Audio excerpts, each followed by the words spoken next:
I think he's portraying a quite stupefying ignorance. Thanks a lot, Boris. You're the best. You're the best Prime Minister ever. Well, you're a Prime Minister comedy tribute act. More like. Who are you doing? Is it Ted Heath? That ship's going down. Britain is set to enjoy a second pleasant weekend in a row. I like pleasant. Second pleasant weekend in a row. The country bathing in sunshine and temperatures up to 55 degrees Fahrenheit. And as any fool know, you double it and add 32 to get from good old British Fahrenheit to European surrender centigrade. No! So 55 times 2 is 120. 120 plus 32 is 162. Blimey. It's going to be 162 degrees centigrade this weekend. Can you believe that? No. Temperatures like that are likely to prompt a rush to parks, apparently, for some socially distanced exercising. And socially distanced sharing of beer cans and socially distanced smooching. Disgusting. And police forces warned the public that they would be on patrol this weekend to ensure that people were still abiding by the restrictions. Is anybody still abiding by the restrictions? Can you even name any of them? It's something about bubbles. I do know that. The south and the east of England are going to enjoy the best of the conditions. Wall-to-wall sunshine tomorrow and Sunday. Blimey.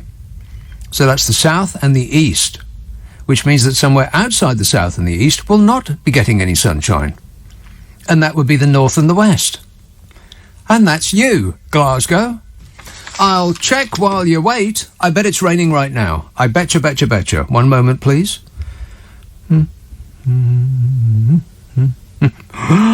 Or not raining now, or tomorrow, or Sunday, or Monday, or Tuesday, or Wednesday, or Thursday, or Friday, or Saturday, or Sunday. Rubbish. That's just nonsense. There's something wrong with this app. But normal service is resumed next Monday, when it'll be raining on Monday and raining on Tuesday and raining on Wednesday and raining on Thursday and every day for the rest of your lives. Still, never mind. Your life might be truncated, and I'll come to that in a minute. A weather event is coming your way, everybody's way. Where was I? Oh yeah, Glasgow. Not all of the country is going to enjoy pleasant weather tomorrow. A cloudy outlook for the north and the west and Scotland, along with drizzle, and 47 flood alerts. Warning, warning. I don't know what the difference between an alert and a warning is, but these are alerts, or warnings. I should have read ahead. They're alerts or warnings. I hope that you only get an alert or a warning, whichever is the least damaging. What is the difference between an alert and a warning? I suppose an alert is imminent danger and a warning is that you might be in danger.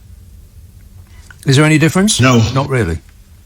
Not if your sofa is floating out your window, there isn't.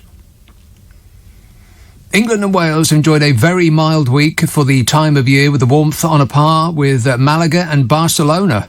Wherever that is.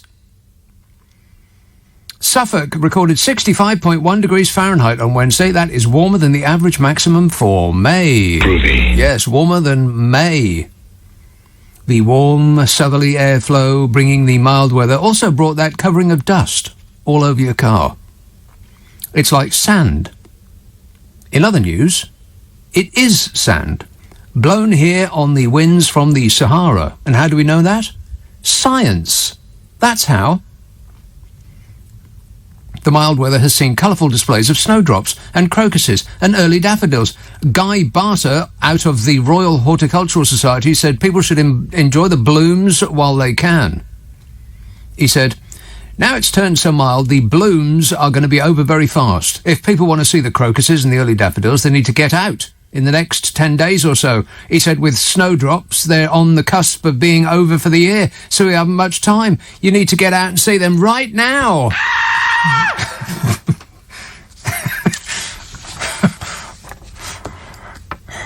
Take a torch. Mr. Barter said that the spring flowers have appeared around the normal time, having been slowed by the cold weather earlier this month. but he said that it would be better for fruit trees if colder weather returns during March to delay fruit flowers so they come out later in the spring when there is less likelihood of frosts. Educational, this show, ain't it? No. Outlook for Sunday to Tuesday, largely dry, sunshine for most, feeling pleasant. Would you like to hear the long-range weather forecast? No. Wednesday, the 3rd of March to Friday the 12th. So almost to the middle of March. Blimey, it's going to be March. Where is the time going? So till the 12th of March. Most areas, fine, dry, plenty of sunny spells, and any spells of rain and stronger winds most likely to be, guess where? Correct, Amundo. We all know where that is, in the north and the west. Affirmative. Temperatures around average for this time of year. However, a short cold spell may occur near the middle of March. Now the second half of March. Settled conditions likely at the start of the period. Occasional wetter weather, maybe colder than normal for a time.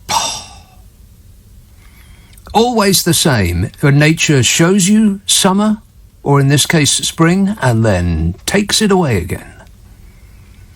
After the middle of March, spells of rain in the north and the west, with the south and the east more settled, of course.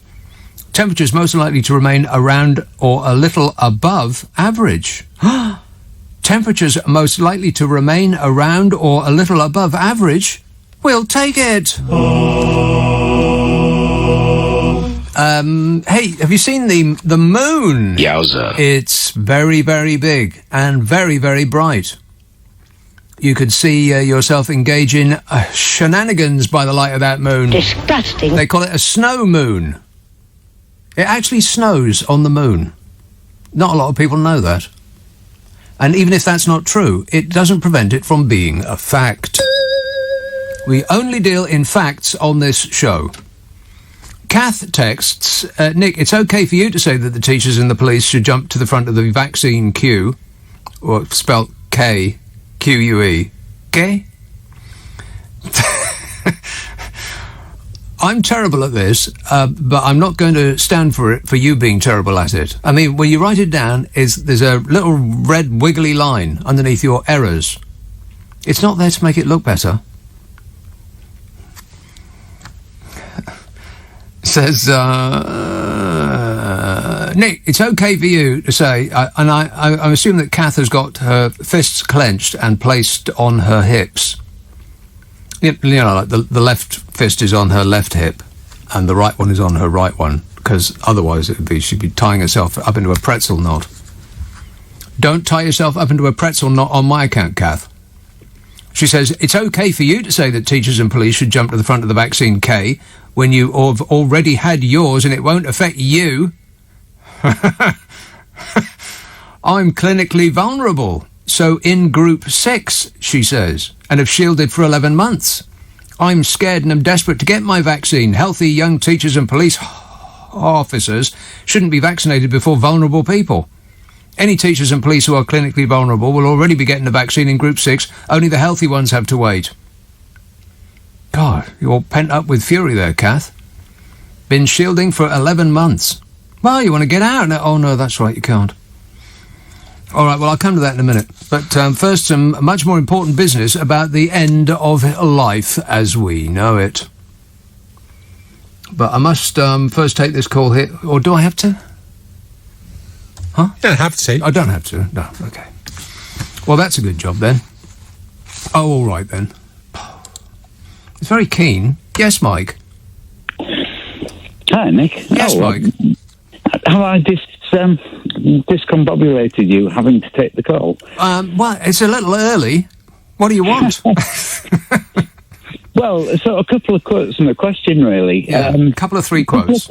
Couple of quotes from this week. Honest Bob Jenrick on telly on Thursday was asked about the homeless, and he said, well, one of the great things about the COVID pandemic is that it's given us the opportunity to deal with homelessness. Yeah, they hadn't had it for 10 years. Yeah, to deal with them. Yeah, with great vengeance. So they... It's like sport. We've got an epidemic, and this has been... Yeah, people go up to, Tories will go up to the Scottish Highlands to shoot grouse, But why take the trip all the way up there when you could just shoot homeless people from the back of a Range Rover? Why not? It's just good fun. And the sort of second quote was from Peston on Wednesday night when Shaps was on. And he was being asked about travel passports and bits and pieces. And he said, yeah, but the one great thing is that our vaccination response, the way we've rolled it out, is a genuine world-beating system. Oh, God. They're still on about that. Still waving the flag about like it has anything to do with them. The reason that it is that we are ahead of any other country is probably twofold. First, it's like we went into a casino, and I know I've said this before, but we went into a casino and put a fiver on every single number on the roulette table. All of them. And when number 6 came up, we said, aha, you see, our plan worked. It could have been a total disaster. They just got lucky. The second reason that it is a success is that they got out of the way. But the great thing was the word genuine. Yeah.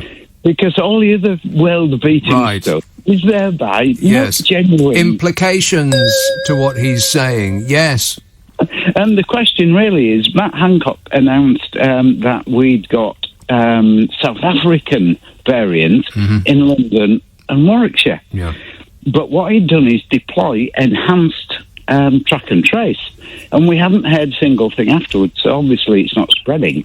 Yeah. So what he actually meant was that we have an effective track and trace. Now, why, if they've got an effective track and trace that can keep control of this, why didn't they deploy it before? Yeah, it's a mystery, isn't it? Maybe they were just teasing us with the track and trace. You know, South Korea organised a highly efficient, actual world-beating track and trace system in about 3 seconds flat for Thruppence Halfpenny in February last year. 12 months ago they had it up and going, which is why South Koreans are currently going out and enjoying things that South Koreans do. Don't ask me, I've got absolutely no idea. They're doing, they're having hot South Korean interaction with each other. I've got no idea. But this country has spent, £22 billion on a contact tracing system, and it still doesn't work, does it, Boris? Contact testing. Thank you. Emma in Fulham says, it's mine and my partner's... Is that right? Mine and my partner's. My partner's and I's... How is that supposed to be? Get a teacher on the phone. They're not available. It's mine and my partner's 12-year anniversary today. How is that supposed to read? It's my partner and I's... No. It's me and my partner's. That's wrong. It's mine and my... Is that actually right? Huh?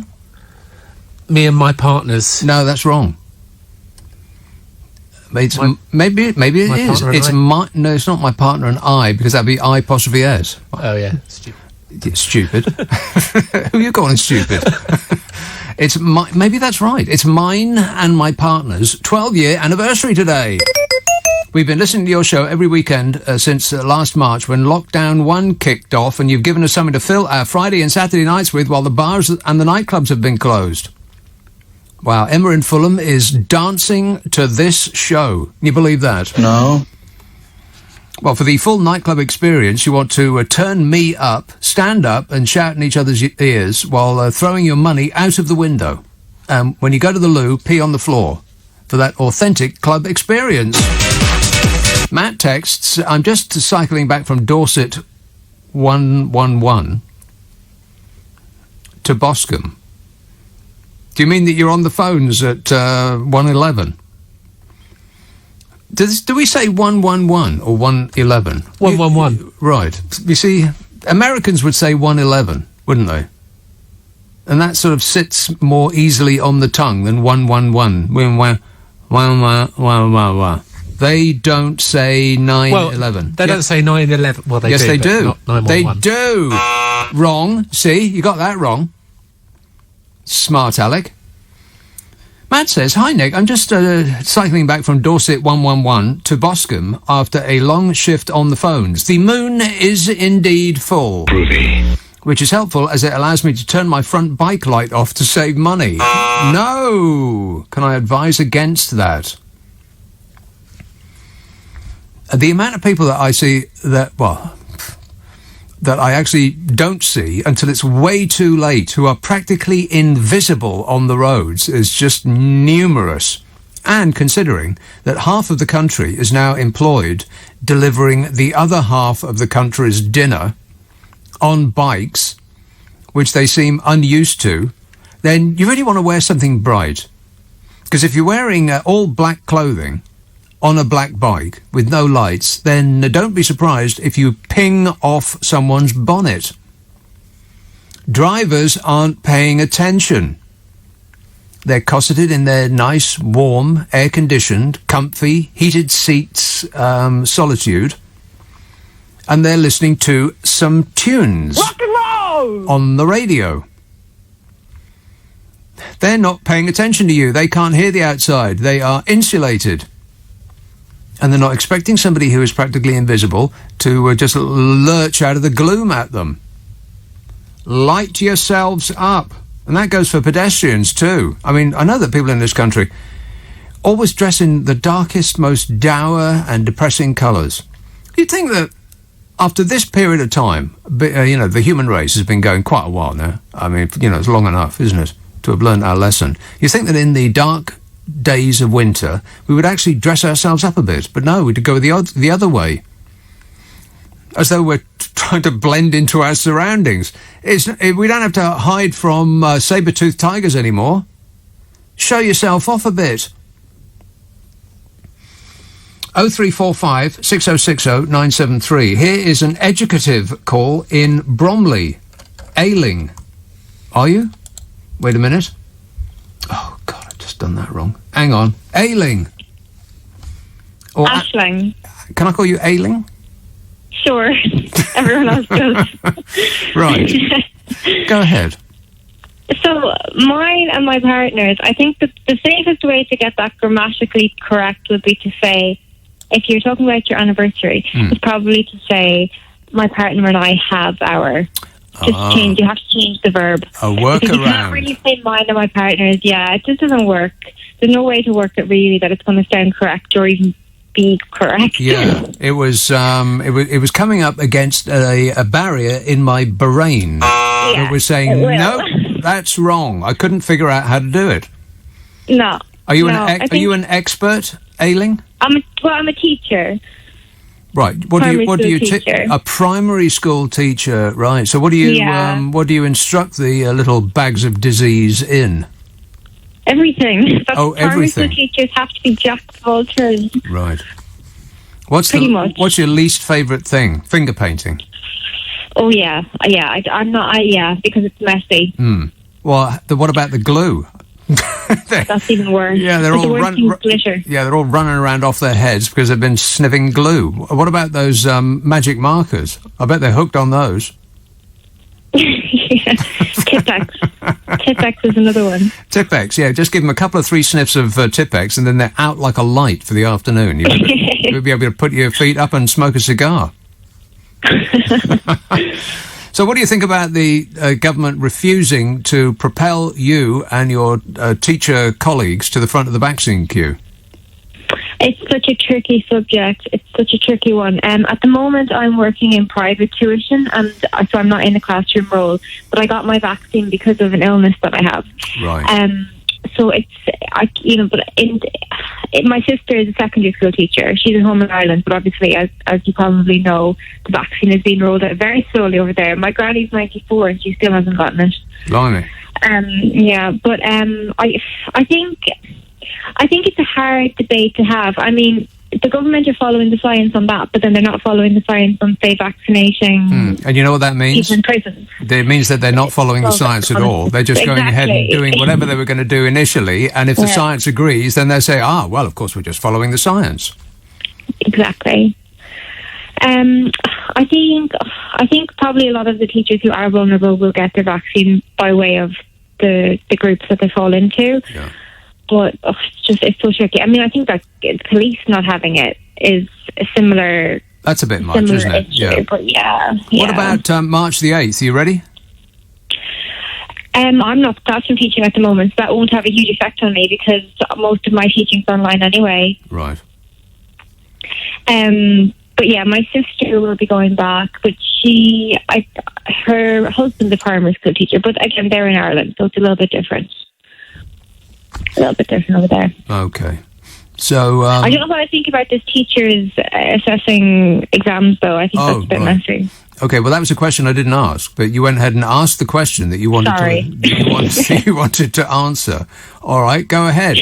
Now, see, my idea about this is that if you are a goody two-shoes, if you're the teacher's pet, then you will, in all likelihood, get a mark higher than you would if you were an annoyance to the teacher, if you were the kid at the back who was, constantly answering back and putting their feet on the desk and arriving late and so on. Even if those two children are exactly the same intellectually, I think that the teacher's pet will get a higher mark than the lout at the back. Yes or no?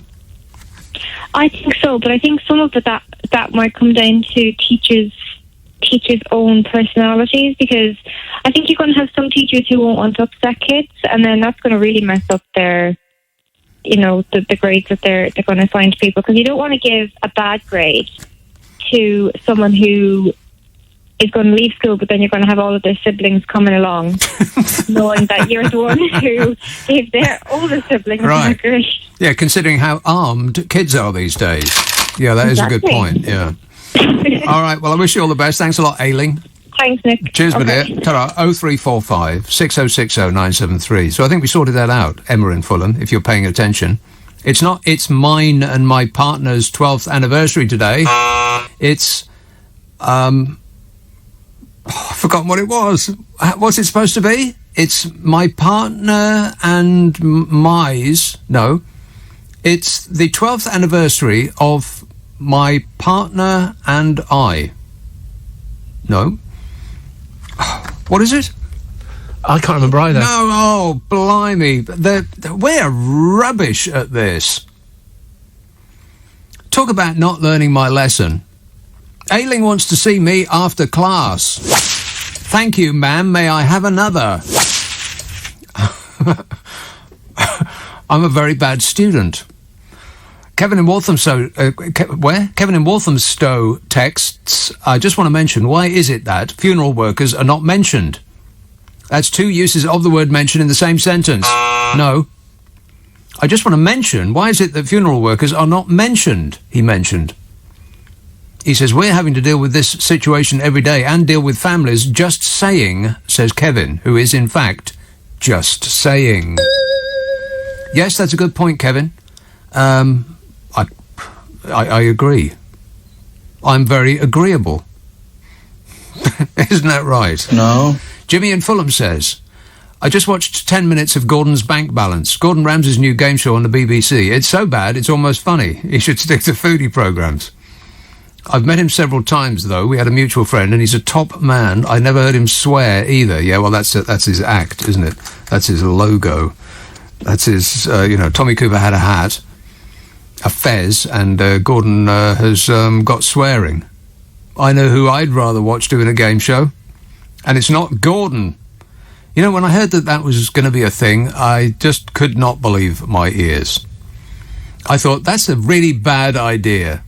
And I haven't watched a single second of it, but it doesn't prevent me from having a strong opinion.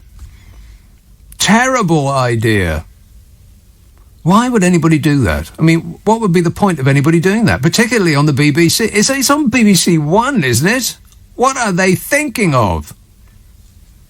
It's like they got a mole on the inside who is trying to destroy them from within. I mean, talk about giving ammunition to your enemies.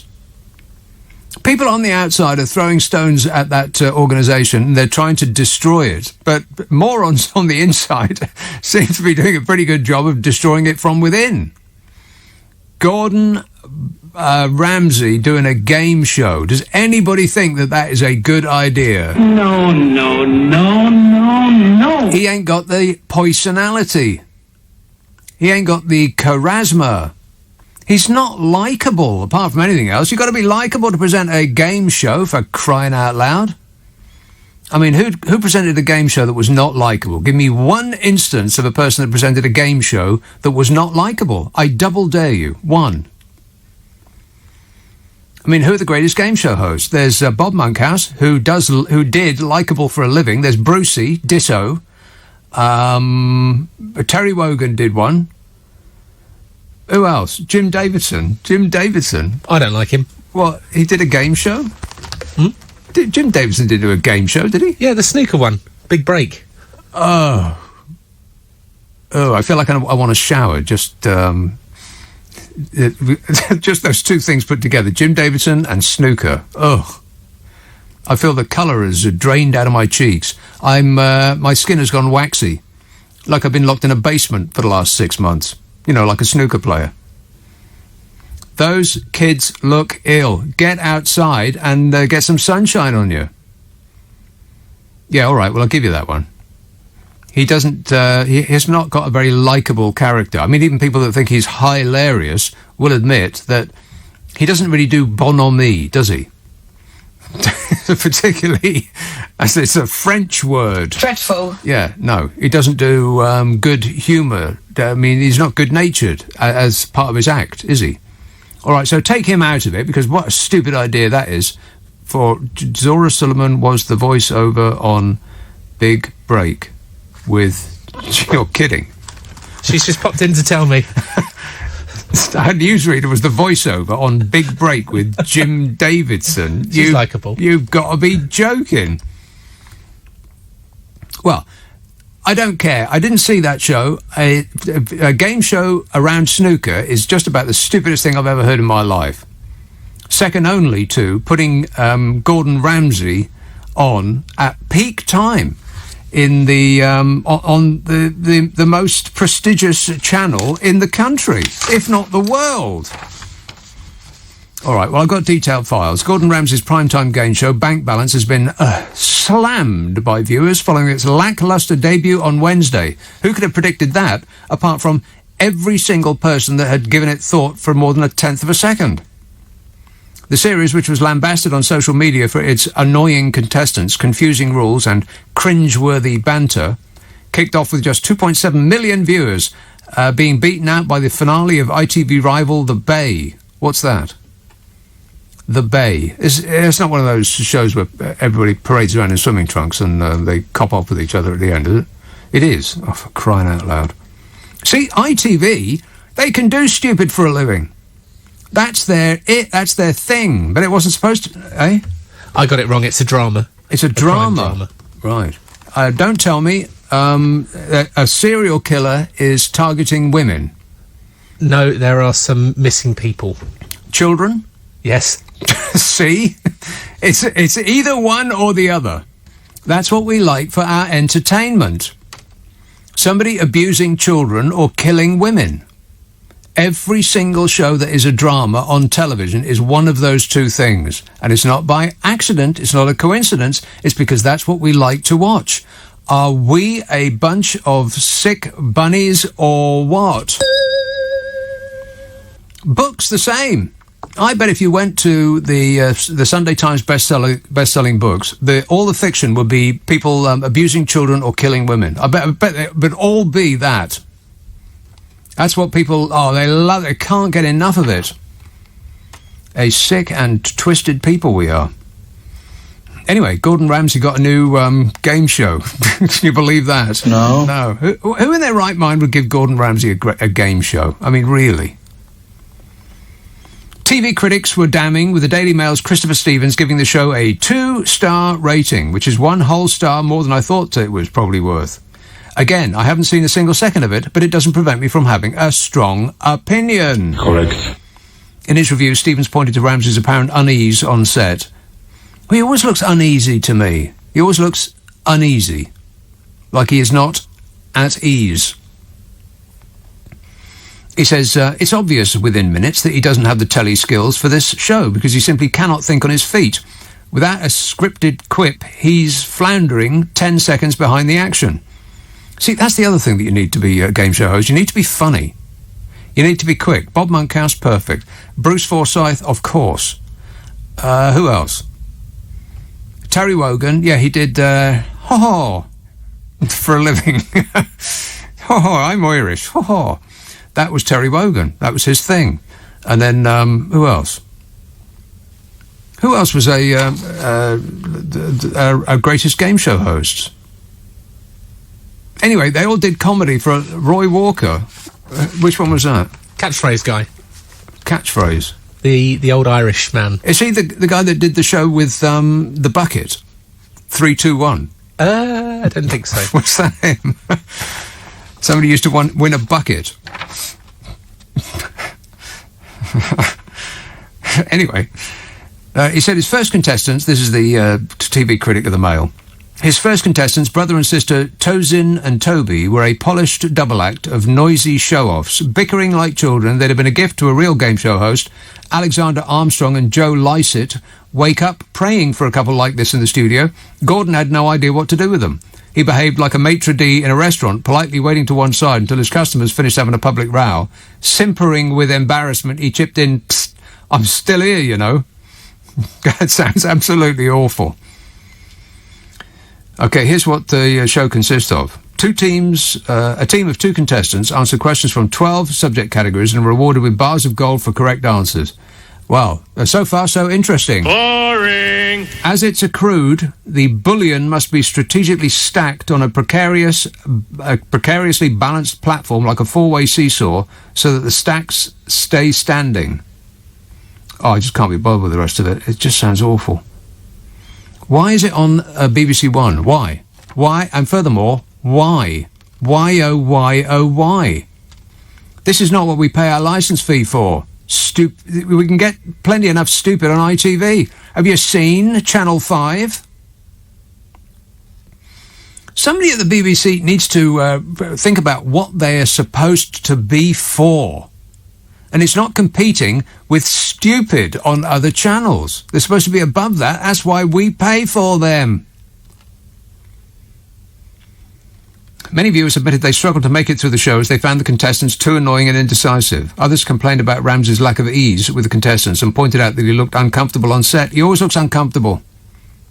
He looks like a man trying to fight his way out of his own face. The show lost half of the viewers that had tuned in for something called The Repair Shop, which drew a solid 5.2 million when it aired on BBC One an hour earlier. I haven't seen that either, but is that not a show where people repair things, like lamps? Over 5 million people wanted to see a lamp being repaired, and only half of them stuck around to see Gordon Ramsay do a game show with actual gold. BBC bosses have taken a huge gamble on bank balance by airing a 10-part series in its prime slot of 9 p.m. for 3 nights each week. What? Its launch numbers were decidedly lower than other game shows on the channel, including Michael Jackson's The Wheel. Michael Jackson? That Michael Jackson?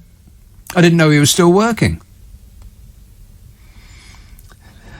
Who's that? You got 5 million viewers, whoever it is, and Danny Dyer's The Wall, which pulled in 4 million. Danny Dyer. Oh, my God. All right, mate. All right. Yeah. What's this?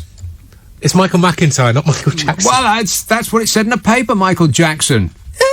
I would watch that. Wouldn't you? Michael Jackson on a wheel. Who wouldn't watch that? Lieber texts, Nick, my son Dante is 17 today and he's been listening to your show for years. Can you please say happy birthday? No. She says, or he. Lieber. He? She. Probably a she. Says, teens love your show. Yeah, well, I'm hip. I'm with it. Jen tweets, you wouldn't say it's mine 12th anniversary, you'd say it's my 12th anniversary, therefore you say it's my and my partner's 12th anniversary. Well, everyone's got an opinion now, haven't they? Del texts, I remember Zorna Suleiman being the voiceover for Jim Davidson. Yeah, somebody like that, yeah. Almost definitely someone like that, Del, yeah. Essex, hello, Christine. Oh, good evening, Nick. Christine. Good evening. First of all, a brilliant game show host is Bradley Walsh. Yes, I would agree with that. Thank you. He's very personable. He's funny. Yeah, He's and he's very quick. and he's very, very relaxed as well. Yeah. It's like he's not on television. He's so relaxed. No, and having caught the tail end of the Gordon Ramsay show tonight, I agree it's not awfully good.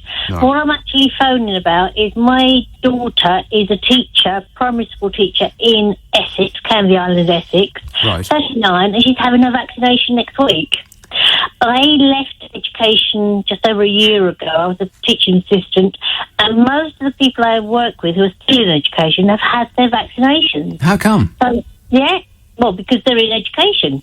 Yeah, but they don't get propelled to the front of the queue. Government policy. They're not being propelled. My daughter is not in she's just in a primary school setting. Yeah. The school I came from was special needs, in fairness, which is slightly different. But Woo! Oh, that was fantastic. Oh, I need a cigarette and a lie down. I'm sorry about that, Christine. Did I get any on you? Pardon me?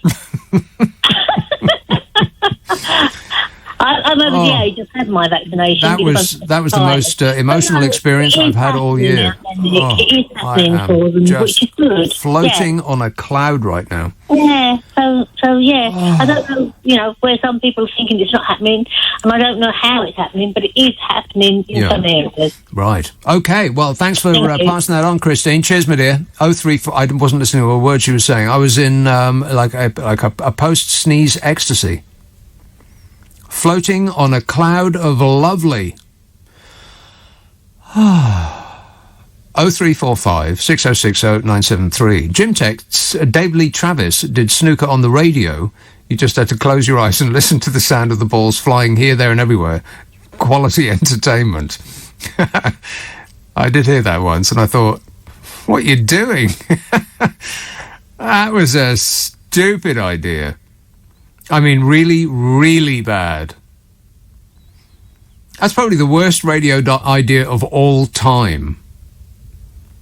I mean, you really have to go some to have a bad radio idea. I mean, pretty much any idea is good on the radio.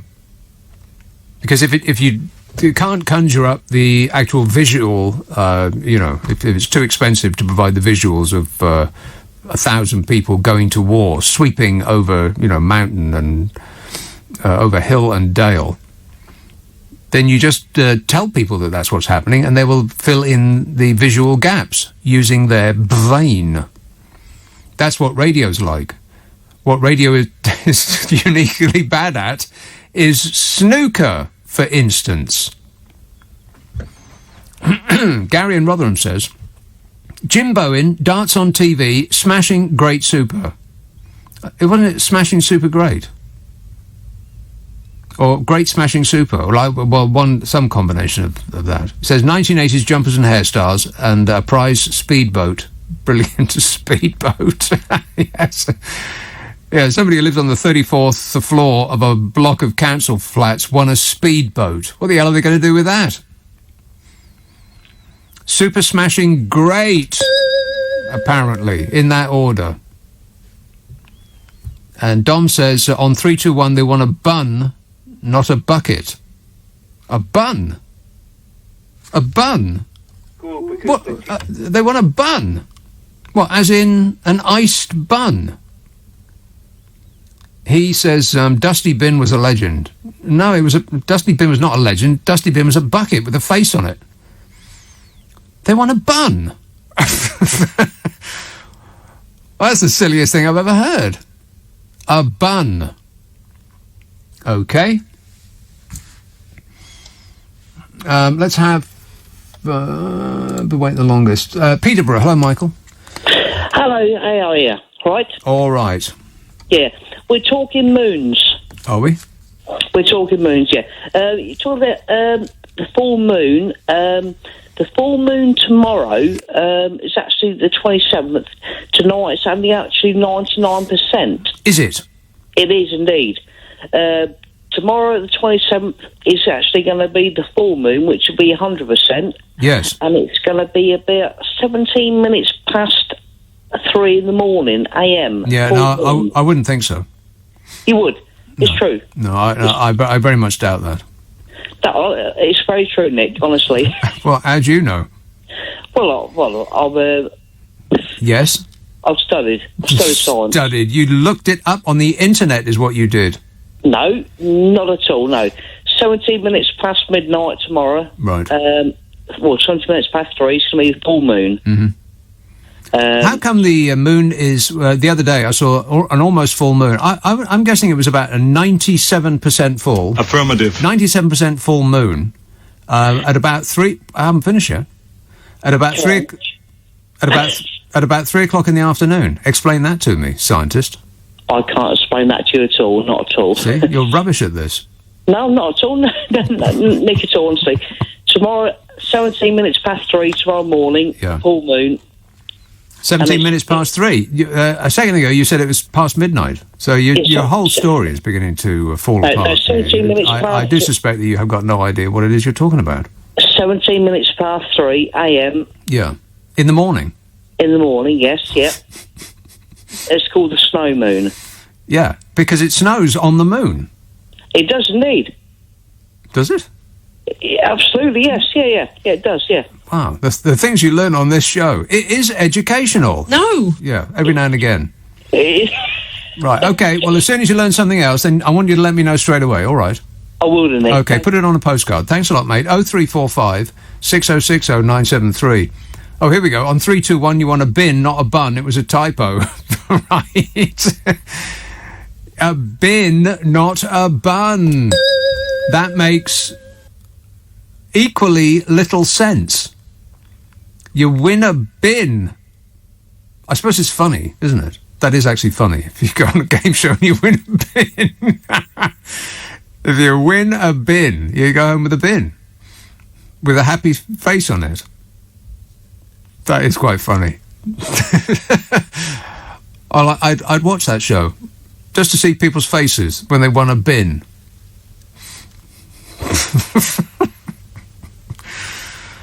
The things you see on TV, eh? There's too many channels, apart from anything else. I mean, there's just so much rubbish on. I think Bruce Springsteen wrote a song about it, didn't he? 50 channels and nothing on. Something like there or thereabouts. Of course, way out of date now. Now we've got 500 channels and there's still nothing on. It's just repeat and repeat and repeat and repeat and repeat. It always repeats the things that you don't want to see. Why isn't The Prisoner on permanent repeat? Why isn't Batman, the TV show, on permanent repeat? Why can't you see that? Why can't you see old Laurel and Hardy... Old. Idiot. Why can't you see Laurel and Hardy films on permanent repeat? Why isn't there a channel for that? I've run out. I was going to say why can't you see Minder, but I think that is on all the time, isn't it? If it's not the Sweeney, then it's Minder.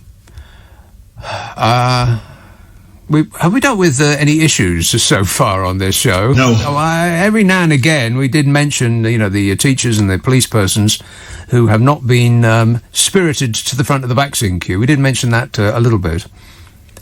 We did the weather, which is, of course, uppermost in people's minds. What I did not do so far is the nature of the weather is about to change significantly. I want to talk about something that drives, not the Gulf Stream itself, but something that drives the Gulf Stream, which there's a development. Nothing to worry about. It just means the death of everything on Earth. Oh, no. Just that small matter. I'll come to that in just a minute. But first, here is a call in Varberg in Sweden. Hello, Steve. Oh, thank goodness you've come back. Yes, Steve. Yes, we keep our soup warm. No, we don't. The most elegant solution, I think, is it's my own and my partner's, whatever it is, opinion. I've forgotten now. I've been waiting so long. Yes. My own and my partner's anniversary. My own and my partner's, because otherwise, if you normally would prefer to put your partner first, but that gives you, it's my partner's with a hanging apostrophe. Yes. And my opinion, or whatever it was. My anniversary is what it was. It was an anniversary. Okay. Yeah. There you go. If you'd have gone to a grammar school, you'd have known that sort of thing. What? Because they teach grammar there? That's what they teach, grammar. That's why they call them grammar schools. Yeah, they used to think it was good. Yeah. But people don't need to learn any of that stuff. All of those rules and regulations about how you do and do not use language, they should be thrown away immediately, if not sooner, because because Shakespeare didn't bother himself with any of that stuff. I'm sure that Dickens didn't bother himself with that stuff either. The greatest writers in the world don't sit there thinking about rules and regulations of grammar. They just write what sounds right, what looks right on the page. Am I correct? Yes. Thank you. Of course. So what's life like in Sweden, by the way? Well, I'm looking at the shadow of the house. The full moon, or the nearly full moon, is quite bright. But you've got the moon in Sweden as well, have you? Yeah, we keep it over here normally. Right. We let you have it occasionally. Every now and again, yeah. Well, you have all the clouds, so you don't see it normally. We do, yeah. Let's share out the meteorological phenomena. That's what it is. The meteorological phenomena. Let's share it out evenly. Please. Okay. So, what is life like in Sweden, virus-wise? Well, you don't see any. You can't see it anyway. They should make it bright colour, that virus. That would make life so much easier to avoid people who've got it. Gosh, I'm really disappointed with you, Steve. I thought I might get some kind of indication as to what life is like in Sweden, being as you live there, and that I asked you twice already and you're refusing to cooperate. Oh, well, never mind. 0345 6060 973. Sean in Cumbria texts, I can't believe Gordon Ramsay is now a game show host. They might as well have Donny presenting Play Your Cards Right, as you know that he is good at remembering. Remembering? Well, I don't know about remembering, but I know he's good with words. I'm very highly educated. I know words. I have the best words. He has the best words. This says an unlikable game show host, Anne Robinson. Oh. Yes, but that was her act on that show. Now, that might not actually be an act. She might actually be that unlikable in real life. But that was the whole point of that show, wasn't it? Her being unlikable. Whereas most game shows, you want likability from the host. But that was the essence of that show with Anne Robinson in it, that the host was not likeable. That was the whole point of the game. Otherwise, it had no point. It was just people answering questions, wasn't it? She was being nasty to them while dressed as a Gestapo agent. Didn't she used to do that show with a long black leather coat? See, the clue is in the costume. If you come on the TV looking like you're in the Gestapo, then you're probably not going for audience sympathy. Matthew texts, please don't knock the beeb. It brings us Mrs. Brown's Boys. Oh, God. Well, there's another show I haven't watched more than about 10 seconds, but it doesn't prevent me from having a very strong opinion about that show either. It's somebody swearing, using the F word a lot in an Irish accent, which somehow makes it okay. Mysterious. 0345 6060 973. Let's have York. Hello, Jan. Hello, Nick. How are you? I'm great, mate. How are you? I'm okay, thank you. Someone mentioned Jim Bowen earlier on Bullseye, didn't they? Did they? Yeah. That was the guy with the bucket? No, that was the other one. Dusty Bin, wasn't it? No, this was Bullseye. Wasn't that 321? Oh, darts. And he always used to say, when someone had lost, he always used to say, let's have a look at what you could have won. Yeah, just to rub it in. Yeah, that's right, yeah. But how about Les Dawson? He was a good one, wasn't he, on Blankety Blank, don't you think? Another likeable character. And also properly funny. Very, yeah. You know, a thing that occurs to me every now and again, for no reason at all, really, is his routine when he used to do playing the piano wrong. Yes. There's just something about that. You can see it 1,000 times, but it's always funny. Yeah, and apparently you've got to be a good pianist to be able to do that, haven't you? Yeah, you've got to be able to play it right to be able to play it wrong. Yeah. That's it, yeah. Yeah. Well, it's funny how that is, isn't it? Because, I mean, we know what's supposed to happen. Even if it's a tune that you don't know where it's supposed to go, by playing a note that's not logically following it. And of course, there is no logic really in music, so it's a very, very complicated thing that your brain is doing there. It's expecting the note that follows to have some relation, whatever that is in musical terms, to the one that has preceded it. And if it doesn't, then it just jars your brain, doesn't it? It actually makes you, it gives you physical pain. That's why the audience is laughing, because it's actually in a bit of pain. Yeah. I can just see him doing it now, you know. Yeah. Yeah. The way, and he'll turn to the side and smile as he's doing it, as though he's getting it right, and the audience is groaning in agony. That's right, yeah. It Brilliant. was. Anyway, what I really rang up about was how are you feeling about waiting till the middle of April for a haircut? Oh God, I'm going to look like a yeti by that time. Yeah. I mean, I've got so much hair. I look like my old school shots from the 1970s. And I can't see, like a little light breeze, and the hair's in my eyes, and I can't stand that. Yeah. You have to get some hair grips or something, you know. I'll have to do it up in a top knot. Yeah. Like Gareth Bale. At least you've got some, you know, you're not bald, are you? So. Well, that would be handy. Oh, no. Well, it would, because you can just shave it if you're bald. You know, a little bit of bristle, you just shave it down, no problem. Well, you could always do it, you know, get your thing out and do it. No. I mean, I did think about maybe getting some thinning scissors, because it just gets so thick. Yeah, it's just... and it's going to get really hot shortly. I mean, I'm going to be baking, and the sweat's going to be pouring off my head. It's going to be awful. But you know me, I never complain. Stop whining. Yeah. I know.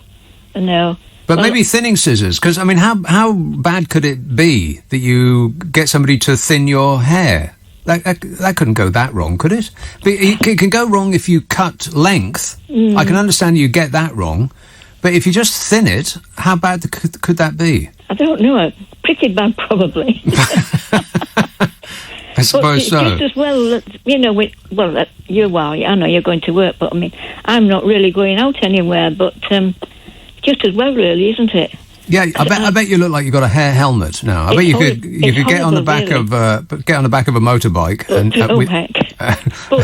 you'd be safe if you came off around a bend. Oh yeah, but I had to go out the other day for I went to get my jab, you know. Oh yes. And before I went out, I was trying to get my hair right, you know.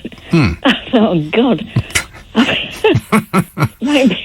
might be a good idea to put a bag over my head, you know. Yeah, or just get a hat, Jan. Have you got a hat? Got a head? I don't wear hats. You don't wear hats? But, no. Well, no offence, but you came from an era when everybody wore a hat.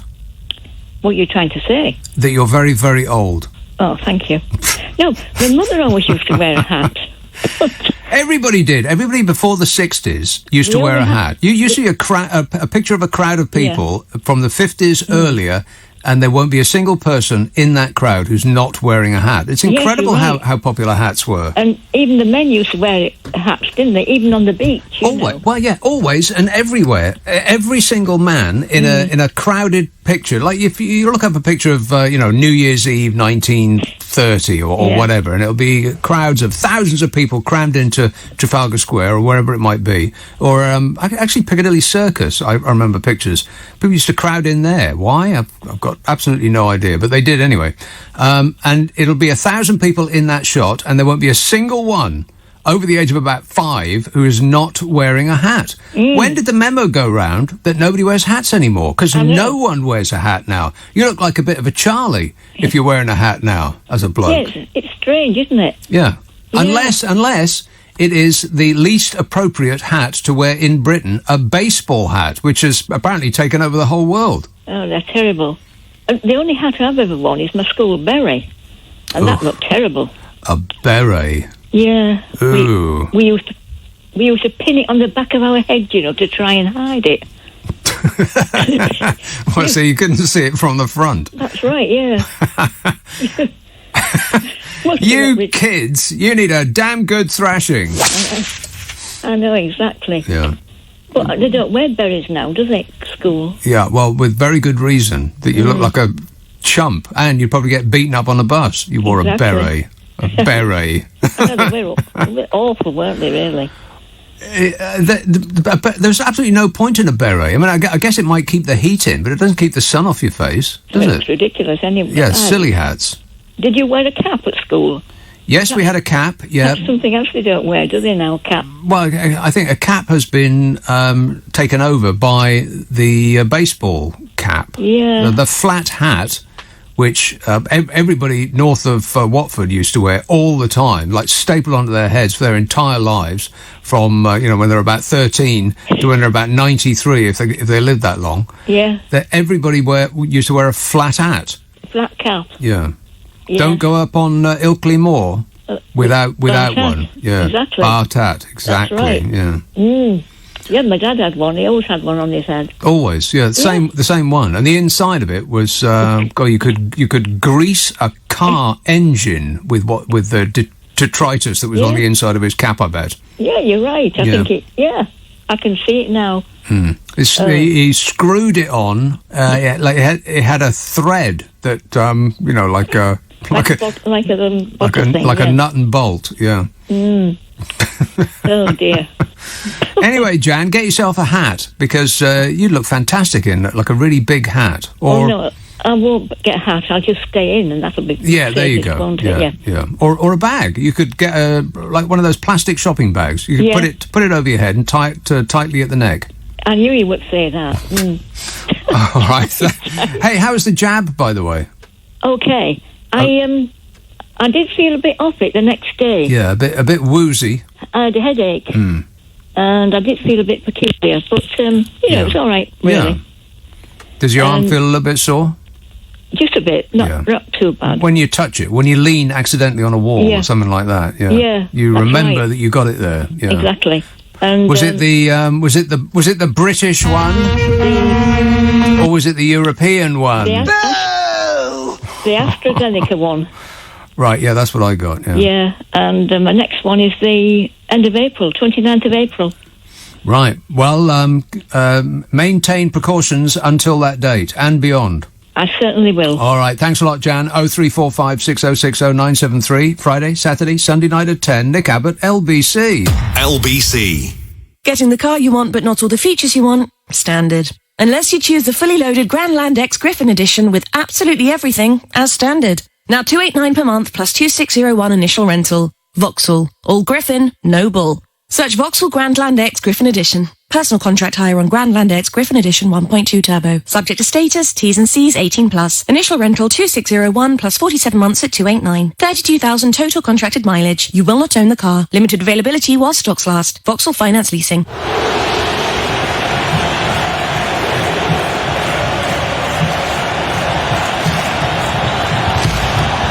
They don't chant your name when you give blood or sing songs about you.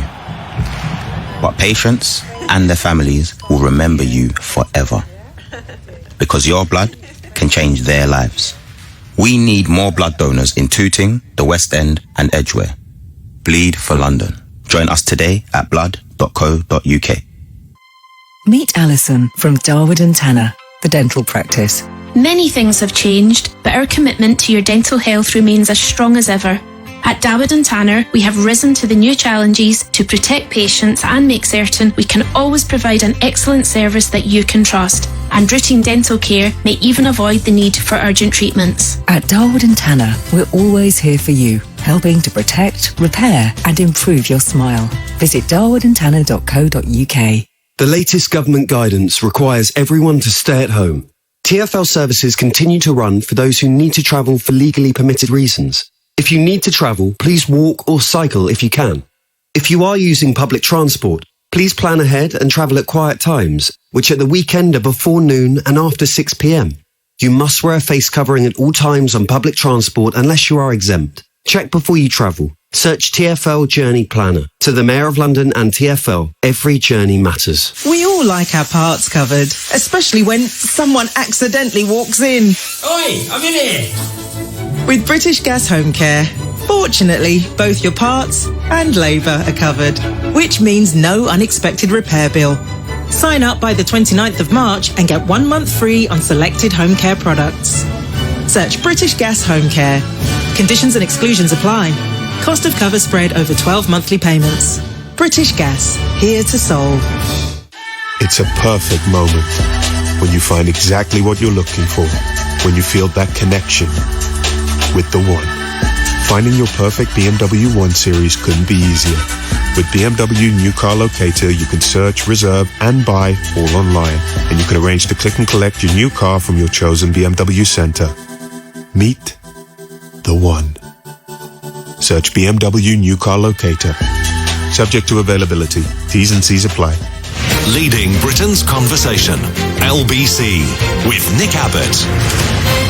Anybody care what this guy thinks? No! Dan tweets, I don't reckon that Ramsey will get a second series. I thought some of the popular I have thought of some of the popular quiz show hosts.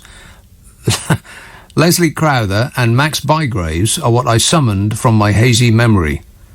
Well, Leslie Crowther used to do Crackerjack Pencil. But that wasn't a game show, was it? And Max Bygraves, I don't know what he used to do. Anyway, the point is that the world does not need another game show, for crying out loud. And the BBC absolutely, totally and should not be doing anything of the sort, particularly putting it on at 9 o'clock at night. Here's a good idea. Stop giving your enemies ammunition. Stop doing stupid programmes would be a good idea. You don't need to. We got plenty. We're up to our eyeballs in stupid programmes. We don't need that from the BBC. You're supposed to be there for a purpose, for, education, information. Boring. All that stuff that you don't get on the other side. Not copying them and just doing what they do, but with a different theme tune. God, people in television are so lazy, so petrified of failure. So this is why you just keep seeing the same thing over and over and over again. It doesn't matter what it is. It's always one channel is copying another channel that had a success. And they put the same people on TV over and over and over again. And I've got a theory. Shall I share it with you? No. It's because if you hire, let's say, Stephen Fry, who for a while there was on everything. God, I do mean everything. He was reading the news and reading the weather.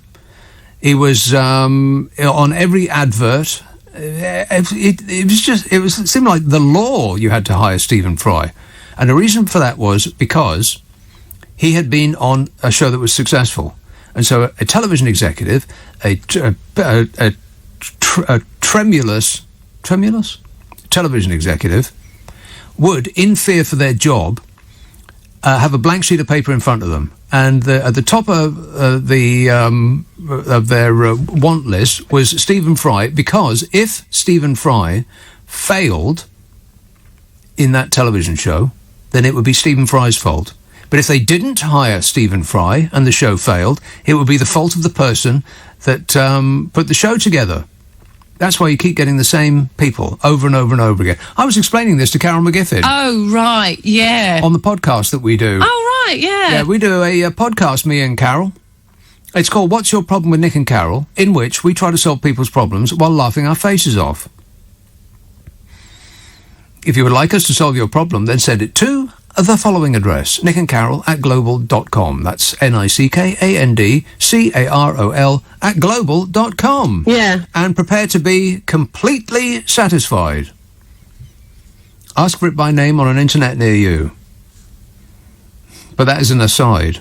That's the reason that the same faces keep coming up over and over, is because if you hire somebody who's been a success on another show, then you don't get blamed if that show is a failure. It's the fault of the star. But if you don't hire the star, then it's the fault of the person that's doing the hiring.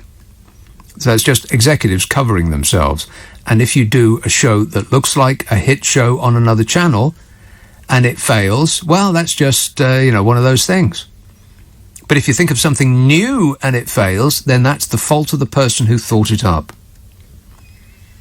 And so you get Britain's Got Talent and Star Search, or whatever they are. I don't know. Britain's Got Talent on Ice and Britain's Got Talent while dancing and while cooking and while making pots, and God, it just goes on and on. It's not executives making decisions, it's the opposite of that. It's them not making decisions. And you've got tier after tier after tier of management. And the reason is because the people at the top want to insulate themselves from blame, and so they just hire a bunch of people below them who they can use as a shield, and the people below them hire another tier of people below them, and on and on and on it goes. There's whole floors of television executives who exist to protect the reputation and the jobs of the people who they answer to, and for no other reason.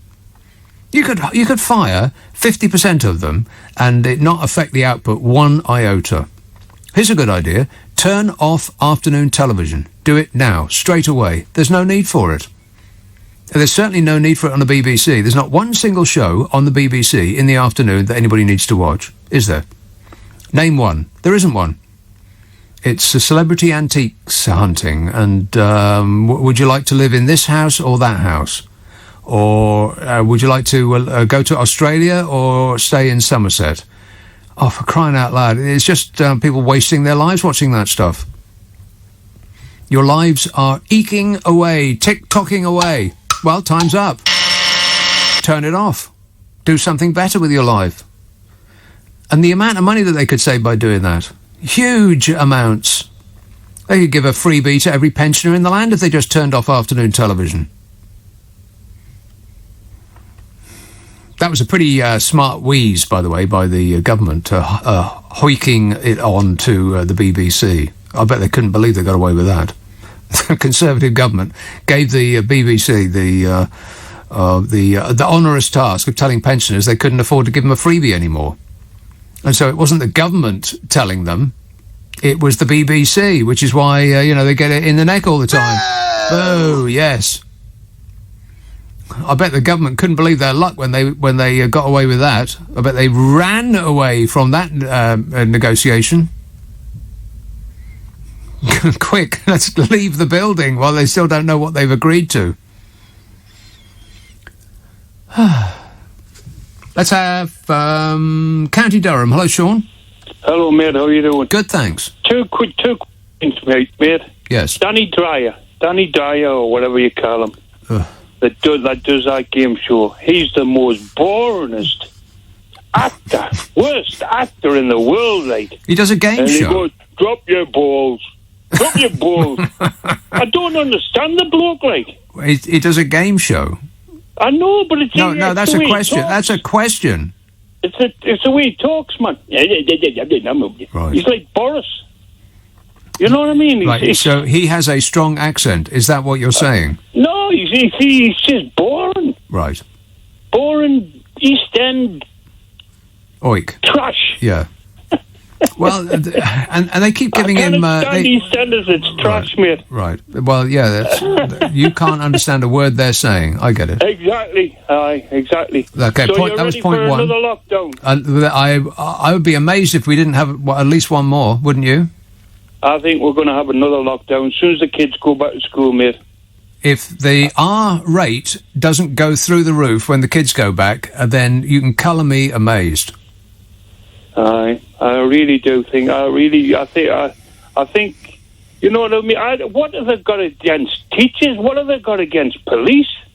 You know what I mean? They should be getting the bloody vaccine, man. Well, I agree, Sean. Yes, I think that they should. If we are requiring them on the threat of being fired to go back to their jobs, and and for teachers to be stuck in an airless room with a bunch of disease buckets, which children are, then I think that they should be propelled to the front of the queue. Do you think do you think the two Halfwits, the education secretary and the drip that we've got for a health manager, do you think they should be sacked? If the R rate really goes up, do you think they should be sacked? I don't think that there's any action that would precipitate a firing by this government. I think you can pretty much guarantee that you can do absolutely anything, up to and including shooting a member of the public in Oxford Street at noon, and it still wouldn't get you fired. Are you getting Brian on the night? He's a bit of a Tory, like, isn't he? Well, let's he's a bit hope of a Tory, like. Don't encourage him. Thanks a lot, Sean. Gotta go. 0345 6060 973. Is there anything that would get you fired from this cabinet? I can't comment on that. I'll assume that the answer is no. What do you say, Gavin? It's like they're two peas in a pod. Colin Chichester text, Huey Green was the best game show host. Double Your Money, 267 episodes, and Opportunity Knocks, 472 episodes. He was the original pioneer of game shows. Well, just because he did a lot of them didn't mean to say he was any good. I don't really remember Huey Green much. Well, Opportunity Knocks wasn't really a game show, was it? It was one of those talent shows. Maybe it was the first in this country of those of that ilk. It was basically Britain's Got Talent in the 1960s and 70s, wasn't it? And I do remember accidentally watching one of those shows, and I can report that Britain did not have any talent in the 1960s, and they certainly haven't grown any since. Let's have Hackney. Linda. Hiya, Nick. Hiya, how are you? Great, mate. Yeah, thanks for taking. I love your show, first and foremost. Well, thanks, Linda. I just want to tell you that I got accidentally jabbed yesterday. What? Yeah, happened to me and about 5 of my colleagues. Go on. Yeah, so we were at work, we were all police officers, and we were working hard at work. And then a call came out about 6:30 in the evening from one of the vaccination centres nearby. Yeah. Apparently they had a lot of leftover Pfizer ones and no shows, or I don't know the logistics of it, because I think it's so sensitive. Once they take it out, they can't put it back in again. Right. But it actually just came out on the police radio saying, if any officers not on duty or are in the area, we've got some Pfizer, we've got some jabs. Yeah, the good stuff. I run to the. Yeah. I know, that's the one I always wanted. Anyway. Yeah, I wanted that one as well. Never mind. Yeah, so we got there, and the people, the staff was so lovely, and they were actually shocked that I think they thought we weren't going to go. Yeah. They're quite overwhelmed. They had to send a few back because they just thought. Well, how did you organise who didn't get one? Well, my team, I'm 50, and they're all younger than me, so they're all quite nice about it. Right. Yeah, so we kind of did it age. In my team, we just did age-wise, so the youngest ones turned around, and I owed a lot of the jabs. So they volunteered not to get one. Yeah, when we got there, also they told us, like, okay, we've only got like 30 left, and there was like 40 of us there, so they just said, work it out amongst yourselves. But the youngest ones just like slinked away. They're a nice bunch. We've got a very nice team, so they said, okay, you guys get it. You were going to get it before us anyway if it was going according to the plan. Yeah, so it's really, really good, and the staff were lovely. The jab was painless. It was quick. It was organised, and I was back at work within half an hour. You know, what surprised me when I got mine was how chatty the person was who was giving it to me. I mean, I was in there for about 10 minutes. He was just chatting away, and I thought, you know, you've got a stream of potentially sick people who've been coming into this airless room all day long. I'd rather not be here chatting to you. Can you just give me the jab and I can go? I had a lovely guy called Gary, and he was really, really chatty and very, very friendly. He made me feel at ease. Gary? Yeah, that was his name. The guy who jabbed me, his name was Gary. Oh, Gary. Yeah, oh, Gary. well. See, the name badge. Everybody wanted to get jabbed by Gary. Of course, Gary's the best. Just one last thing, Nick. One of my colleagues, he's 28, and about 3 weeks ago, he was working at the Royal London Hospital. He was there about 5 o'clock, and somebody just approached him, one of the nurses. He's a police officer. He wasn't in uniform, like in just smart clothing. So, do you normally work from here? He goes, what do you do? And she told him, and we do go into hospitals a lot. He goes, would you like the jab? And he goes, of course. And a 28-year-old colleague got jabbed 3 weeks ago. Huh. Well, that's so there you go. Right. So just by hanging around a hospital, you can jump to the front of the queue. No, this is like towards the end when they're about to close the centre. And I don't think, I don't have any facts, but I suspect there's a bit of wastage with the Pfizer ones if people don't turn up and things like that. So I don't know. I can't really say what their system is, but I haven't got my letter yet from the doctor. I'm 50, but I haven't got my letter, but I've been jabbed with the Pfizer, so I'm hoping, Now, does it mean because you sort of you jumped in there without the authorities being aware, does that mean that you're going to have to wangle the second one through your own means, or what? How's that going to work?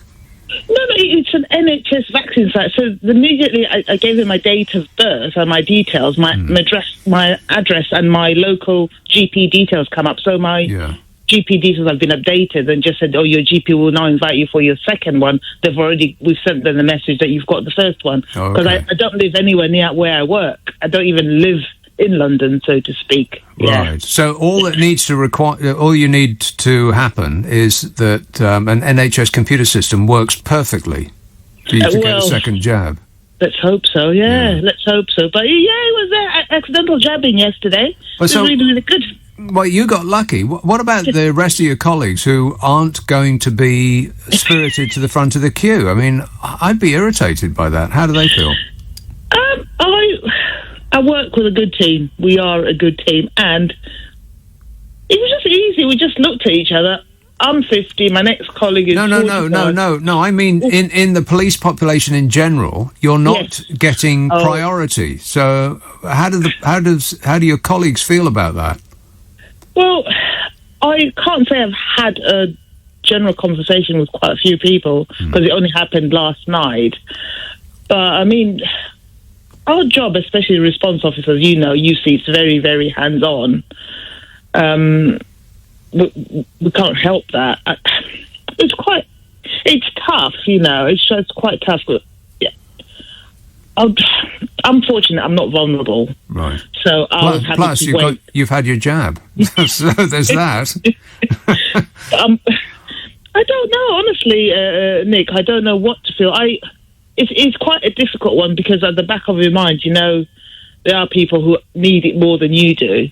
But then again, my job, when I do go out, if I do go to arrest people, I do go to search people homes, I don't really have a choice. I have to put my hands on people. Yeah. I have to arrest people. I have to cuff them, sit with them in the van and do all that kind of stuff. I don't have a choice. I don't have an option to social distance with the criminals. Right. So And the people that you come into contact with are quite likely to not follow rules in the first place. So they might be quite likely to have got it, Absolutely, and in these times as well, there are quite a few instances that we're dealing with that involve these unauthorised musical events where you go to places, 30, 40 people jamming about, and they don't social distance. But you don't have a choice. You have to hold them, give them a ticket, and it's just... How many fines have you given out? Personally, myself, just one, because I'm normally in the back office. Right. But my colleagues have done quite a few.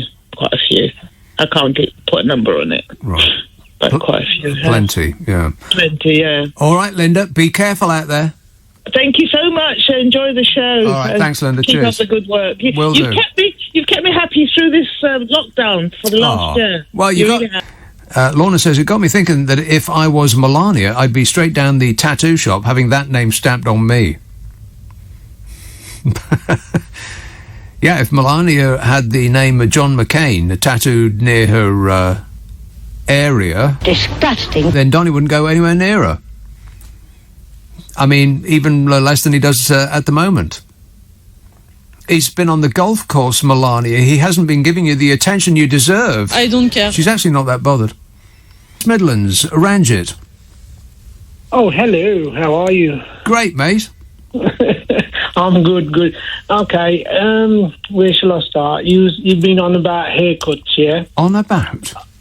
Yeah, that's how we talk in the Midlands. Okay.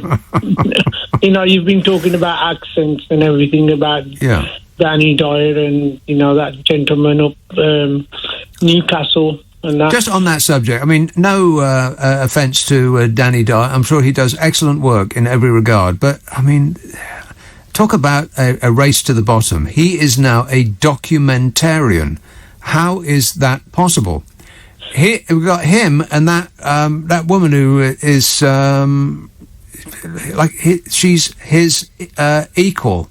It's like they're two sides of a yin and yang sign. What's her name? What's her name? The female Danny Dyer. I don't know. I don't know what actress. No, she's not an actress as much as she is now our chief documentarian. Stacey Dooley. Yes, Stacey Dooley. Oh my God! I mean, come on, people. Documentaries used to be fronted by people who actually knew a thing or two. One of the greatest documentaries, which was seared itself on my mind as a youth, and I spent much of it wondering what on earth is this person talking about, but they were brilliant, is The Ascent of Man by Jacob Bronowski, a programme that would never, ever, ever get made now, because it's just a person with a brain the size of a planet who's speaking to us directly down the lens. Not much visual, like a bit, but not much. And he's not waving his arms around. He's not cycling towards the camera while he's speaking to us. He's not jumping off a mountain with a parachute strapped to his back while he's explaining something. He's just talking to us, explaining things, like a grown-up. But these days, everyone's got to be a clown, in case the audience loses its attention for 10 seconds. Stacey Dooley and I've forgotten what the bloke's name is now. Danny Dyer. Stacey Dooley and Danny Dyer. I mean, that is the apex of documentarians we got in this country now. I rest my face. Television people need to be taken out and having a damn good thrashing. Anyway. Yes. Anyway, let's get back to business, yeah? Well, you've had the... you're on about daytime and TV. Yes. You had the University for the Unemployed, where you discussed about DNA tests and parentage and all that kind of stuff. That was on 5 days a week. Which, oh, my God, there's another one, yeah. It brought society right down. Didn't it ever? Yeah. Well, it didn't do human beings any good, but it didn't create those people, but it gave them airtime. I know some people that have been on that show, right? And they were told, listen, when they got there, you need to dress down. Yeah, of course. All of that stuff. It's as fake as any other thing on television. It was fake, but the thing is, though, if you want to dumb the population, like what Donny says, I love the uneducated. Yes. Yeah, you've got to produce that kind of TV. No, you don't. If you want an easy life and an easy win, then yes, produce stupid things for stupid people. But that's not, particularly the BBC, that's not what they should be about. They should be about lifting us, not taking us down a step, for crying out loud. What would be the point of that?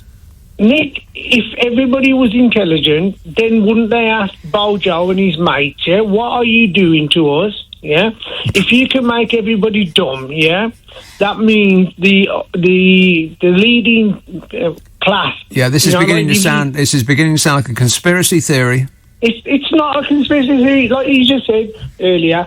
What do you have to do to be in the Conservative government to be sacked? Right? Yeah. The phrase that comes into my mind is people in glass houses shouldn't throw stones. So all of them now, apparently, are living in glass houses, so nobody is throwing any muck at anybody else. I don't know what you're talking about anymore. Something about orangeries. Are we in the orangery now? No. If you can make the population dumb, Yes. Yeah, like Probably, watching yes. daytime Okay. TV. Yeah, watching. I mean, bargain hunt and all these kind of. And you know, when they say, you know, a few weeks ago, I was going to renew my contract on my TV. Yeah, and they go, Renew your contract? What do you mean? You know, Sky TV. Yeah? Without mentioning any brand names, yes. Okay, 500 channels. Offers yet. How many of them are +1? Right. How many of them are repeated 3 times a day or whatever? I said, so can you just please shut up? Yeah. And tell me that you've got about 50 or 60 channels which are multiplied around to make me feel good. I have about 500 channels get squirted up my television on a daily basis, and I watch probably maybe 4 of them, and that's it. And I pay for all 500, but I only watch 4. Yeah, and then, when you say all these new quiz programs, right, you have an American version and a British version and a Bollywood version, right? Okay. Then you got, and then you got an Australian version, Who Wants to Be a Millionaire, yeah? I do. And all of you do, yeah? And all of these programs, and then you got The Apprentice, yeah? Then well, which one was first? They're all just copies of each other with a slight change, and every now and again they will do a celebrity version of all of the above. It's not a television executive making a decision. It's the opposite of that. They're not making decisions. They're just doing a Me Too. Yeah, whatever's on the other channel, it's a hit. Me Too. Yeah, I'll do that as well. But instead of having a blue logo, we'll do it in a red logo, because that'll be different. And that's the same as when you always say, what would Donny do? That's what Boris does. What would Donny do? So, like you said, if Stephen Fry has been doing a program which has been good, then the next lot of people, they try and find someone, right, who's going to do the same. So everybody is living in a copycat situation, yeah. And when I was a kid, okay, I was told the more TV that you watch, the more it kills your brain cells. Yeah. Yeah. Because you are putting information into your head. You're not thinking. There's no thought required. There's no thought. That's it. You've hit the nail on. You're never challenged by television. Ever. You used to be challenged by television. I mean, there used to be a show called Civilization. I challenge anybody to watch it and not be challenged. There's that word again. And ditto the Ascent of Man. I mean, there was no end of programs that used to challenge people. In fact, we had a whole channel of challenging programs. It used to be called BBC Two. Now it's about as dumb as a rock. But like I say to you, that fits into my conspiracy theory. Where if you try and tell somebody, look, why don't you spend a little bit of time, maybe half an hour a day, reading an intelligent book by an intelligent person. A book? Do they still make those? But they'd rather watch, these soap operas, right? Yes. Which is sad. Chewing gum for the mind. That's it. And, okay, just regarding your hairstyles, yeah? Yes. Because we can't get our hair cut anymore, the Donald never had a problem. We need to buy some hairspray that he uses, yeah? And we could all paint our faces orange, right? Well, I don't think that was a hair. I don't think that was hair. I think that was a drone, an army drone that was programmed to hover just slightly above his pate and followed him everywhere he went. Spooky. Yeah, but then Boris, right, have you noticed his hair started to grow and he can't really make it stick up, can he? Because it's starting to fall down now. It looks actually more sensible. Yeah, you're beginning to lose your brand image, Boris. Yeah, you're going to have to employ some more hairspray. Stick it up a bit. Yeah. Do you remember that film called, I think it was Airplane, where the guy was sniffing something, yeah? And he was going on about sniffing. A terrible day to give up sniffing glue. Yeah. And did you see what happened to his hair? That's what Boris needs to do, yeah? Right. He needs to pull it up and spray it and make it look as if it's growing up. I recommend super glue. You should give that a go. Go on, Boris. I dare you. He needs to do something anyway, because at the moment, he's... You know what would be better? It's got his name written all over it. Gorilla Glue. Try that as your hair gel. Gorilla Glue. Ask for it by name. He looks like an albino gorilla, doesn't he, actually? Yeah, like a shaved gorilla. Yeah, particularly when he was trying to clean that chair in one of those endless photo shoots. His entire premiership so far has been just one, and is either hiding from the press in a fridge, or he's got one of his 3 publicly funded photographers trailing him around and trying to get a good shot of either him or his dog. Ugh, that's what we got as a Prime Minister. Well, you know, you vote for a clown, you get a circus, eh, Boris? Yeah. Wait a minute. Exactly. All right, thanks a lot, Ranjit. 0345 6060 973. James texts, surely the most pointless prize in the game show history was the blankety blank checkbook. Yeah, which also came with a pen. But what was it? It was a checkbook in cheap metal. I suppose so, yeah. Well, I'm really pleased about the Lady Gaga's dog walker. You know, I was reading that report in the news, and it was almost as an aside. People were saying, Lady Gaga's dogs got stolen. Oh, and by the way, the dog walker got shot.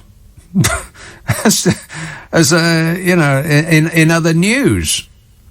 I would have thought that would have been more important than her dogs getting stolen, that the person that was walking them for probably, not much money at all, got shot.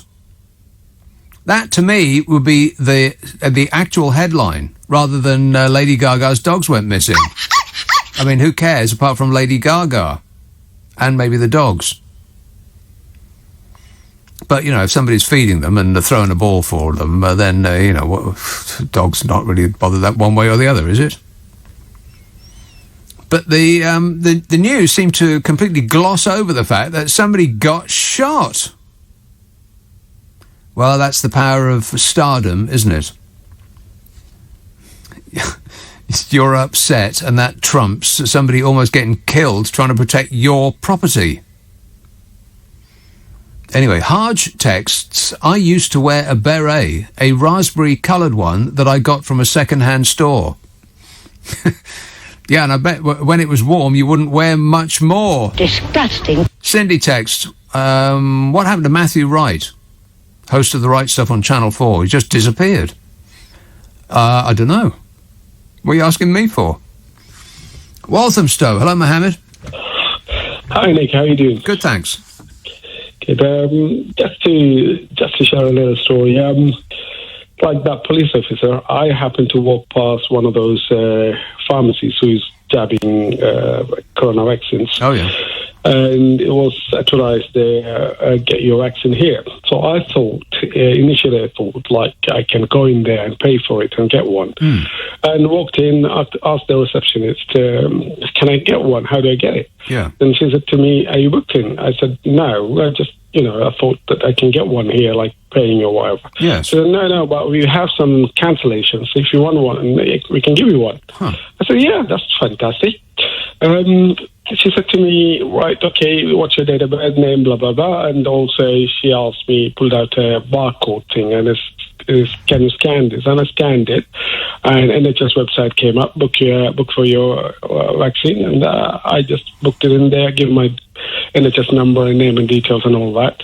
And then some reference number came, and I showed it to her, and that was it. And put me in a AstraZeneca one. An AstraZeneca one, right? Yeah, that's the one. Is that the one that you wanted? No, I wanted the one you have it. What? Seeing a friend of mine, he's an NHS worker, but I happened to see him in the video call, and the way he's suffering, oh my God, he's a lab technician. Lucky fella, he survived, but I thought he's going to go, so that bad it was. Right. So seeing that, then I said, no, I'm not going to take a chance with this. So far I survived, so yes. I'm going to have it. So I don't know what difference between AstraZeneca and the Pfizer one, but... Well, probably not much, but, every little helps, I guess. I mean, if one is... And I'm making numbers up now, but if one is 93% safe, gives you protection, and one's 95%, well, there's still that 2% in between, isn't there? Yeah, exactly. I mean, if your card is up, you're going to go one I way anyway. suppose so. Yeah, that is one way of looking at it. Yeah. Yeah. Exactly. So, was there a lot of people then at this place that didn't show up? I think so. They had a few cancellations. That's what she said to me. Right. And I was kind of like, I was actually thinking that I can buy one. That's the reason I went. And just maybe if it's affordable or whatever. They won't allow you to do that, will they? I mean, I'm sure that people with a lot of money, I'd be amazed if the people with a lot of money couldn't just skip by any queue that or any impediment to getting one. I mean, if you were a billionaire, then I find it impossible to believe that you haven't already had your jab in front of everybody else. I mean, they can say it till they're blue in the face that there's no queue jumping, but I bet there blooming well is.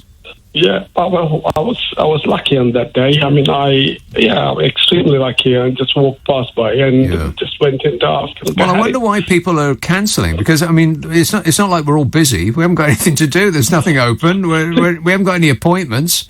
Why are they cancelling? I don't know. I mean, there are all sort of stories, after I'm having it, and some of my friends were going, you should have had it, you've got to have this and the other. And it's almost like 2 weeks now. Well, I can understand why people would refuse to have it. I mean, I've had mine, so I ain't going to refuse it, but I can understand why people might come to the decision that they don't want it. I get that. But why would they agree to go to have one and then not show up? That I don't understand. Probably someone, let's say, for example, they booked it or they had a call from GP and booked it or whatever, then somebody come along and say, don't have it, you're going to have this and the other, and make their mind change or something like that. I don't know. Or they alerted them to the fact that it's actually a way for Bill Gates to insert a microchip into your brain, by which method he will control you. Yeah, bound to be. All right. Good luck. Thanks a lot, Mohammed. 0345 6060 973. You know what? I haven't talked about much of what I intended to when I came in tonight, but, never mind. This show's got away from me again. Tony in Chertsey says, it always seems to me that many of the problems we have are due to money. What about trying to get rid of it? Well, if you want to get rid of your money here, Tony, then simply send it to the following address, which goes for everybody, by the way. Just send it to me, care of LBC. Let's have, oh, God. I thought I was going to get away easy, but apparently not. Stockton-on-Tees. Hello, Brian. Yes, good evening. Yes, Nick. Brian. Defund it. Let's defund the BBC. You don't like it. We'll defund it. Get rid of it. I think that they're doing a lot of things that play into the hands of their enemies, by which I mean putting on stupid programmes. They're their own biggest enemy. That's the problem. On everything you look at on the BBC. Perhaps. Now, you have to pay... It's going to be around about £160 a year for a licence. Yeah. Now, it's the only programme that you have no choice. You have to pay it if you watch it or you don't watch it. Right. They're outdated. Having said that, though, I mean... they can't afford things as well no more. But if you... They lost all the sport. Listen to me. If you... if you get your satellite television, then you're going to be paying a significantly larger amount than 160 quid a year. Well, you're missing the point. You have a choice. If you have it or you don't have it, you have a choice. You don't with the BBC. You don't buy your licence, you can pay a £1,000 fine if you're caught. Right. It's a joke, right? Now, another thing about the BBC, they just don't understand this country, the people of this country. Oh, God. They totally learned a blind eye on politics, on anything. Right. I mean, all the game shows are cheapos. They can't afford it. They can't afford to The pay. game shows are cheap. Are you kidding me? They're massive production. Well, yes, they're pointless. Of course they're pointless. No, the show's called Pointless. Oh. You know what they get? £1,000 the winners. Right, but that's not the point of the show. The show is people sitting at home trying to answer the look. Antiques Roadshow. It's the only channel that would make the Antiques Roadshow, which is my favourite show on television. And people don't win major prizes on that. The joy is to sit at home and guess how much they're going to say, and then look at the appearance of crushing disappointment on the faces of the people who say, "Well, I wouldn't have sold it anyway." You're missing the point, Nick. What is the point? What I'm saying is this: they can't afford anything no more. They've lost all the sport. Are you kidding me? Of course they can. They can't. They've lost all the sport. They've lost. Yeah, but that is because sport was used as a way to shoehorn people into buying pay TV, and that's why footballers earn £500,000 a week, is because the amount of money that poured into the Premier League specifically. Right, they get paid £160 for every household on the television, so they get billions and billions a year. Yes. Where does it go? I'll tell you where it goes. All the management, the boss of it, £200,000 or £300,000 a year. I would. $2 million. I agree. Well, that's not management though. Those are stars who are a different. You can't equate management with stars' wages. But I agree with you that most large organisations, this is not just the BBC, most really large organisations who employ that, I don't know how many people they employ, like 10,000 or something like that, but most of them have tiers of management, and if you got rid of every other tier, then no one would notice the difference. You've got the talk show host, the Irish bloke, right? What do they call him again? He's one of the top paid on the BBC. He gets top guests from America and all over the shop. Oh, what do I call him? Anyway, him. the show is pathetic. It's all unfed questions to them. No, I'm not sure that's right. It is not as good as Parkinson, which cost years ago. Please, the amount of guff that you hear about Michael Parkinson's show, much of it coming from Michael Parkinson. The only reason that it got such massive audience figures back then was because it was the only thing on. There was more on than what you're talking about. There's less on now. They can't afford to have things on now. There was only about 3 channels on, and so you had a choice of Michael Parkinson on 1, opera on 2, and I've got no idea what was on Channel 3, but it was probably Minder or The Sweeney or something like that, something good like that. The thing is, they're outdated. It should go because. The thing it's a constant thing that is the UK that went through all the history of television and it has to stay. Yeah. But the truth is, they've lost the public. No, they haven't. The problem, Brian, is that without some organisation that has the impetus to provide what used to be called quality programming, then the stupidification of the nation would be complete, because it would be wall-to-wall game shows, because commercial broadcasters on TV, they have no impetus to produce quality. No, they don't. Channel 4 has more. Oh, do me a favour. When was the last time you ever watched anything on Channel 4? Channel 4, right? They have good films as well, by the way. A lot better than the BBC. You don't get any points for films. That's just something that you paid for, where you do a deal with Warner Brothers, and because you want the new Mission Impossible or whatever it is, and they say, well, you can't buy Mission Impossible unless you also buy It's a Dog's Life 6. Nick, you're not paying for Channel 4. You're not paying for it. You're not paying no license for it. It's free. You have a television. You can watch it free. I think that some of it. I think that some of it does go to Channel 4. I can't remember what exactly Dispatches. You watch that on Dispatches. No, I think it's 4 or 5, isn't it, son? Yeah, I don't know. It doesn't make any difference. It's a very good show. And they have very good shows. Yes, but I don't think you get Channel 4 without some. I think some of the licence fee does go there, doesn't it? I can't remember what the formula is. Really, I think it's like partly public funded. But anyway, the upshot is that if you take drama out, we do have traditionally the best TV in the world, because TV from every other country is stupid. Okay, we're having a moment of of television drama, most of it coming from America. But other than that, have you ever watched an American documentary? They're almost always stupid. It's like they're aimed at the IQ of your cat. But the thing is, Nick, why is Phil the BBC with all these cheap talk shows and what have you? Is they do a drama thing right? It costs a fortune. Yes.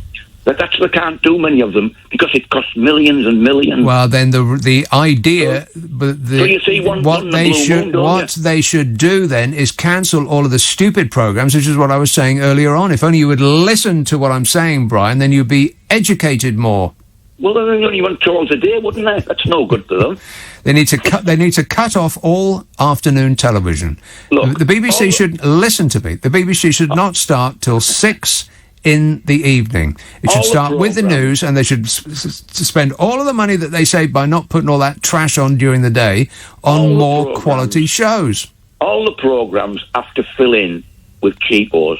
It doesn't matter if it's BBC 3. Only because they're on 24 hours a day. But even in what them 12 hours say, for 12 hours, they can't fill it with stuff that costs a fortune, all of them. But it doesn't have to cost a fortune. All you got to do is somebody interesting telling you something interesting. It can be somebody just talking into camera. Nick, your cup of tea is not the same as other people. Well, for me, for instance, I like the politics ones and similar things to you. But my wife doesn't. She likes watching Coronation Street, EastEnders, Home and Away. Yeah. I think that's a big audience. Just anything that she can watch that makes you shut up, presumably. But what we're saying is, I have a television in the back, she has one in the front, watching all the soaps. You've got to please the old country, Nick. Right, she's probably not watching them. She just thinks, just anything to get that man out of the front room. Yes. No.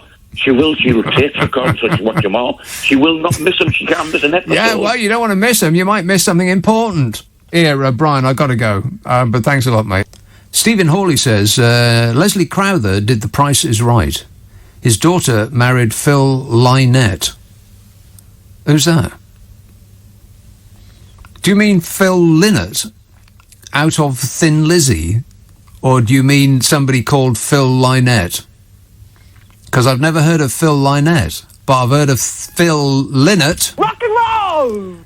Steve says, you also forgot Larry Grayson. What did he do? Apart from always leave the door open. Tony text, do you watch the Antiques Roadshow? I love that. Good Beeb show. I more than love it. I love it. It's like having a holiday every Sunday. LUV, love that show. 0345 6060 973. Let's have. I haven't talked about a single solitary thing that I came in. Look at the amount of papers. Look at the amount of papers that I've got here. An enormous amount of vital topics to discuss, and I've had this show yanked away from me. I've got no control. Croydon, hello, Phil. That'd get you away from Brian, wouldn't it? Oh, God, wouldn't it ever? Nick. She puts that on just to make him leave. Yeah. Well, he's got another solution. Just drop his telly out the window. You won't have to pay a licence then and stop him moaning. Right. Well, I bet it won't stop him moaning, though. Anyway, Nick. Couple of things. Phil Lynott was married to Leslie Crowther's daughter, not Lynott. Yeah. Phil Lynott, you upset me earlier, Nick. No. When he slated Opportunity Knocks and said Britain had no talent in the 70s. Yeah, that is correct. Brother of the Man, Paper Lace, Freddie Starr. Well, Freddie Starr was properly talented, but everybody else that you've just described are not to my knowledge, no. I know, I'm concurring with you. And did you know Huey Green is the suspected father of Paulie Yates? Yeah, I did know that. Yeah. Yeah, I can remember Freddie Starr doing... Now, he was in the news just recently. Are we treading in dangerous territory here? But I can vividly remember the first time that I saw Freddie Starr. I think it was the first time anybody did, on TV. And he did It was either Max Wall or... Max Wall and Hitler. Well, yeah, it was Hitler, yeah, but it was either Max Wall or it was Mick Jagger. It was one of the two, and the nation just was rocked back in its seat, and like the very next day, he was a star. Yeah, exactly. And do you know what? I was watching The Chase tonight, talking about television program. Yeah, right. Do you know what Freddie Starr had on the side of his coffin? You know he's an Elvis Presley lover. He actually had inscribed on the side, "Return to sender." That's pretty good. That's pretty good, yeah. Okay, come on The Chase tonight, and I thought it was so funny. The other one was way down. Yes. Anyway, Nick, congratulations on having your COVID jab. I'm very jealous. Oh, right. How old are you? Today, I am 4 years away from getting my jab. 56 today. 56 today? Right. Thank you. Well, I'll tell you when you're likely to get it. This is who gets the vaccine first. Number 1, care home residents and workers. Number 2, the over 80s, health and social workers. Now, wait a minute. How come health and social workers are in category 2 and teachers and the police aren't? Oh, don't get me started. I've got a beautiful young lady laying next to me who works in education. Right. And my daughter's a teacher as well. And you're right. I concur with you. How comes? But, you know...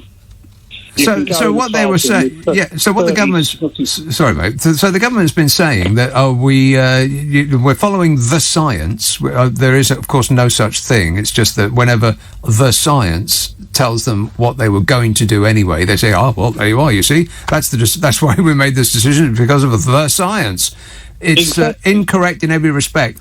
But if the number 2... category to get their jab are health and social workers, then why not teachers and the police? Well, the health workers, I understand, in hospitals. The social care workers, not so much. But why not the police and the teachers? I concur with you on that one. Right. I mean, if we're asking them to put themselves in danger, then we at least owe them, all the maximum amount of protection we can give them. We owe them all a prick in the arm, don't we? Exactly. And then number 3 is the over 75s. That's not you. Number 4 is the over 70s. Not you. Number 5 is... I'm number 8, Nick. How old did you say you were? I'm 56 today. 56 today, right. The over 65s are number 5. High risk under 65s are 6. Are you high risk? No. Number 7 is the over 60s. Number 8 is the over 55s. Yeah, there you are. I know. I'm getting excited. There's only 4 groups below you. I know. Makes me feel young, Nick. Until you look in the mirror. Oh, and then you remember. Yeah. It's a bit harsh, isn't it? A little bit harsh, Talking of programs as well, Nick. Have you ever heard of the program Naked Attraction? I've heard of it, yes. My girlfriend and I were watching it tonight. Oh, it's awful television. Awful television where people stand in cubicles, coloured cubicles, and part of the cubicle goes up, and the first part is you see genitalia. Disgusting. And then a bit further, and then you see some big fat hairy chests, some small skinny chests. Dreadful. And then, it's grim. It's absolute grim. You're talking about naff television. Brian, man, put yourself on the television. All right, thanks a lot, Phil. See, that is what Channel 4 is all about. It's titillation. And we don't need that either. I mean, you're not really improving the life of humankind, are you, with that tripe? Every now and again there'll be something decent on that channel, but not often. You know, one show that I saw that sticks with me, and it's not been repeated, and I've never really heard anybody even mention it.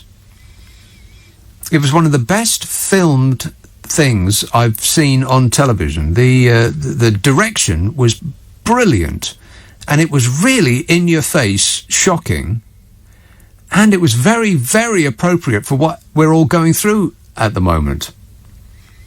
And I can't believe they haven't repeated it, because it was actually properly great TV. And it came and went, and nobody really paid it any attention. I'm not sure that many people even watched it or were aware that it had been on.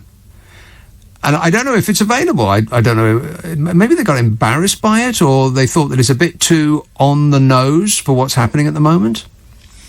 I don't want to say much about it, because if you can find it, then I don't want to give you a spoiler.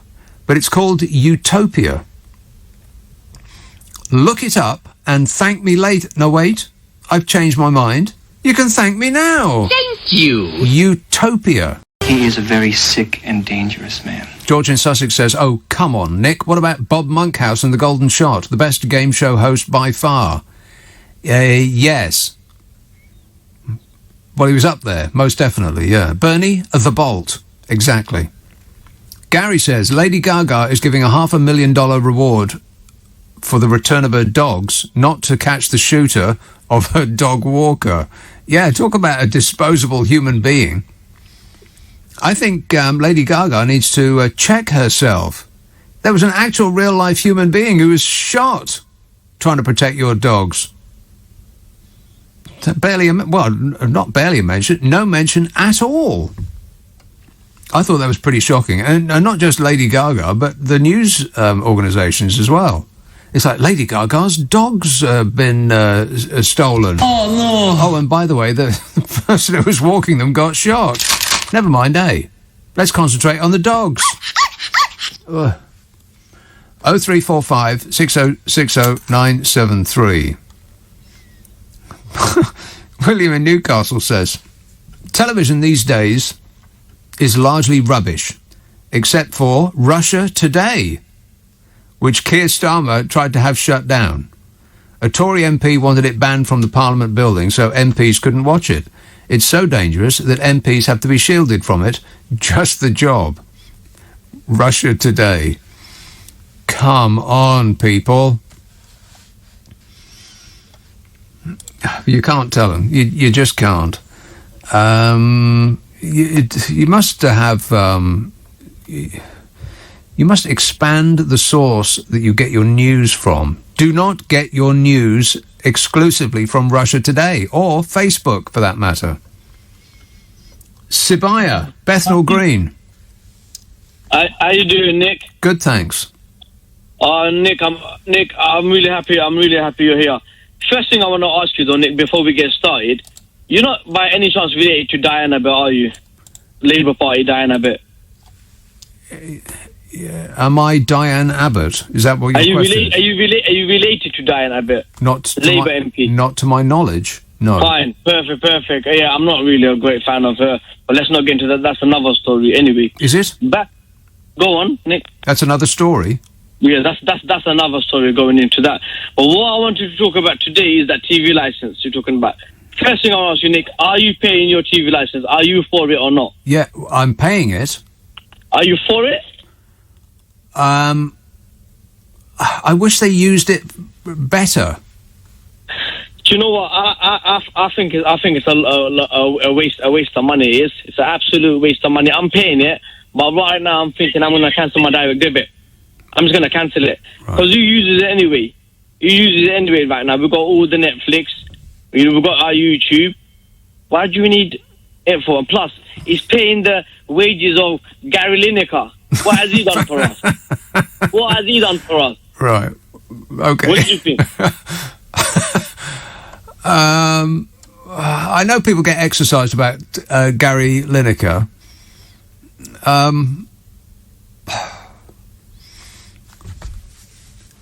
I mean, my position on that is twofold. I have opposite thoughts on it. First, he doesn't deserve it because his presence does not affect the audience figures of that show. I think if you personally affect the audience figures in a positive direction, then you are worth whatever you can get. But if you're earning millions of pounds and your appearance on that programme makes no difference to its audience figures, then I have to question whether you're actually worth that amount of money. And there's no doubt about it. It doesn't make the slightest bit of difference whether Gary Lineker is on that show or not, because there's Match of the Day and Match of the Day 2. And nobody in the history of football has ever said, well, Gary Lineker's not on Match of the Day 2 on Sunday, so I'm not going to watch the Manchester Derby or the Liverpool Derby or whatever it might be. Nobody's ever said that. The draw is the football, not them chit-chatting away about it just to pad the show out, because they're only allowed 10 minutes of highlights. So he does not deserve that money because he is not affecting the audience to that show. Now, footballers, of course, I like stars, like movie stars or whatever. They do affect the audience for that offering. You know, if Kevin De Bruyne wasn't a part of Manchester City, then it would be a less exciting prospect to watch, right? So that's why he's worth all that money. And ditto all of the other stars on the pitch. And similarly, Tom Cruise is worth God knows how much money he gets in for a film, $50 million or $100 million or whatever it is, because you think, oh, wow, it's a Tom Cruise film. And that comes with an expectation of quality and excitement. Who does not want to watch the next Mission Impossible? Me, I do, because the last one was fantastic. And he has a lot to do with that. I mean, some people like would queue round the block to see the new Rock film, which is why he's worth all that money. Because he personally affects the audience figures for that offering. But Gary Lineker doesn't. On the other hand, he's actually really good at what he does. And I'll qualify that by saying, and his detractors will probably be yelling at the radio, yeah, but it's nothing. It's just talking about football. And the thing with that is that he makes something that is actually quite difficult look really easy. Now, okay, they are only talking about football, but there's a little bit more to it than that. But he's quite polished in what he does. But I do find it difficult to get beyond that his presence on that show doesn't affect the audience figures. Whereas, say, I mean, I don't watch anything that they're on, but Ant and Dec do have followers. I mean, if they're on a new show, then half the country thinks, oh, they're so lovely. You know? So they do affect the audience figures of a show. So there it is. That's my thought. 0345 6060 973. He left, that caller. He asked me a question, but he didn't actually want me to answer it. He wanted me to listen to him answering it. Oh, well, better luck next time. Mike texts, Channel 4 is part publicly funded. It was started by Mrs. Thatcher to provide... I surprised myself there. Started by Mrs. Thatcher to provide an alternative to the BBC. Probably not the alternative that she was hoping for. Yes, that's right. Yes, that's right. Rick in Folkestone says, Channel 4 shows loads of amazing Nordic drama series. Boring! Ugh, Nordic drama. Anybody want to watch that? No. I'll tell you what the drama is in every single one of them. It's a bloke is killing women. That's what we like to watch the most. What bizarre species we are. That is our number one form of entertainment. Watching blokes killing women or children or both, preferably. It's our number one form of escapism. How weird is that? Even the soft, fluffy detective shows during the day. You know, what's her name? Mrs. Marple, or whatever her name is. That's all about killing women too. We're obsessed with it. Miss Marple. Yeah, no, Miss. It's like suddenly I'm doing Dick Emery.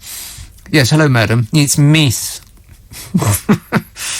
Rick in Folkestone says, no, I read that.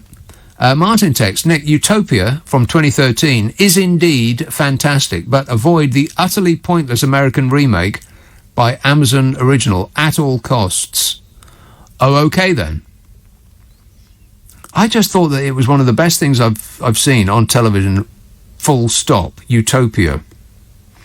But it came and went almost like they were embarrassed by it. But seriously, the way it's shot, the images and the idea behind it and just the way it was done is just absolutely excellent. But it's not comfortable watching. I'll give you a heads up, as they say in America. Warning, warning. It's not relaxing viewing, Utopia. 0345 6060 973. Let's have a call in Harpenden. Jenny. Hello? Jenny. Hi, I just wanted to counter a couple of things you said. Yes. You said that you don't think that any American documentaries are, that they're all rubbish. Have you ever watched PBS on the Smithsonian channels? PBS, I rest my face. The documentaries that PBS do, it's as though they're making them for the IQ of your pet. I don't agree with you. I think some of them are very good. And what about the Smithsonian channel? Well, what do they do? Well, they do a lot of American documentaries, and they're, a lot of history, and they're excellent. They really are very good. Not all of them, but there's a lot worth seeing on that channel. Don't you think that it's all a bit dumbed down, though? No, I don't. Not really. Some of it is, but some of it is really good. And also, Channel 4, I know you don't like Nordic drama, but they do a lot of world drama on Channel 4. The Water Presents lot. It's not all Scandinavian, though a lot is. That's pretty good. And the BBC... Is it all about killing women? No, not at all. And also you want to watch BBC Channel 4, is it Channel 4, BBC 4? They do some very good world drama as well, and a lot of lovely music. Yeah, the thing that BBC 4 has taken over from what BBC 2 used to be. BBC 2 used to be the smart channel. BBC 1 used to be the game shows and, all that family entertainment, Doctor Who and all that tripe. And BBC 2 used to be for people who had a brain. And now BBC 2 is just as stupid as BBC 1, and they've hived off some, not much, intelligent stuff to BBC 4. Well, they do. Some of it is very good on BBC 4. I mean, they've had some very good drama. Yeah, not much though. Good French drama. I mean, it's not just men killing women. Yeah, but not much though. They're very good plots. You've got to really pay attention. Oh. You have? Yeah, sure. Sorry, I don't agree. You've really got to, you've got to watch it, and some of the characterizations are excellent. I very much doubt that, Jenny. Well, I'm sorry. I think you're wrong. Well, I'm sorry. Okay. Look, it's horses for courses, isn't it? Yeah. And a lot of what they do gives a lot of people a lot of pleasure. Right. Okay. Then consider me told. Yes. All right. No, every time I look at the schedule for Channel 4, it's just a bunch of Top of the Pops repeats. And they were stupid the first time around. Unless they come from the 1970s, in which case there's probably something really, really good in each and every one of them. But you don't want to watch anything from the 1980s?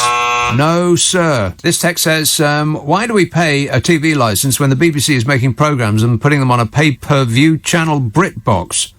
So our TV licence money is being used to make programmes for us to pay again and watch them in BritBox. Yeah.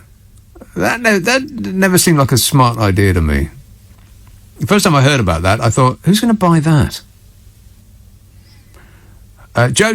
Seriously, people, business persons should always run their ideas by me first, to save money. And they can thank me no, wait, I've changed my mind. They can thank me now. Thank you. Joe texts, don't knock the Nordic drama. If you can deal with the subtitles, you'll find they produce some of the best drama. Try it. No, Joe. I don't want to, and you can't make me. I think that people ascribe intelligence to foreign programmes because it's more difficult to assess them because you're reading all the time. I think we assume that foreign programs are more intelligent because they're being spoken in a foreign language, which to us sounds intelligent. But it's not intelligent to them. It's not a foreign language to them. They speak that language. Let's have Covent Garden. Alicia. Yeah, hi, how you doing? You're Good, quite thanks. funny. Oh, thanks, Alicia. Now, I was calling regarding Lady Gaga. I think someone needs to ask her, like, is she all right in the head? Like, her friend, someone just nearly killed her friend. And she's gone, you're going to get $500,000, bring the dogs back, and you can go free. Like, is she mad? Like, Well, this is a woman who walked around in public in a dress made of meat. I think that question has already been answered. Yeah, I think, someone needs to talk to her. Yeah. Seriously. That's right. Yeah. Leave it with me, Alicia. I'll have a chat. Somebody passed my number on to Lady Gaga. I am available night and day. Tony texts, what about Quest? Do you ever watch that? What is it? Well, no is the answer. I don't know what it is. Quest. Never heard of it. I'll put it on the list of things I'm not going to watch. God, I've got so much to watch. I keep thinking I've got to watch more television.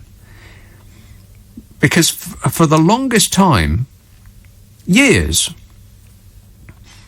I've been staring at my satellite recording box thing, and it's got 1% or 0% quite often of available space to record new programs, which means I've got literally hundreds of hours of recorded programs that I'm never going to watch. But you go through and try and delete some to find some space to record other programs that I'm not going to watch.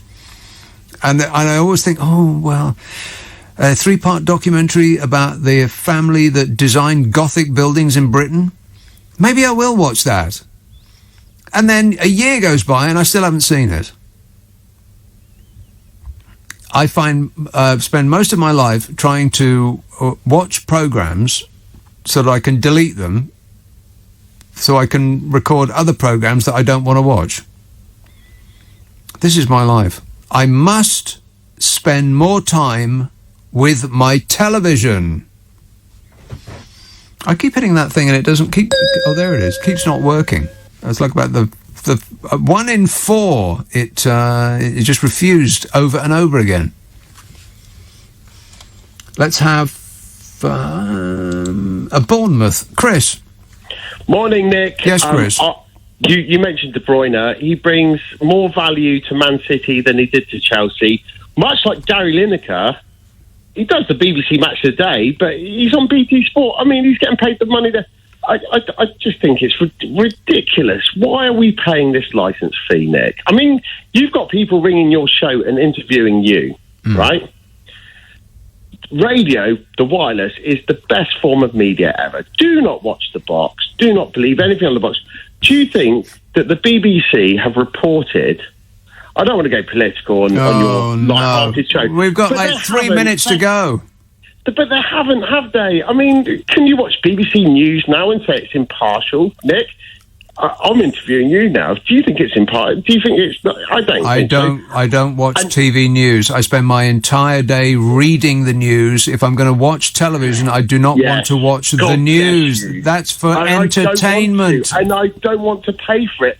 And also, the thing that you said about Ant and Dec, yes, they get followers.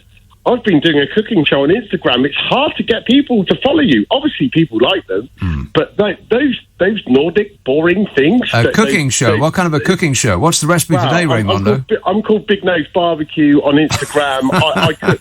Yeah, that's me. But I'm actually a DJ by trade. Hey, what I'm saying is, DJ! I am an actual record DJ by trade. But those Nordic dramas, oh my God. I mean, what? It's too depressing. I do not want to immerse myself in other people's death. That's not entertainment to me. And I particularly, totally and absolutely, definitely don't want to immerse myself in the death of, or the multiple deaths of women at the hands of men, or children at the hands of men, or children in the hands of anybody. But that seems to be the thing that turns us on the most. And I think that is the right phraseology as well. We do seem to get excited by that. Otherwise, explain the preponderance of programs and books, by the way, the best-selling that are of that topic. Women getting killed and children getting killed. That's what we like to relax and look at the most. Isn't that weird? Yeah, Chris, I've got to go in case you bring up politics this late into the show. Oh, no. It's a no from me. Yes, how bizarre. I mean, you think that we would like to relax looking at pretty pictures of flowers or something like that. People doing happy things. But no, we like immersing ourselves in other people's misery. Oh, I'm going to get all Sex Pistols on you. Rock and roll! It's a cheap holiday in other people's misery. They did do some good lyrics.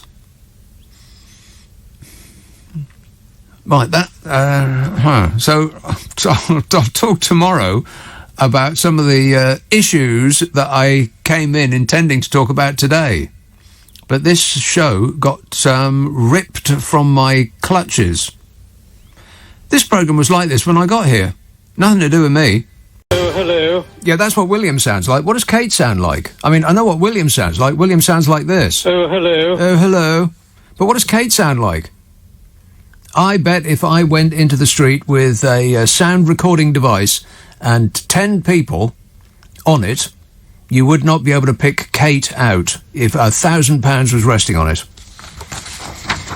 Anyway, the head of the United Nations declared that humans have waged a suicidal war on nature. Oh, no. In a report, Antonio Guterres warned about the triple threats to the world from high pollution levels, climate change and loss of biodiversity. And I checked the comment section underneath this story online, and the response ranged from, why doesn't he keep his nose out? To, why the bleeping flip doesn't he keep his nose out? People's response to these kind of warnings is just comical and a little bit frightening. It's a little bit frightening. The UN Secretary-General said humanity is where he doesn't speak English very well. The UN Secretary-General said humanity is waging a war on nature. He could have picked an easier sentence than that. Antonio Guterres tried humanity is waging a war on nature. That is some expert English stuff he attempted there. Waging a war on nature. He says this is senseless and suicidal. Correctamundo. He said the consequences of our recklessness are apparent in human suffering, economic losses, and the accelerating erosion of life on Earth. As in our lives, perhaps. He could have said that this virus that we're trying to fight right now is a consequence of that. The destruction of wild environments, the moving into the territory of animals that pose an invisible threat to us. He could have said what I've been saying on this show for years, that the Earth will eventually shrug us off if we damage it too much. But the very idea that the ever-increasingly extreme weather has anything to do with us, or what we should and maybe try to do is live our life more in harmony with our surroundings instead of flattening our surroundings for the production of some assorted amusements that we then throw away into a hole in the ground or into the sea when we get bored. Seems logical to me. We are the only animal on Earth that does not live in harmony with our environment. You know, I'd like to share a revelation that I've had during my time here. It came to me when I tried to classify this species, and I realised that humans are not actually mammals. Every mammal on this planet instinctively develops a natural equilibrium with the surrounding environment. But we humans do not. Instead, we multiply, and multiply until every resource is consumed. The only way for us to survive is to spread to another area. There is another organism on this planet that follows the same pattern, a virus. Human beings are a disease, a cancer on this planet. We are a plague. I know Kung Fu. Name that film. The UN Secretary-General, Mr. Guterres, also offered suggestions of ways out. It's a good long while since I've seen that film, come to think of it. I should whip that one out and stick it in the machine. The UN Secretary-General, Antonio Guterres, also offered suggestions of ways out of the crisis in a report called Making Peace with Nature by the UN Environment Programme. Anybody want to make peace? No. No, of course not. We can attack nature. Maybe if we shoot nature, then it'll give up. His plan includes, but is not limited to, shifting subsidies worth £3.5 trillion from fossil fuels, mining and agriculture to low-carbon equivalents and trying to restore nature. But what if you don't want to make peace with nature? What if you want to shoot your way out? The UN has urged governments to take ambitious steps at the Climate Change Conference in Glasgow in November to help save nature. But they can ask until they're blue in the face. Because we're all gasping for air, and it still won't make the slightest bit of difference. Anything that governments do is all window dressing, virtue signalling in the modern manner. It won't be enough, because that would involve actually depriving ourselves of something that we want. And we won't do that without a complaint. And then there was this. It gets worse. Climate change has weakened the ocean current, which drives the Gulf Stream to its weakest for more than 1,000 years. What? The driving force which brings warm water from the Gulf of Mexico up to the UK and is responsible for mild winters in Western Europe is known as the Atlantic Meridional Overturning Circulation, or AMOC for short. I think I'll just say AMOC. AMOC has run amok. Oh, no. Yes. This is why it's relatively mild here, where, the weather doesn't really do very much at all. Not much, not really. Doesn't get particularly hot in the summer, doesn't get particularly cold in the winter. I mean, I know we just had a little bit of a cold spell, but not much, not really. I mean, we didn't have 6 feet of snow, did we? 6 feet of snow wasn't dumped on us. We didn't have massive dumps anywhere. Dumps. They call them dumps. Big, massive dumps all over. Yeah, thanks, Donny, we know. Experts warn that by 2100, which is about 80 years, maths fans, the AMOC, you know what, I'm going to say it, the Atlantic Meridional Overturning Circulation, could weaken by as much as 45%. Wow, that's almost 2/3.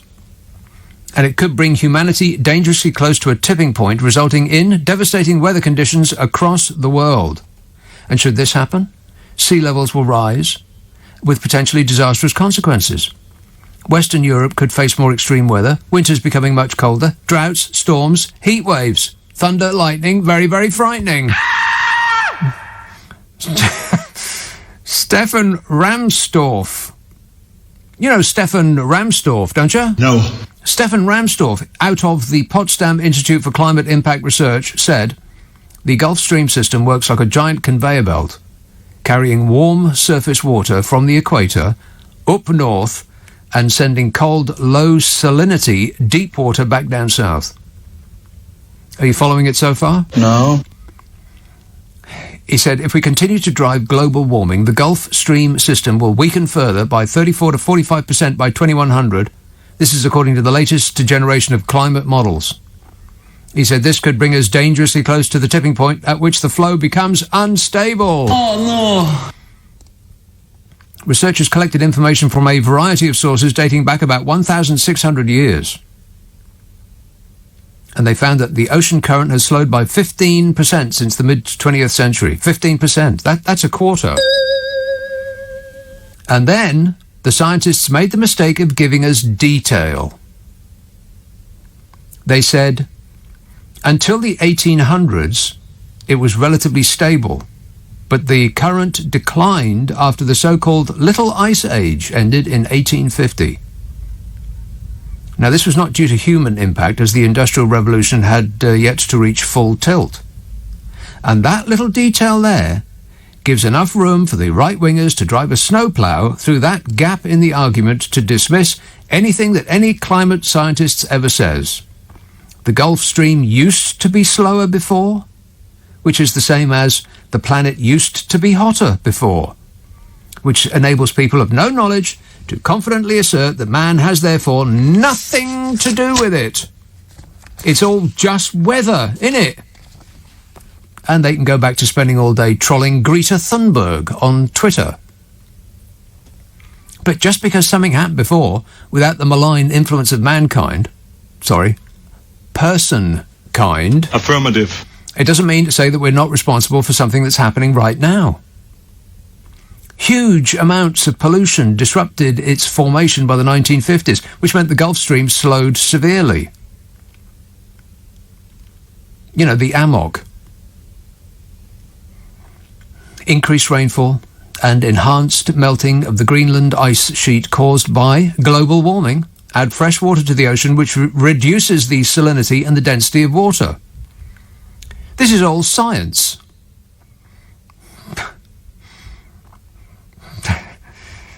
It is. Now, when the salinity and density of water is reduced, this subsequently prevents the warm water, which has travelled north, from sinking as it cools, and this breaks the convection cycle, ultimately weakening the flow of the Atlantic meridional overturning circulation. And Dr. Andrew, Deputy Science Leader of the Polar Oceans at the British Antarctic Survey, holy moly, you did a wide door to fit that title on, wouldn't you? Dr. Andrew Majors, Deputy Science Leader of Polar Oceans at British Atlantic Survey. You couldn't fit that on the side of a boat. He said, "This work provides new long-term context and reveals that prior to the era of human-induced climate change, the Atlantic overturning circulation was relatively stable and stronger than it is now. This indicates that the slowdown is likely not a natural change but the result of human influence." And every know-nothing on the internet piled in with clench-fisted fury and started bashing their hate into the keyboards to tell this expert, with a title so long it barely fits on the internet, that he doesn't know what he's talking about. And I sat there with utter bemusement, wondering why people react with such anger to being told that mankind is not doing the planet much good. Why do they get so furious when they're told that? It's almost as though it's an insult to their patriotic pride. We should get Gavin Williamson to do a planetary comparison. We've beaten Venus and we've beaten Mars and we've beaten Mercury because, frankly, we're a much better planet than every single one of them. Unfortunately, shouting at climate change isn't going to make it go away. And the Atlantic meridional overturning circulation has a profound influence on global climate, particularly in North America and Europe. So it's a good job we are no longer in Europe. So the effects will not be felt here. Not in good old Blighty, goodness me no. There'll be no damage from the coming climate change here. Not in Her Majesty's Britain. Now we are able to set our own laws, we will ban climate change. Something we could not have done under the socialist dictatorship of Brussels.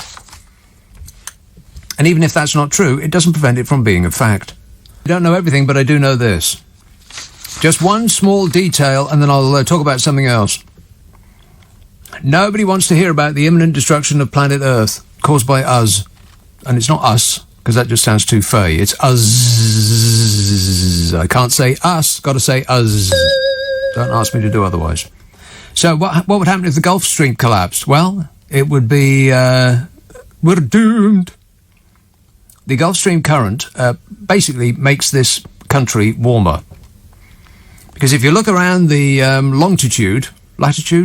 latitude, then we are on a level where we should actually be freezing bloomin' cold. And that is precisely what will happen if the Gulf Stream collapses. In the winter, we would freeze over, and in the summer, we wouldn't get no water. Wouldn't rain here. Dry, parched it would be. So we wouldn't have anything to drink. We'd have a hose ban from about May onwards, and the crops would fail, and we'd starve to death. But how would it be apart from that?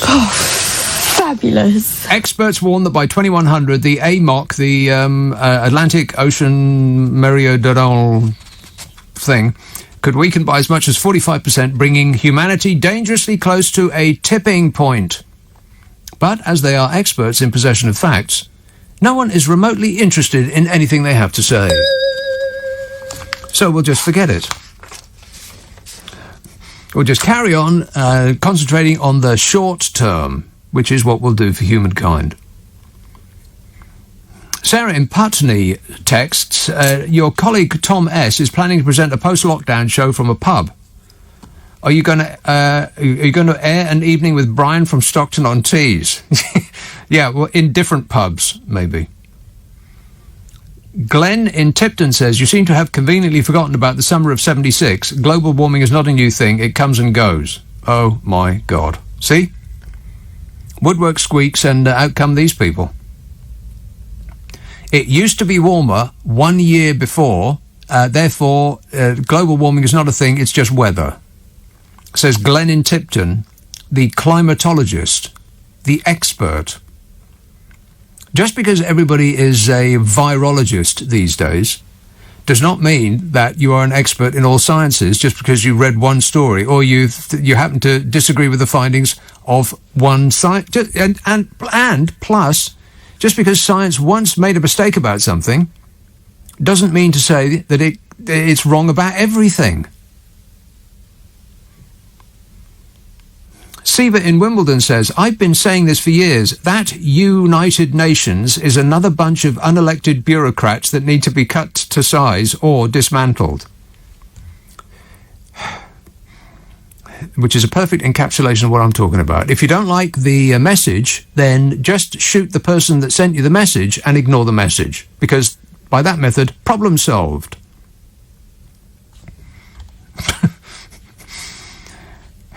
Archie says, every school in the country should show pupils the film Koyaanisqatsi. Absolutely, and you spelt it right. Wow, that is excellent work there, Archie. Koyaanisqatsi. Correct. Koyaanisqatsi is my favourite film. It is great. Groovy. It is some of the most beautiful images you'll ever see, which now you will have seen a bit because they got copied so many times. I mean, there's so many films that have copied the images that are in Koyaanisqatsi, and you'd have seen them on ads for the last 20, 30 years. But they remain a visual stunning treat. Plus, the music of Philip Glass. Rock and roll! It's the best combination of images and music you will ever see, or your money back. Money back offer is not available. Koyaanisqatsi, my favourite film. Ask for it by name on an internet near you. Gavin Bristol says, hen global warming comes at us in swathes. Oh, when, perhaps. Missed out the W there, Gav. When global warming comes at us in swathes, then I'll be worried. Yeah, the word swathe is never used in a sentence that brings positive news. Always negative news. Sam in Hyde says, can you imagine how many dolphins will be strangled by discarded face masks? Yeah, that's a good point. We are creating literally tons and tons and tons. I'll go out on a limb here. 112.6 tons of PPE waste. PP waste. And none of it is recyclable, unless it is, in which case, please disregard my last comment. I don't believe any of it is recyclable, is it? Because it's more than one thing per mask. It's got a bit of string on it, and it's got a bit of paper, and the paper's got a covering, and there's a bit of plastic, and it's all sorts of a mess. God, the amount of stuff that we're creating. And to dolphins, of course, it probably looks like a fresh and tasty, delicious sea snack. It looks like a jellyfish. I was about to say, what are those fish that look like jellies? A jellyfish! Idiot. I bet it does. And then they'll choke to death. This says, please stop using woke Orwellian, dystopian, new speak when referring to mankind as person-kind. Things are confused enough already without this, says that anonymous texter. I'm not confused. Are you confused? There's no confusion here. The Netherlands. Chris. Hi, Nick. How are you? Good, thanks. Of course, you'll see it first, the wave pouring over the land. Yeah, absolutely. I always say to my Dutch friends that they're trying to beat the rising sea level by just outgrowing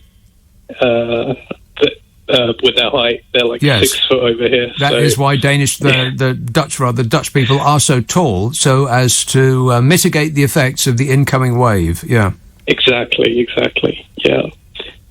But I just wanted to say, really, I called in to say that I think it's such a popular mindset to have right now that we're our own kind of most favoured expert on any subject. I mean, we don't believe in anything anymore.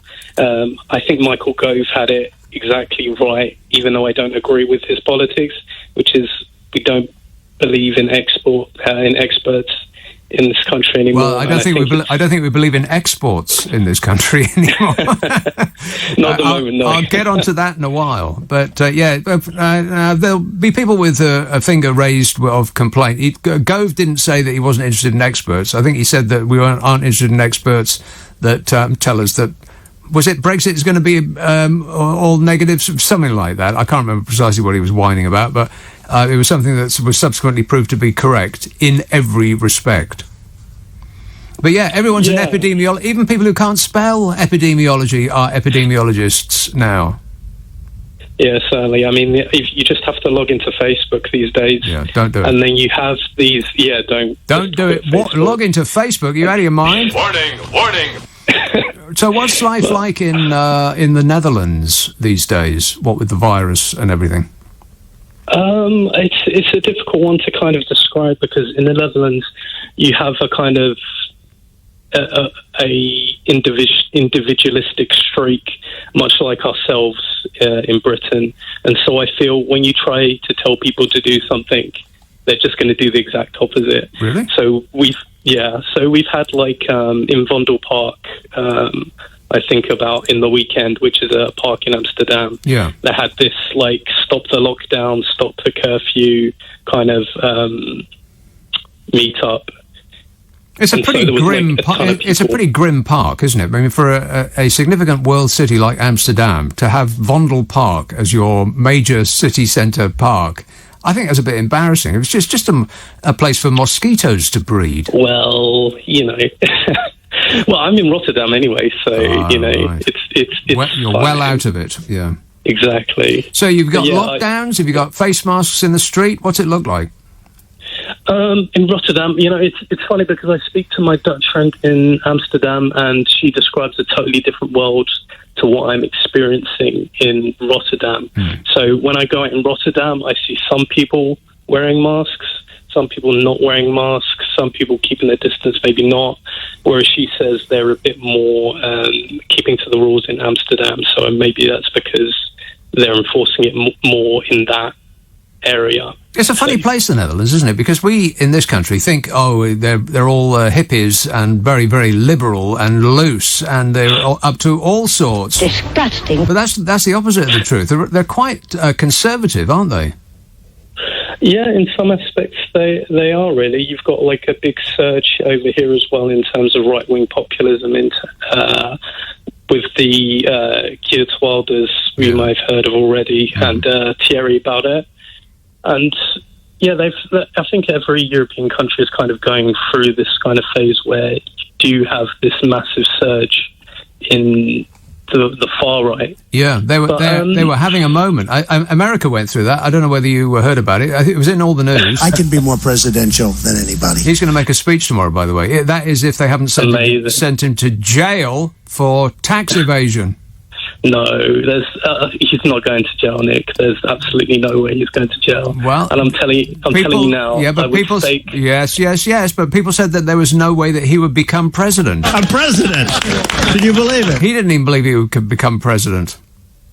Yeah, that's true. That's true. I guess he didn't kind of expect he would be, sitting in the chair. But when I see Trump and I see Pompeo, like Pompeo was speaking, I think today. And they said, Pompeo's not convincing, he's not charismatic, he's not interesting.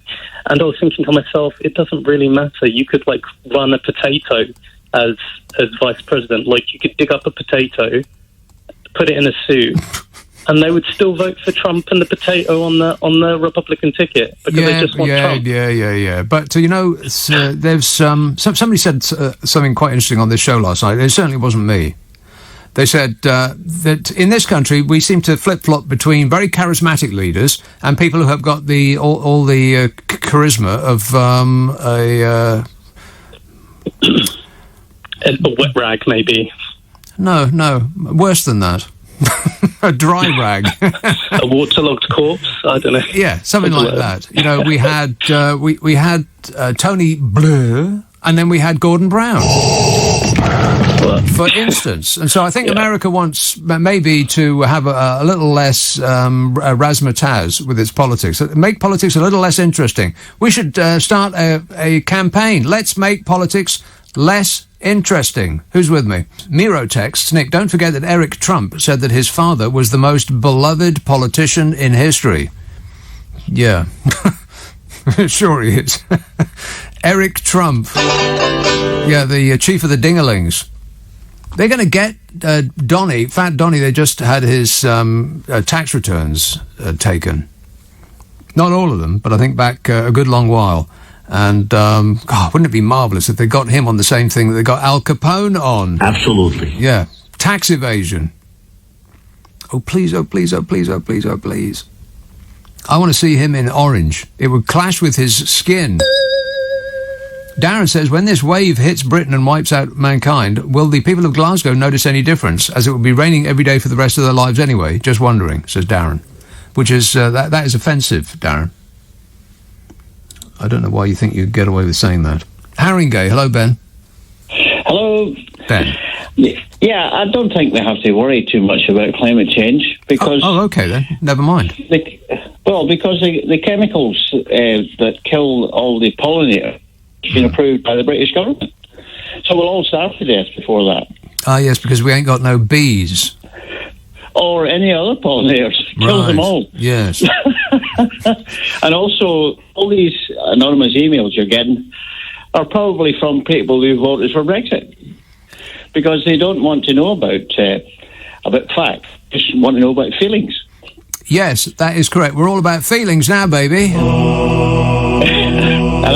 It is weird that if you did a Venn diagram of all of the people that refuse to believe in climate change, with all of the people that believe with all their might that Brexit is the route to sunny uplands, I bet it wouldn't be intersecting circles, it would be the same circle.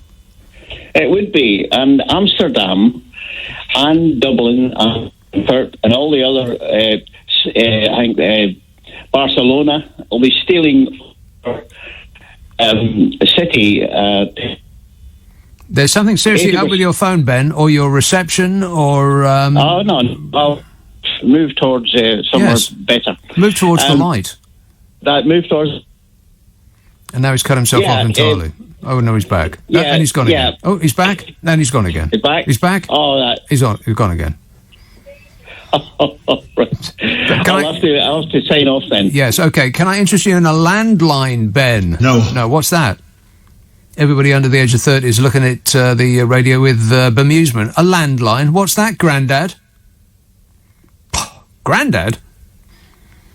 Georgia in Devon texts, Mr. Potato Head, discuss. Yeah, let me think about that. No. What else do you want? This is not a request show, Georgia in Devon. I don't do requests. You want a request? Ring up Anne-Marie Minhall. She does an excellent show. I love that show. But that's not this. OK, now I've talked about saving the planet. Was anybody remotely interested? No. Then now I'll talk about blowing up the planet. That's much better. Yes. Labour's Shadow Defence Secretary... this should be a pop quiz. Labour's Shadow Defence Secretary. Anyone? Anyone at all? Hands up at the back. Too late. John Healey. As in... Who? Labour's Shadow Defence Secretary John Healey said keeping the UK's Trident nuclear deterrent is non-negotiable, as he signalled a split from the party's approach under Jeremy Corbyn. No! I think that is a legal requirement to play that sound effect when you say Jeremy Corbyn. Otherwise, certain parts of the British press will start coming at you. They'll level their guns at you. You remember Jeremy Corbyn, don't you? No! Yeah, that's him. Labour's Shadow Defence Secretary John Healey also said that Labour's support for the NATO military alliance is unshakable. The Labour Party. Shall we call them New Labour? No. They seem to have come to the conclusion that the route to power is to be the Conservative Party. They're the I agree with Boris party. You know, just as Gordon Brown was the I agree with Nick PM. Yeah, we're still not missing you, Gordon, by the way, in case you were interested. But you were a substantial and serious figure, which means, Gordon Brown, that you are so out of date that you might as well run on steam power. It's all about show business now. Only clowns may apply. Ain't that right, Bodger? I can't comment on that. The pledges made by Labour's Shadow Defence Secretary John Healey, sometimes at odds with Jezza Corbyn and his supporters, with the ex-leader having been a vocal opponent of nuclear weapons, which is the only sensible position to hold. I mean, it seems hard to believe that anybody could be a vocal supporter of nuclear weapons. It's like being a vocal supporter of chemical weapons. Well, we might need to gas people to death one day, so we better have a lot of them. No, that opinion is considered weird, isn't it? As though people were any less dead from chemical weapons than nuclear ones. As though the deaths would be worse. It is just plain odd that people can be cheerleaders for nuclear weapons and be repulsed by chemical ones. What's the difference? Apart from you can kill a lot more people with nuclear.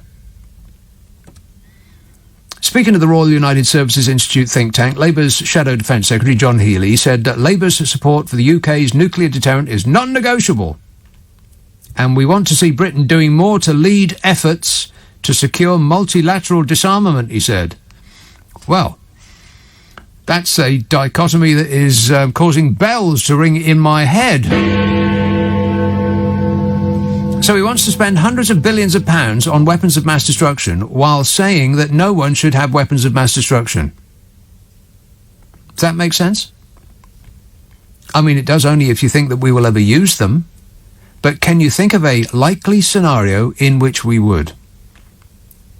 I double dare you. I mean, if Russia, for instance, decided to attack us. No, of course we would not do this. We love your Salisbury Cathedral. With its 123-metre spire, it's tallest in England. If Russia decided to attack, they wouldn't lob over a couple of nukes. They'd hack into our electricity supply and just shut it off. We wouldn't be able to pay for anything. We wouldn't be able to get money out the bank. We wouldn't be able to watch TV or charge our phones or send pictures of our faces to the internet. There'd be riots in about 10 seconds and the complete collapse of society within the week. It's not about nuclear weapons anymore. It's all about the internet, baby. So when would we ever use a nuclear bomb? What is the point of them? I mean, if a terrorist organisation got hold of one, for instance, how would we respond to an attack with a nuke? I mean, they wouldn't fire one here on a rocket. They wouldn't have the ability. They'd courier it over. They'd put it in one of those shipping containers and stick a first-class stamp on the outside and post it to London. And who would we attack in return? UPS? I mean, the whole idea of a nuclear deterrent stopped making sense the moment that Tim Berners-Lee came up with the worldwide weight. And the only reason for little old us to have any is that we so desperately want to cling on to some vestige of empire when the world trembled at our name. Well, we don't rule the waves anymore. We can't shoot our way into countries and nick all their stuff. We haven't got the room in the British Museum for the stuff we've nicked already. We're not a superpower. We lost. Get over it. We're an increasingly insignificant tax avoidance racket off the coast of Europe with a massive attitude problem.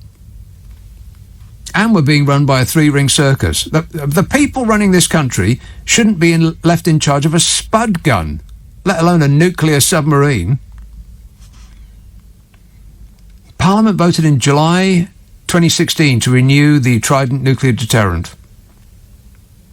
But Jezza Corbyn voted against renewal, despite it being party policy. And then in April the following year, 2017, Jezza suggested that he wouldn't use a nuclear deterrent and might scrap it if he became PM. And the entire country clutched its pearls to its chest and went into a Victorian fainting fit. You won't use nuclear weapons, you animal!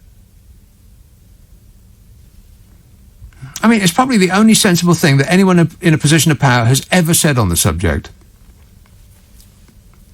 Germany has no nuclear weapons, Sweden has no nukes, Italy's got no nukes, Japan has no nukes, Spain has no nukes, Brazil has no nukes, Canada has no nukes, Australia, no nukes. Why do we have them? Why? Other than it gives us the ability to strut about on the world stage and give it the big I am. And so Labour's Shadow Defence Secretary John Healey committed Labour to building four nuclear submarines at Barrow in Furness. He said spending on defence in the UK is a force for good. Well, not really, considering how much bad we've used the so-called defence capability for. Here's a good idea. Let's stop pretending that we are the world's police. I mean, there's no reason that we would engage in a nuclear war with anyone. Why would we? So let's stop spending unlimited amounts of money that we haven't got on something we will never use apart from for show. And who would bet against it not working if anyone ever did press the button? I mean, nothing else works here that's anything to do with a highly complex computer system. Why do we suppose that something as complicated as that would work perfectly first time? I mean, we just spent £22 billion on a test and trace system that doesn't work. Contact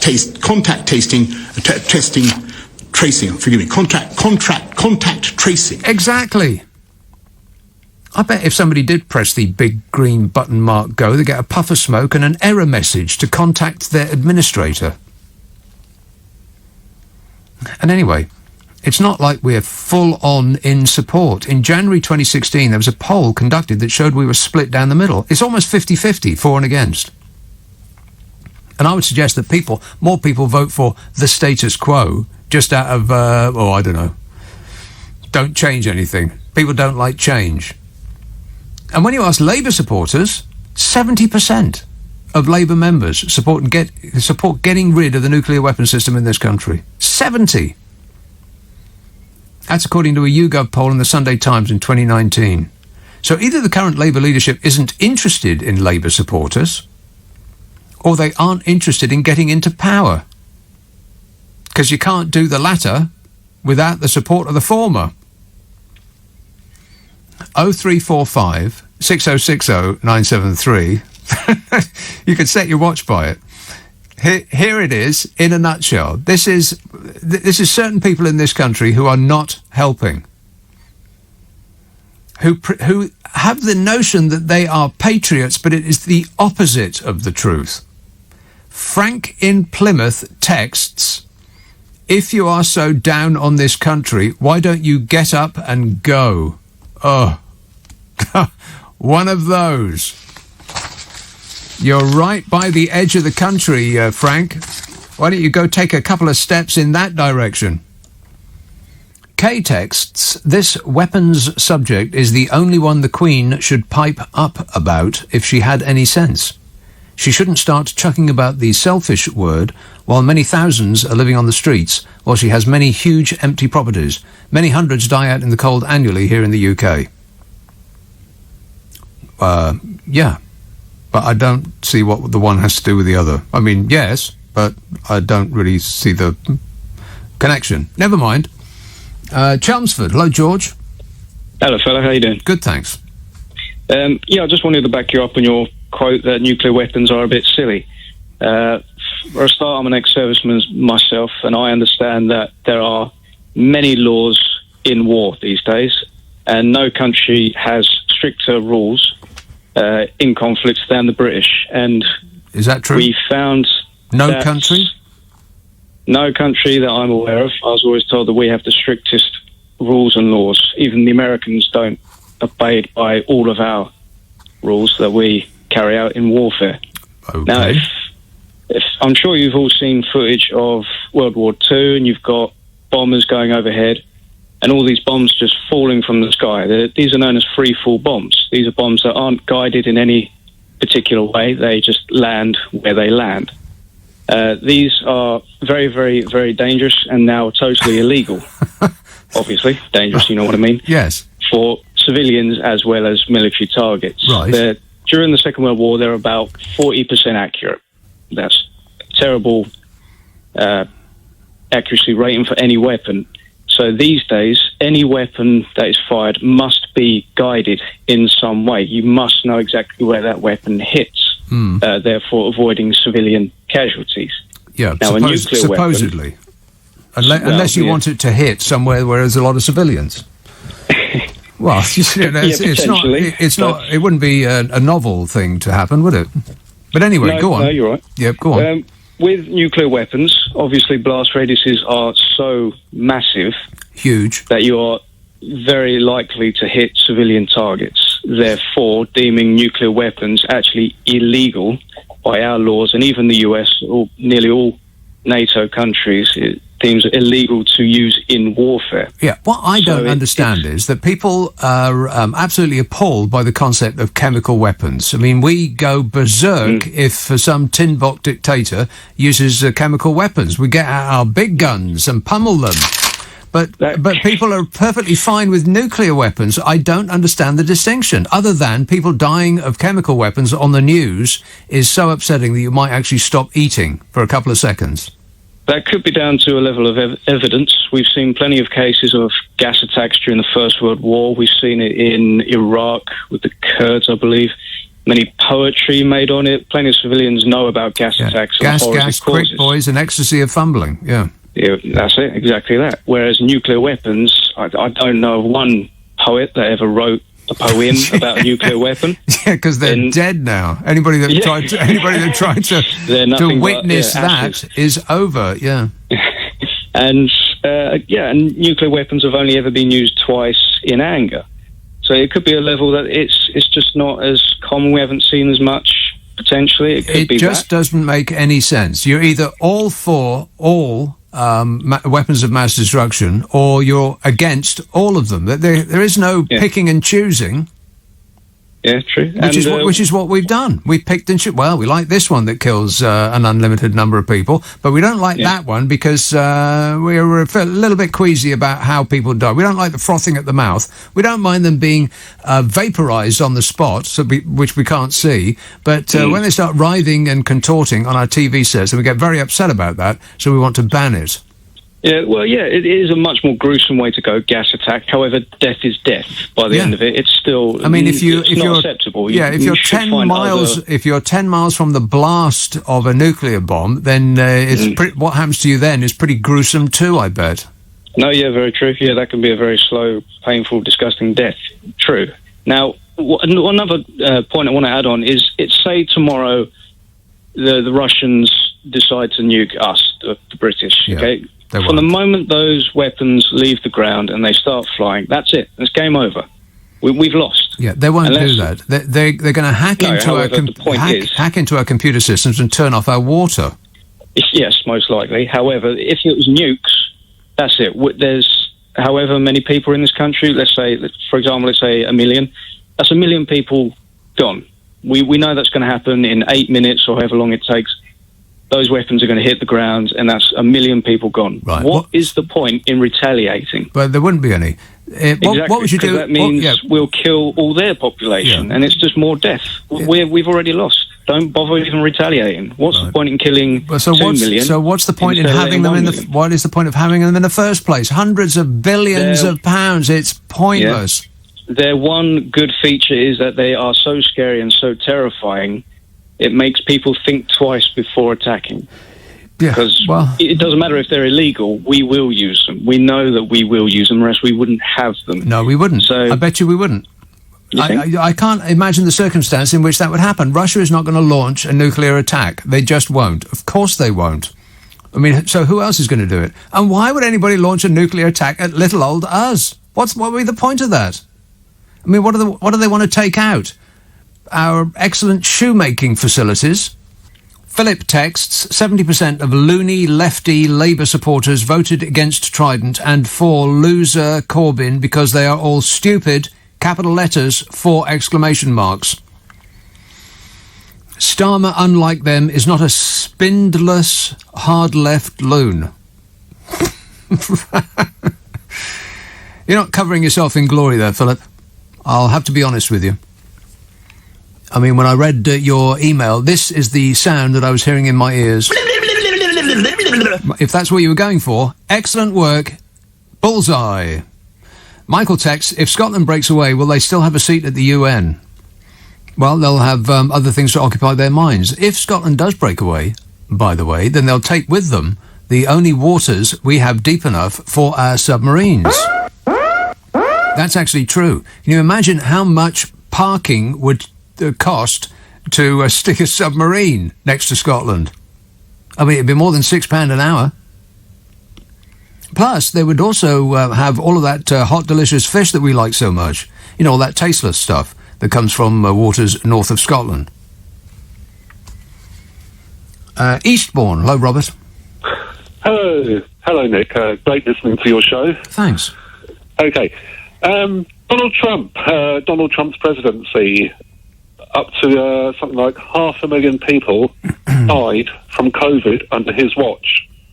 Yeah, that is right. From the virus. This whatever they want to call it, you can call it a germ, you can call it a flu, you can call it a virus. You know, you can call it many different names. I'm not sure anybody even knows what it is. Nobody knows what it is. You're quite right, Donny. You being an expert and all. It's going to leave a terrible dark stain on his presidency. Yeah. Okay. Yes. Nuclear weapons. Well, Finland doesn't have them, and they have a land border with Russia. Right. I believe Norway has a small land border with Russia. Okay. Sweden doesn't have them, and they're a lot closer to Russia than we are. Yeah. And I don't think Russia would ever consider attacking those Scandinavian countries, even though they don't have nuclear weapons. Not overtly, no, they wouldn't. But I'm sure that Russia would consider attacking, and probably already has. And they might not even know it yet. They would attack them via computers. Have you ever heard of a computer? Yeah, Robert? yes. Oh, there's stuff that you can do on a computer. You wouldn't believe it. But they haven't attacked Finland since the Second World War, the Russians. Well, we don't know that. Yes, and it's almost inconceivable that President Putin would ever consider launching nukes against Britain. Rootin', tootin', shootin' Putin would not launch a nuclear attack on Britain. Even if we were a nuclear-free country, he would not consider it. Of course not, because what would be the point?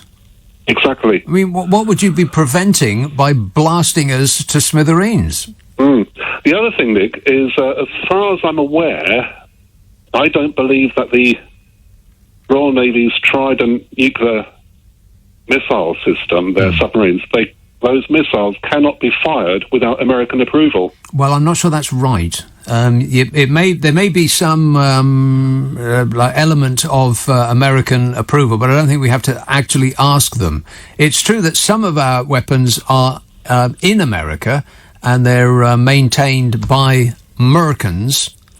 But I'm not sure that we have to call up the president of the day and ask them if they wouldn't mind stopping playing golf for a couple of seconds and launching World War III. I'll bring us into war. I'm not sure that's necessary. But it doesn't make never mind either way, because no one's going to launch a nuclear attack on us. Mm-hmm. And the other thing is, spending billions and billions of pounds on a new Trident weapon system is just going to add to Britain's debt pile. Of course it will. It's insane. Yes. And the only reason I think that we are doing it must be that people in the defence industry, which is of course not defence, got nothing to do with defence, it's attack. People in the attack industry are ringing the phone off the hook at number 10 saying, profits are down. We're only making trillions of pounds a year now. Please do something about it, Bodger. Okay, Nick, it's great talking to you. All right, thanks a lot, Robert. I don't know that that's what's happening, but it doesn't prevent me from having a strong opinion that is exactly what's going on. What do you say, Boris? Yeah. Wait a minute. He's in agreement. 0345 6060 973. Text 84850. Email nicka@lbc.co.uk. And if you're on Twitter, it's @LBC. I may not know anything about the defence and attack industry and how it is that they keep earning so much money, but it doesn't prevent me from laying the blame at the feet of various politicians. And it's not just this government. They're all at it, it seems. They're all entranced by the attack industry. A-smug. You're better informed than I am. I don't know anything. You don't know anything. This anonymous text says, Nick, you're asking who would nuke us. We, Scotland, are being forced to store English missiles at Fastlane. Britain is America's wee annoying sidekick. So we're a target as a warning to America. Yeah, ain't nobody going to blow up Scotland or anywhere here. I mean, certainly not Russia. Because Russia keeps all its fresh, delicious money here. All of those people that waltzed off with, electricity companies and oil companies and all of the rest of it when Russia was being broken up, all of those people, they keep all their cash here. They're not going to blow this place up. China, too, I would imagine. I mean, China likes to come here and shop for handbags. It used to be that every shop on Bond Street would have a Russian and estate agents, top person's estate agents in the centre of London. They always used to have Russian speakers a good long while ago. Now they all speak Chinese because that's where the market is. Because they come over here, spend their money. They're not going to blow us up. Why do we need them? It's ridiculous. It's just because we want to maintain a tough guy presence on the world stage. It's not ridiculous. It's pathetic, is what it is. Let's be honest. So we're spending hundreds of billions of pounds, literally an open cheque. We'll just sign it, and then they can take however much money they want. And in order for us to feel better about ourselves. God, wouldn't therapy be cheaper? 0345 6060 973. Birmingham. Hello, Shirley. Yeah, hi Nick. Shirley.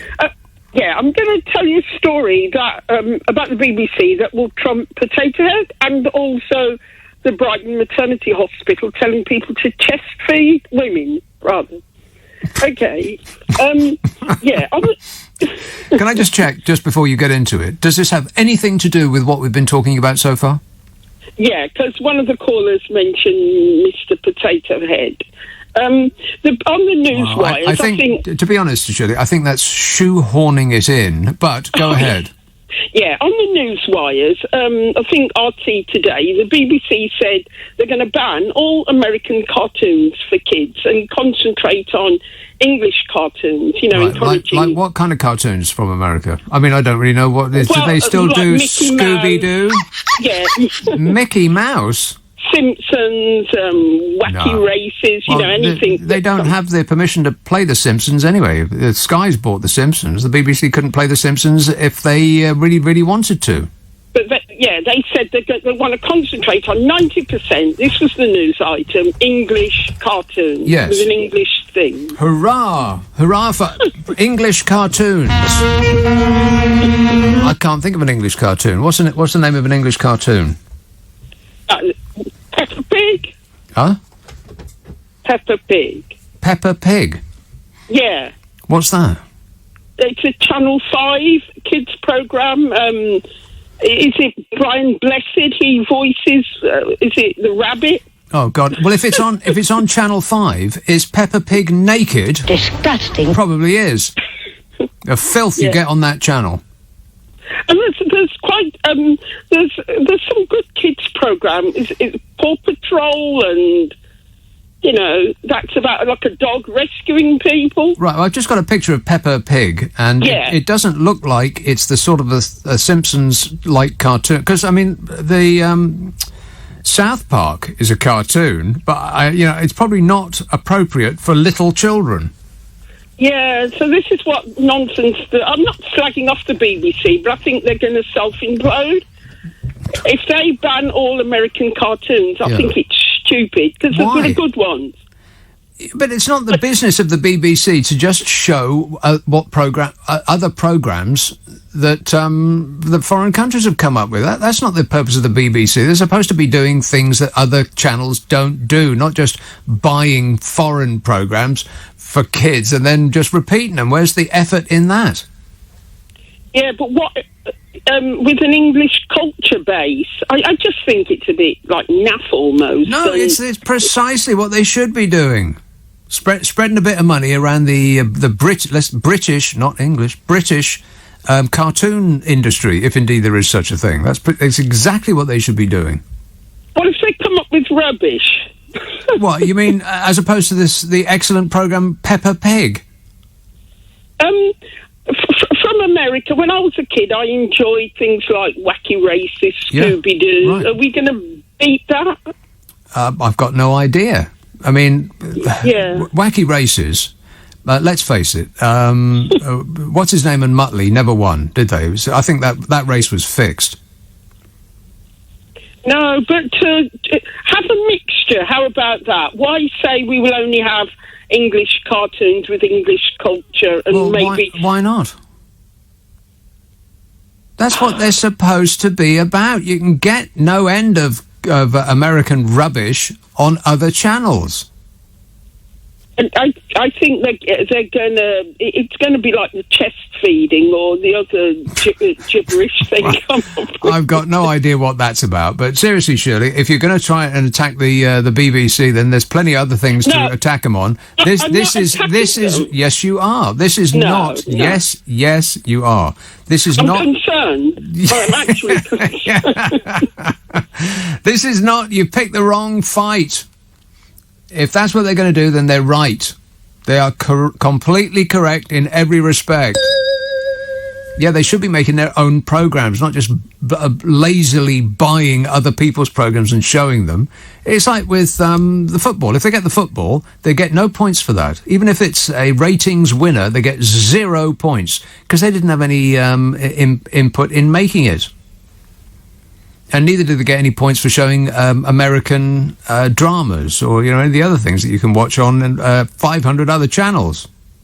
They should be making their own stuff. They should be supporting British business. Anyway, Shirley, better luck next time. 0345 6060 973. What was the name of that fella with Muttley? That dog with the laugh. It was somebody in Muttley. That guy never won. Not one single time did he ever win. And Penelope Pitstop didn't win much either. Which I believe is sexist. How about I forgot what the other ones are called. I suppose it's information that is available on an internet. How about the something Chuggabug? I don't know, but somebody should look into the treatment of that dog, because I think that's, the Humane Society should get involved straight away, if not sooner. Working with people. Yeah, it was Dick Dastardly. That's the fellow that I was trying to think of. Dick Dastardly. How many times did he appear in that race? And not one single time did he win. I think it was a fix. And so I just looked up the person who played Dick Dastardly on the World Wide Weight. And there's a guy called Paul Winchell, who played him from, I don't know, in the 60s, like the 50s to the 60s, something like that. And this is the internet, so you have to take everything with a pinch of salt. But it says here that Paul Winchell, who did all sorts of television programs, Perry Mason, Dick Van Dyke Show, Beverly Hillbillies, all of that. It was the Arkansas Chuggabug, by the way. That was the one I was trying to think of. The Arkansas Chuggabug. But Paul Winchell, if this is true, how about this? He had medical training and was the first person to build and patent a mechanical artificial heart.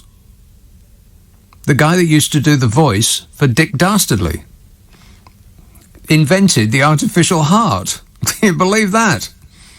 The stuff you learn on this show. It's an education, ain't it? No. Well, every now and again.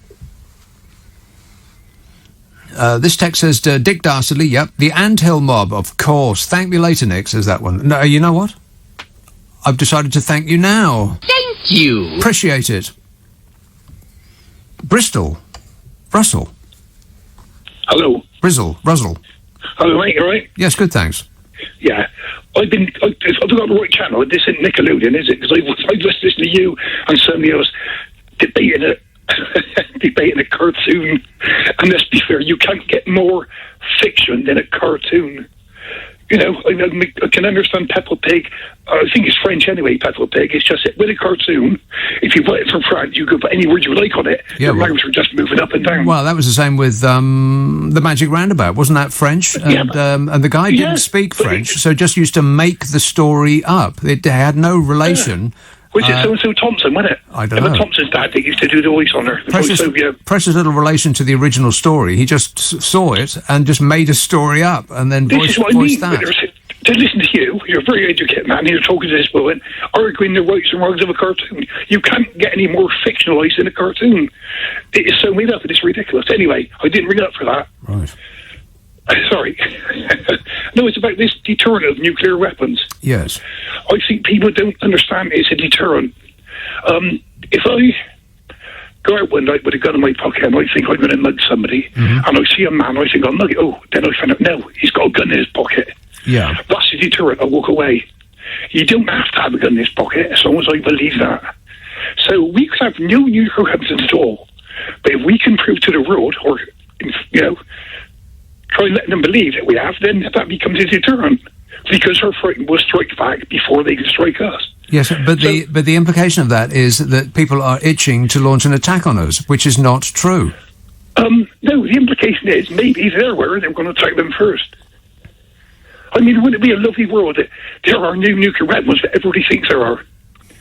That would be one hell of a deterrent, wouldn't it? Yeah, or, how about this? There are no nuclear weapons at all. Yeah, exactly. Yeah, brilliant. Oh, even better, mate, even better. There you go. Anyway, that's all I've got to say, my friend. Okay, well, it sounds like you said it. Thanks a lot, Russell. I understood most of those words. 0345 6060 973. Well, I had to concentrate really hard. Boy, he was fast and thick of accent. Isn't it fascinating how differently people speak in such a small area and in and outside a very, very tight geographic area? People speak completely differently. Isn't that weird? I mean, I could understand that that's the case 100 years ago when people didn't used to travel around much and you didn't hear people with other accents. But these days, you pretty much only hear... I mean, I bet that guy doesn't meet almost anybody that speaks like him on a daily basis. He certainly doesn't hear them on TV or on the radio.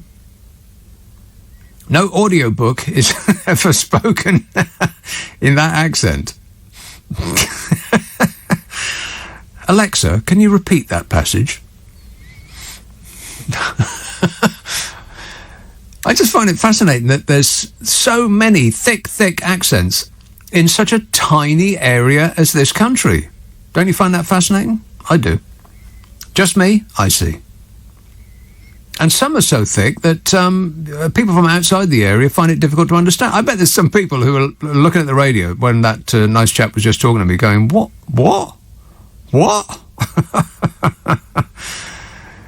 The amount of times that people call me from Glasgow, and which will be followed almost immediately by a call saying, I've got no idea what that bloke was talking about.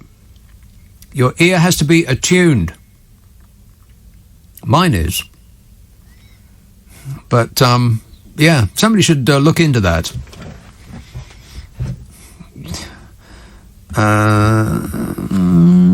I've read that one, and that one. And, here we go. Scott in Maidstone says, got to thank you for recommending Utopia. Found it on Amazon today, watched all of Series 1. Absolute stonker of a show, fantastic bit of telly. Everybody go and watch it. Yeah, I completely concur. If, that is, you are talking about the British version. Because there's an American version that people were quite upset about, which wasn't remotely as good, so they say. But the British version of Utopia is absolutely fantastic. I think it's one of the best programmes that I've seen over the last couple of decades. I mean, visually, it's amazing. It really is epically good, visually. And the story, well, it's no spoilers. Warning! But it's right on time. Up to date. Utopia. Ask for it by name on an internet near you. Millie texts, I love the way that Russell went from Peppa Pig to nuclear weapons. Seamless.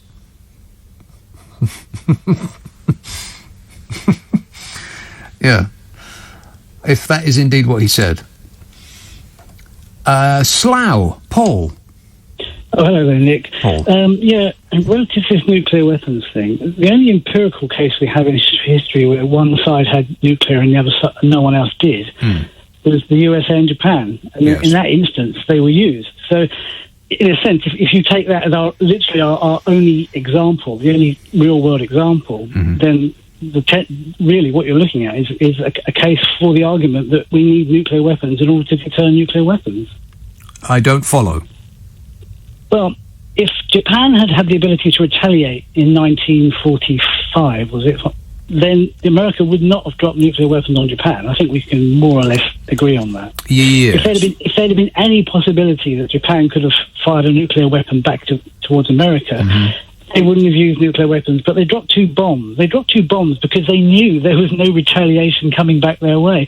So, based on the evidence we have, which is that one case, that suggests that if you had a situation where, say, Russia was the only nuclear power on the planet, there's no particular reason to believe they wouldn't use those weapons if they found themselves in a situation where they felt they were justified in using them. Yes, but that supposes that everything would be the same were one country to drop them, as was the case then. But things are, there's a mixed up, muddled up, shook up world. I mean, we could drop, or somebody could drop them on us, and it just seems unlikely that the circumstance would ever come to pass. Well, it's unlikely, but if you think about before World War II, the idea that, well, first of all, nuclear weapons didn't exist, but the idea that America would be dropping bombs on Japan in, say, 1933 would have been ridiculous. Why would you do that? But, of course, it made perfect sense in the context of that war.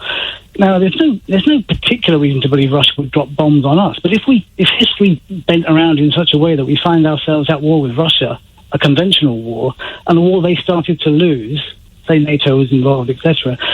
Now, if they were the only nuclear power in the game, the temptation to use those weapons would be very strong, wouldn't it? They could literally turn the tide of the war.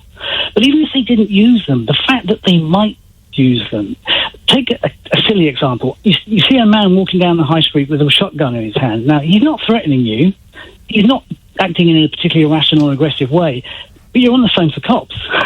Because the very fact that he's there with a shotgun in itself is a problem. It's a threat. And I think if he was the only guy with a shotgun, and if the cops didn't have a shotgun, if no one else had a shotgun, then he'd be a problem. Because that guy could probably do just about anything he wanted. He could take whatever he wanted from the shops. No one's going to argue with him. You see the problem? It creates an imbalance. So terrible as they are. Yes, it does. But there is the point that's yelling loudly in my mind that why do we need them? Belgium hasn't got them. Germany hasn't got them. Spain hasn't got them. Why do we need them? Particularly, I mean, we have them as a matter of historical accident almost. We were part of the alliance in the war that evolved and developed the weapons, and also we were at that time a big player in the game. Not that we are now. But if nobody had them, and this is the argument of the disarmers, isn't it? They say we should throw our nuclear weapons away and then the world would be a happier, better place. But I don't think it would, because it would massively increase the reach and influence of Russia. Because it's implied by every action they took would be that ultimate threat that if we really get backed into a corner, we'll blow you to pieces, and there's nothing you can do about it. You will not be able to retaliate. Yes, but but. Why do I keep coming back to this? Why do we need them? Why is Russia going to pick on us and not Germany, for instance, which is a much bigger prize? Needs them, but there has to be a balance. This is the argument I'm making. It's not that as long as somebody somewhere is in a position to retaliate if say Russia used them or whatever, then that's a balance. Okay, well here's a good idea. Has them. All right, okay. Well, so here is a good idea to put up a wall, a bulwark against Russia. Maybe Europe should chip in. Maybe Europe should get together a conglomeration of countries in a sort of union. And they could then all chip in to the billions and hundreds of billions of pounds that it would cost to maintain some sort of nuclear defence. We could maybe join them. We could join a European Union. Hey, somebody should think about that. Got to go, Paul. Anne says, I love listening to accents and the derivation of words. I'm not a linguist, but wish I could speak more than 2 languages, says Anne. Completely unnecessary, Anne. In a short time, you will not need to speak more than 1 language, because you will stick something in your ear and it will be it will translate any language you like. Toot sweet. I mean, we've almost got that now. Computer technology is advancing in leaps and bounds. Isn't that amazing? Affirmative. Rav in London says, why did it take 2 bombs for Japan to surrender? Where's the logic? Help, Nick, I don't get it. Well, I don't know anything about history or any other subject for that matter, but I don't think it took any bombs for Japan to surrender. I think they knew that the end was nigh before they dropped a bomb. And America certainly didn't need to drop 2 bombs. I think they dropped 2 because the other one was, the second one was different, wasn't it? They just wanted to see what kind of boom it made. You know, for giggles. Plus, lovely videos. Oh, looked so amazing. Groovy. This says, let's end all war. God, I've got Boy George on the end of the phone here. Let's end all war. Out of the box idea, 1 nuclear missile for every country. Now everyone has a deterrent. War is over, says that deep thinker. Makes sense to me. I just don't think that it makes sense for us to have a nuclear weapon. I've said this before, but it would be like your high street bank putting a submachine gun on the counter. It's overkill. Illinois. Wes. Yes, Wes. Yes, hello. Where in Illinois are you, Wes? I'm in the rural Illinois, and my connection keeps going in and out. I do apologize. No problem. Anywhere near Springfield?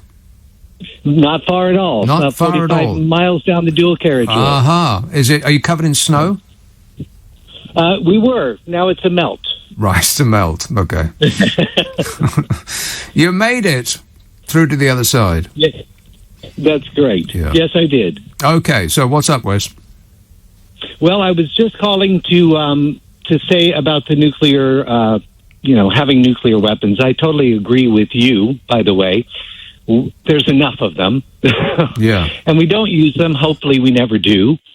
And we, in America, have way too many, all in the name of protecting ourselves and others. I think it's more about protecting ourselves all the way around. But most people in America, we really don't think we need all of those nuclear weapons, and we are afraid that somebody will also have them and somebody will use them at some point. Well, the more you have, the more likelihood that something bad is going to happen. I'm not talking about somebody launching, them at a foe, but they could go wrong. I mean, things go wrong all the time.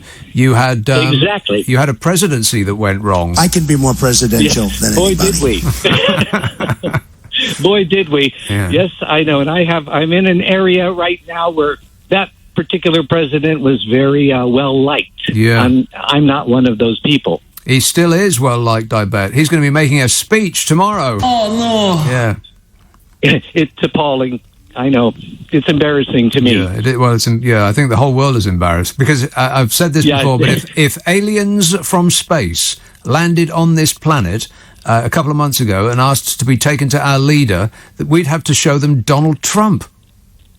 Yeah, complete with hair comb over.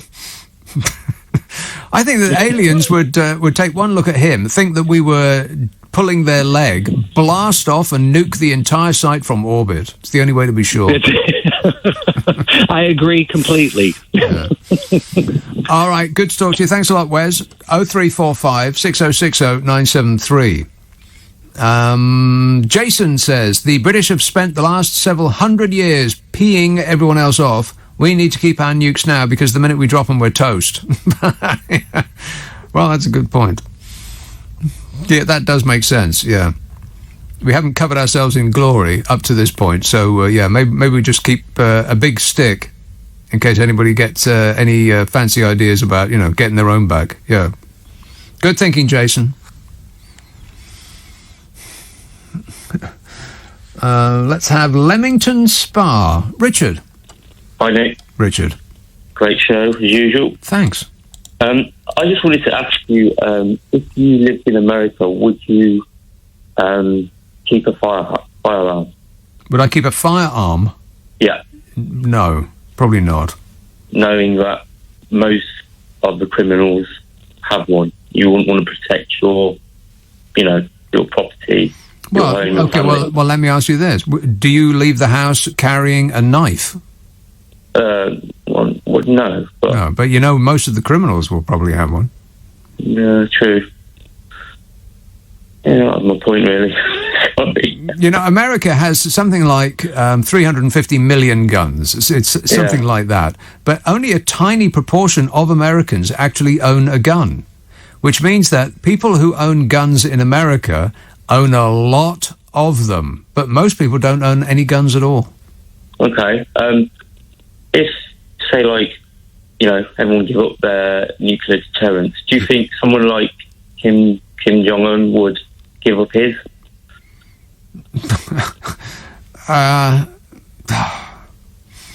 Because it's all about power, isn't it? I think it's the illusion of power. I don't think it actually gives you any power at all. The next war is not going to be fought with nuclear weapons. I betcha that the next war, and it may already have started, we don't know it yet, but the next war will be coming from China or Russia, probably, maybe North Korea, and they will be using the internet to hack into our water supply and our electricity supplies, to hack into the banks and the hospitals and all of these things. Everything I've just said has happened already. Yeah. And it will continue to happen because we're not ready for that yet. I mean, even though it's already occurred, we're still not ready to repel the malign forces who will come at us through the internet. Much cheaper, much cleaner, much more difficult to retaliate against. We're not going to retaliate with nuclear weapons if somebody switches our electricity supply off. No, I know, but like you say, it is the illusion of power, but, if you give up yours and, Kim Jong-un doesn't give up his, he's got the power. Right. Yeah, well...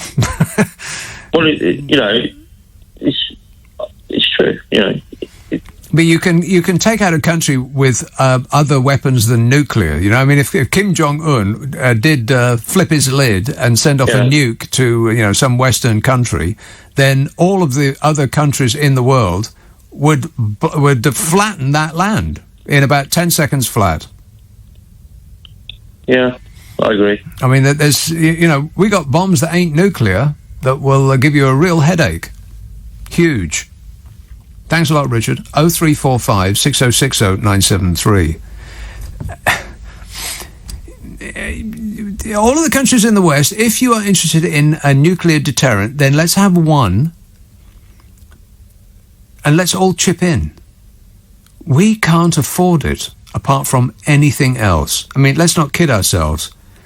We've got something like a £2 trillion government debt. Now, you add that to our personal debt, and I have absolutely no idea what it is. Could be 3 trillion, 4 trillion, something like that. It's a number that's so large that I've got absolutely no idea to write it out in digits. How many zeros is it? I think it's all of them. It's an amount of money that's so big, it fair boggles the mind just thinking about it. That is a recording of my mind being boggled. So, I mean, wouldn't it be great to take that money that we've just essentially throwing away or gifting it to the attack business, who have plenty enough money as it is? Wouldn't it be great if we spent it on, I don't know, the NHS, for instance? Because that £350 million a week, that ain't coming our way anytime soon. They were lying about that.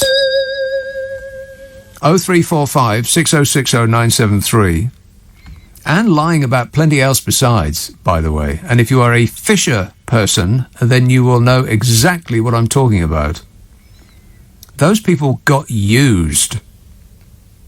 Paul in Brighton says the thought that we could use nuclear weapons on our own, independently of the United States using theirs, is ridiculous. And if they're going to use theirs, what difference would it make if we used ours too? They have enough to nuke everything on their own. Yeah, they do, yes. Yeah, they do. They got plenty enough to blow everything to smithereens. It wouldn't make never mind if we did it too. It would just be the cherry on the cake. But our nuclear weapons would be a lot more polite than theirs. Thank you. Yes. I mean, good manners don't cost nothing, do they? Be polite. Liverpool. Hello, Brendan. Cheers, mate. How are you? Good, thanks. Good. Has anybody mentioned mutually assured destruction in this debate? Mutually assured destruction?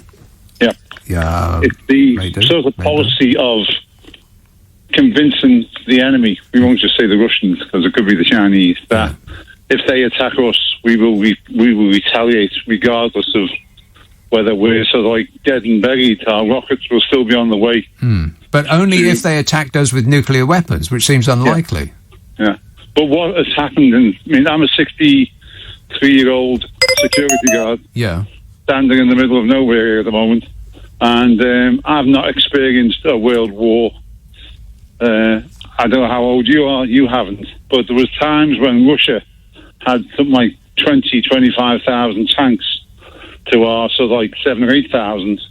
And was basically only the threat that we might resort to nuclear weapons if we were, as you said yourself before, if things were to go wrong and we were on the threat of defeat, we would resort to nuclear weapons. No, but we wouldn't. We wouldn't. We would not fire a nuclear weapon first. Under no circumstances would that happen. Name the circumstance under which that would happen.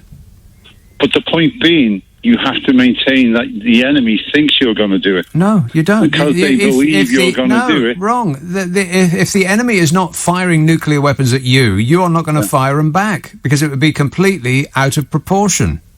One of the simple ways I've tried to explain this to people over the years is if somebody breaks into your house and has your wife or family member under threat with a gun, and you have a gun, and there's a Mexican standoff or whatever you call it, you then tell the burglar, I've got a gun here with a bullet in it, but I'm not going to use it, and you take the bullets out of the gun. What's that person going to do then? Shoot you. Yeah, exactly. It's just a threat. It's just the threat or the possibility that you will shoot him that stops him from shooting you. No, even if you didn't take the bullets out of your gun, it would still shoot you. Well, as long as you've got the bullets in the gun. No, he wouldn't. He would shoot you while you're explaining that you've got a gun. Well, it only takes a split second to pull a trigger. Right. You can talk and pull a trigger at the same time. But you're not going to shoot him because he's got your wife. Yeah, but you're aimed at his head, and he's aimed at your head. How much of a good shot are you? Your wife's standing right in front of him. Well, presumably we're in a living room or something, whatever. But I'm just trying to keep it simple because things get complicated. When I agree with the Americans have got, I think I read recently, something like 105 nuclear submarines that can fire missiles. No, I think they've got about 30 that can fire missiles. They've got 70 of another type that can fire cruise missiles. But they over the top. All they really need is what we've got. And one of the reasons why the Americans dropped nuclear weapons on Japan is because of the casualty rates when they invaded Okinawa and Iwo Jima. Yeah, but I think the Japanese were not going to surrender. Well, I think that they were going to surrender. I think that they were on the cusp of surrendering, were they not? And well, they certainly would have done after the first bomb. They didn't need to. Well, they absolutely didn't need to drop the second one. After the first bomb, the second one was just for giggles. Well, that's a bit silly. But the military regime that run Japan at the time. Okay, we're getting off topic. It's irrelevant. It's irrelevant to the argument that we're making. We do not need nuclear weapons. There's no way around it. We just don't. Nobody is going to launch a nuclear attack at us. They aren't. Why would they? What would be the point? This is where Russia keeps its money, apart from anything else. Russia is not going to launch a nuclear attack. They will, however, launch a cyber attack. I'm sure they have done many, many times. I mean, they can kill people on the streets of London with impunity. We haven't done anything about it. We know they've done it, but we haven't done anything about it. We huffed and tutted, but then we carried on as though nothing happened. So they know they can get away with it. What they can't get away with is launching a nuclear attack. Because what are you going to do in the aftermath? Come and help yourself to our stuff? It would be irradiated. So no, but they can win by hacking into our energy systems, which they have done in, if not this country already, then certainly in America. They've hacked into their water treatment facilities in America. It's happened already. They hack into hospitals. It's happened already. They hack into basically the things that we depend on, that modern life is based on. Simple. You can bring a country to its knees in about 3 seconds flat. You turn off the electricity. I mean, can you imagine?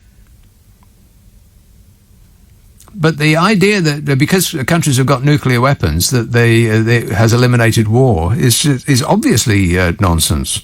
I mean, there's been so many wars. There's barely been a second go by that there hasn't been some sort of war since the Second World War. And just because they aren't classified as world wars doesn't mean to say that the superpowers don't take part in them by proxy. I mean, we arm Saudi Arabia up to its eyeballs.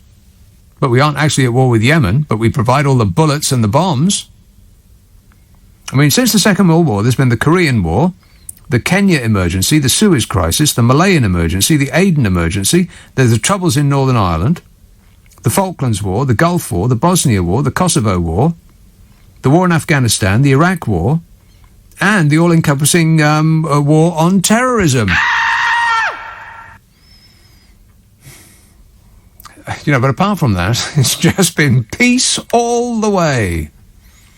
It doesn't seem to make any difference. People will, knowing that that you aren't going to launch a nuclear attack, they will just take pot shots at you. Because to launch nukes back is a complete overreaction. And countries are, by and large, not run by people who are completely insane. You know, apart from every now and again, there is an anomaly. Oh, shut up! There's one right there. He's an anomaly. Even he would admit that no one is safe. No one is ever safe on this hostile planet. Paul in Brighton says,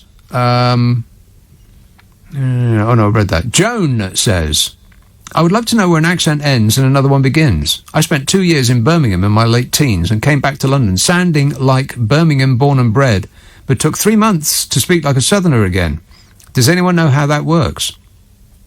It is interesting, that, isn't it? You do tend to take on the twang of the people that are around you. I mean, it's most noticeable when people go to America and they get that sort of mid-Atlantic thing going on, which really sounds awful. Try not to do that, British people who go to America. I mean, some things you have to say in an American accent if you're living there, because you just keep coming up with people not understanding what you're saying. You want a tomato? What's that? So you're forced to say tomato. Ugh, rubs my skin up the wrong way just even thinking about it.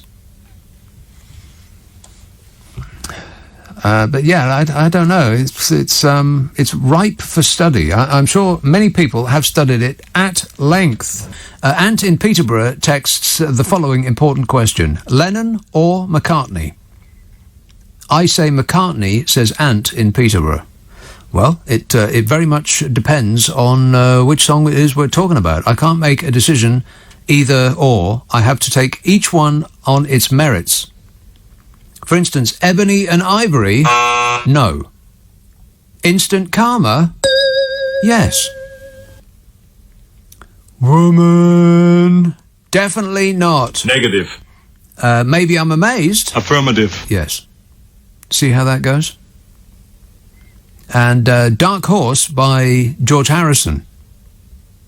And Nothing That I Can Think of Off the Top of My Head by Ringo Starr. Although he did do an album with Keith Moon. Or was it Keith Moon's album that had Ringo Starr on it? I think it was Ringo Starr's album that had Keith Moon on it. And it may have actually included Joe Walsh. Rock and roll! So, there's lots of points there. And the points make prizes. I think you'll find that that's true. Lucas in Twickenham says, in the past, civilizations used to send ships and then bombs to conquer another country. Today they send McDonald's and Lady Gaga. Much easier. Right. Hey, Lady Gaga got her dogs back. Isn't that nice? Ugly, ugly dogs. Ugh. Why would anybody choose a dog that ugly, really? I mean, it looks like it's had its face smashed in with a spade. No offence. This text says Ukraine were encouraged to give up their nuclear weapons. They were told that they would be protected. 20-odd years later, they were invaded and nobody did anything. Yeah, well, it's nothing to do with me. What are you blaming me for? That country was like that when I got here. Regent's Park. Hello, Vance. Hello, Nick. Thanks for having me. Thanks for being here. Nick, I thought you'd like to know just a little anecdote about a government that actually sensibly dealt with the threat of defence and nuclear weapons and stuff like that. In 1981, I was living in Denmark. It's a very small country, about a population of 4 million. And during that year, they had a general election, new government came in, and a new defence minister. And in his first speech, his very first speech as defence minister, he proposed that they should scrap their entire defence budget and that instead they should put loudspeakers on the top of television masts and lampposts so that whenever they would defend, if they were attacked, if ever, the voice would come out across the landscape, "We surrender, we surrender, we surrender." And it became such a popular proposal that the whole of Denmark spent half the year discussing it. And it very nearly got through. But wasn't it sensible? I mean, what can a titchy country like Denmark do? So rather than waste their time sort of spending money on armaments and, allying themselves with nuclear powers, they do this. Right. They could all be at home having hot Danish hygge action with each other. Disgusting. Yes, saving a lot of time. That sounds like an excellent idea. And a lot of lives. Yeah, precisely. Yes, we should follow anything that Denmark do. We should do the same. That should be our watchword. All right, good work. Thanks a lot, Vance. Yeah, they had a loudspeaker on top of the TV which said, "Emergency! Everybody to get from street." emergency, everybody to get from street. David in Hammersmith says Britain nuked America twice in the 1960s. Fortunately, it was a training exercise which the US kept from its people for 50 years. What, you're talking about the atolls? I don't think we actually nuked America. Not to my. I don't remember nuking the mainland. Maybe we could drop a couple of nukes on. I don't know. Texas, they wouldn't notice. Alaska. I mean, no one's going to miss Alaska, are they? Not really. Let's be honest. We could do without Alaska. I mean, Oregon. There's nothing really there. It's just beautiful scenery. That's all. Clean air, fresh water, that sort of thing. Nobody needs that. Bedfordshire. Hello, Michael. Hello, Nick. Good evening. How are you? Good, thanks. No, all I wanted to say, you're talking about nuclear weapons and mutually assured destruction and this sort of thing. But really, the British nuclear weapons and the submarines are purely a status symbol. Yes. They are the passport to the UK having a seat at the Security Council as a permanent member. Yes. That's all it's about. It's nothing to do with defence or it's a big bill at all. That's right. It's ticket only, and the ticket costs hundreds of billions of pounds. Exactly, quite right. Yes, it's useful to the political establishment and hierarchy and the. And really useful to what is like to move into the circles. Exactly. Or as I put it, often strut about on the world stage, giving it the big I am. Yes, exactly. Yes, quite right. Yes, I agree. It's a bit pathetic, actually, when you think about what it actually is. Hundreds of billions of pounds that we haven't got to spend on weapons that we're never going to use, just so that we can act the tough guy. Right. Well, it is. Well, yes. Well, then what would be the alternative if we did not occupy that position on the permanent member of the Security Council? Who would take over from the UK? Well, it doesn't really matter. It's got nothing to do with us. We're a small, increasingly insignificant island off the coast of Europe.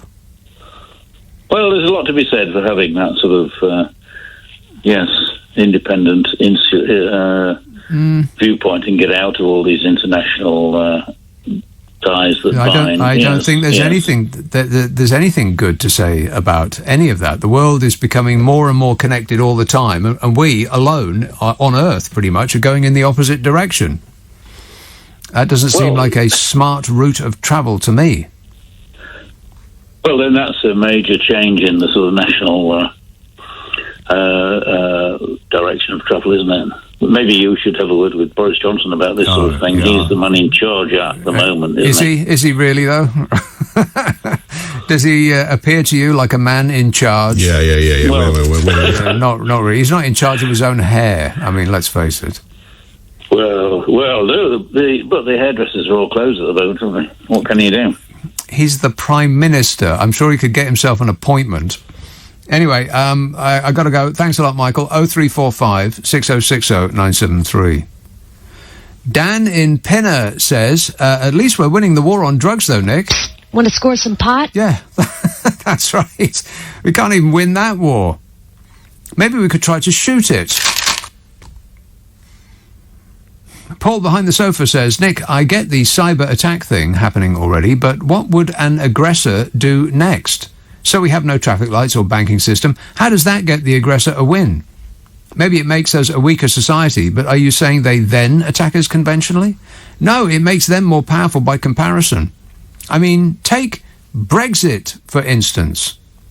I mean, it seems indisputable that other countries, specifically Russia, had quite a lot to do with Brexit, as they did with, Fat Donny in America. Oh, shut up! They felicitated his ascendance to the top job. I mean, the man knows nothing. I know nothing. So how did he get that job all on his own? He had help. So Russia disrupts other countries, which makes them, by comparison, stronger. And it makes the leader of Russia stronger in his own country, because he can point to other more failing countries and say, well, look at the chaos over there. You don't want to be like those clowns, do you? And the good people of Russia say, no, of course not. And then he installs himself as the dear leader from now until the end of time. You can win by weakening your opponents. You don't have to kill them. You can just make them weaker, by which method makes you, by comparison, stronger.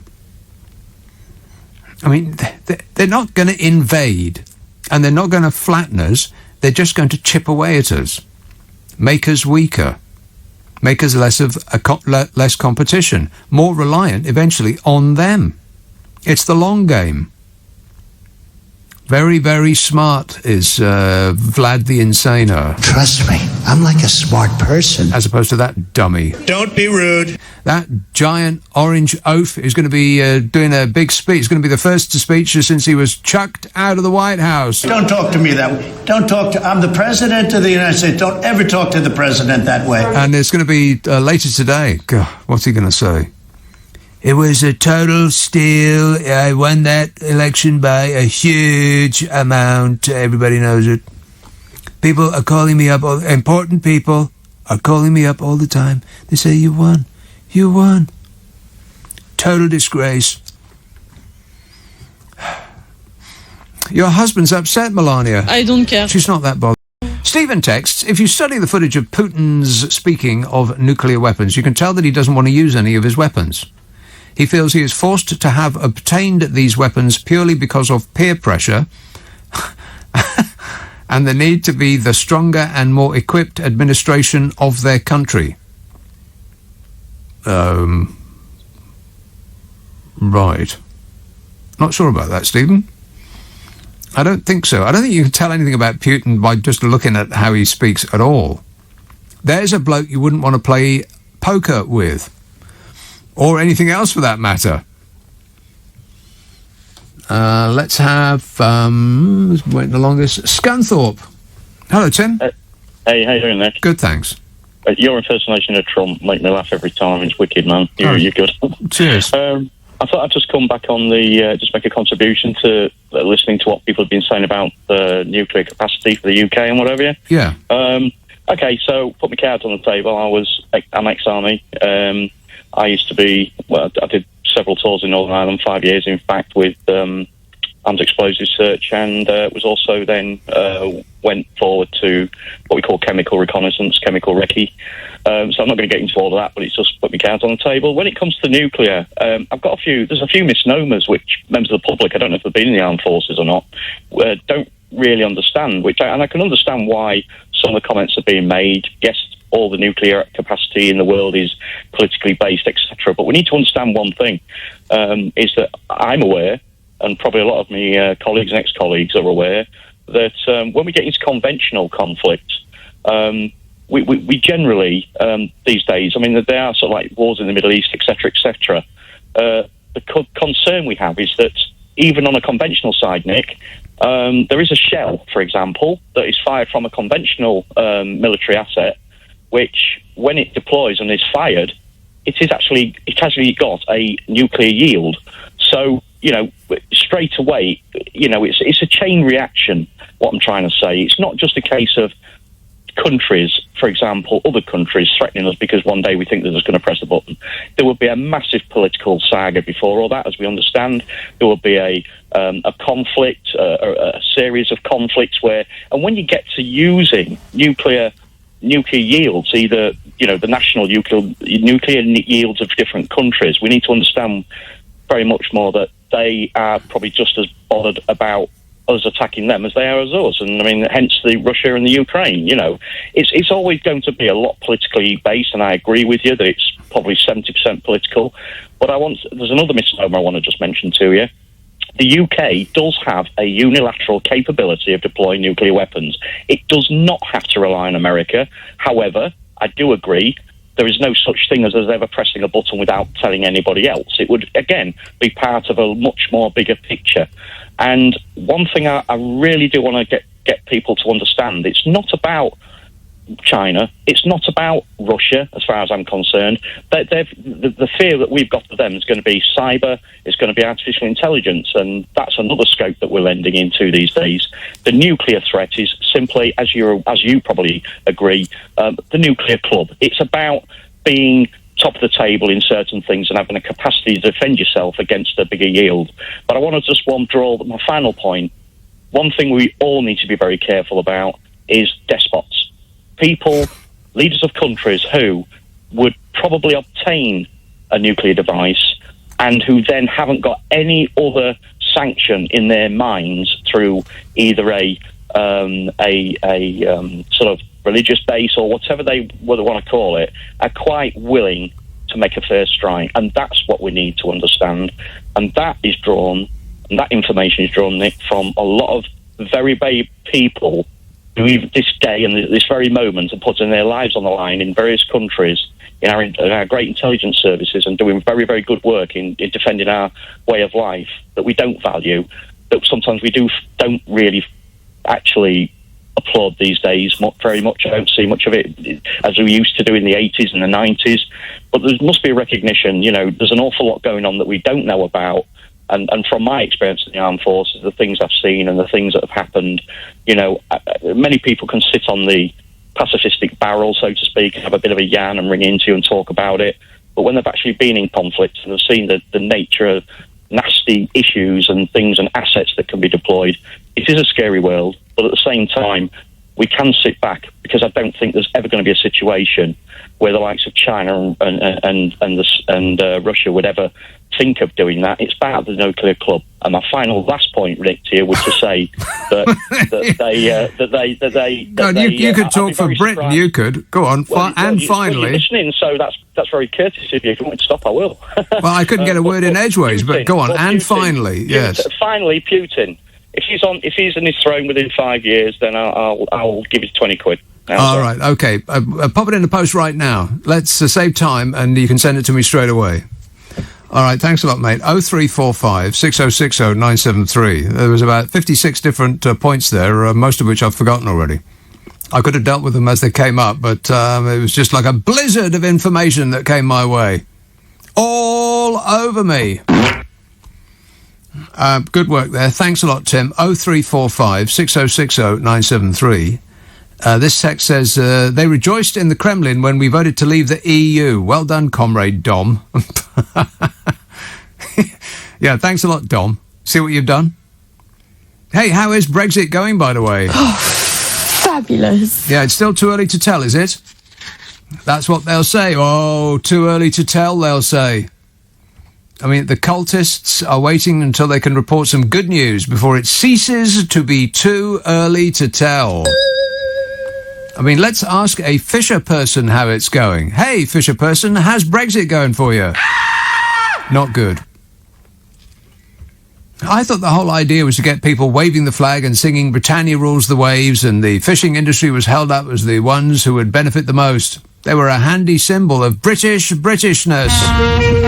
Nigel Farage went reverse fishing and threw some dead fish out of a boat into the Thames, and the cultists wrapped themselves in the Union Jack and spouted on about freedom and all the money we'd get back, and the people who opposed said none of that's true, and guess who was right? The Brexiters dropped the fishing industry the second they ceased to be useful. And now we find that none of the promises were real. It's all just a fantasy to get the credulous cultists to go along with the scheme.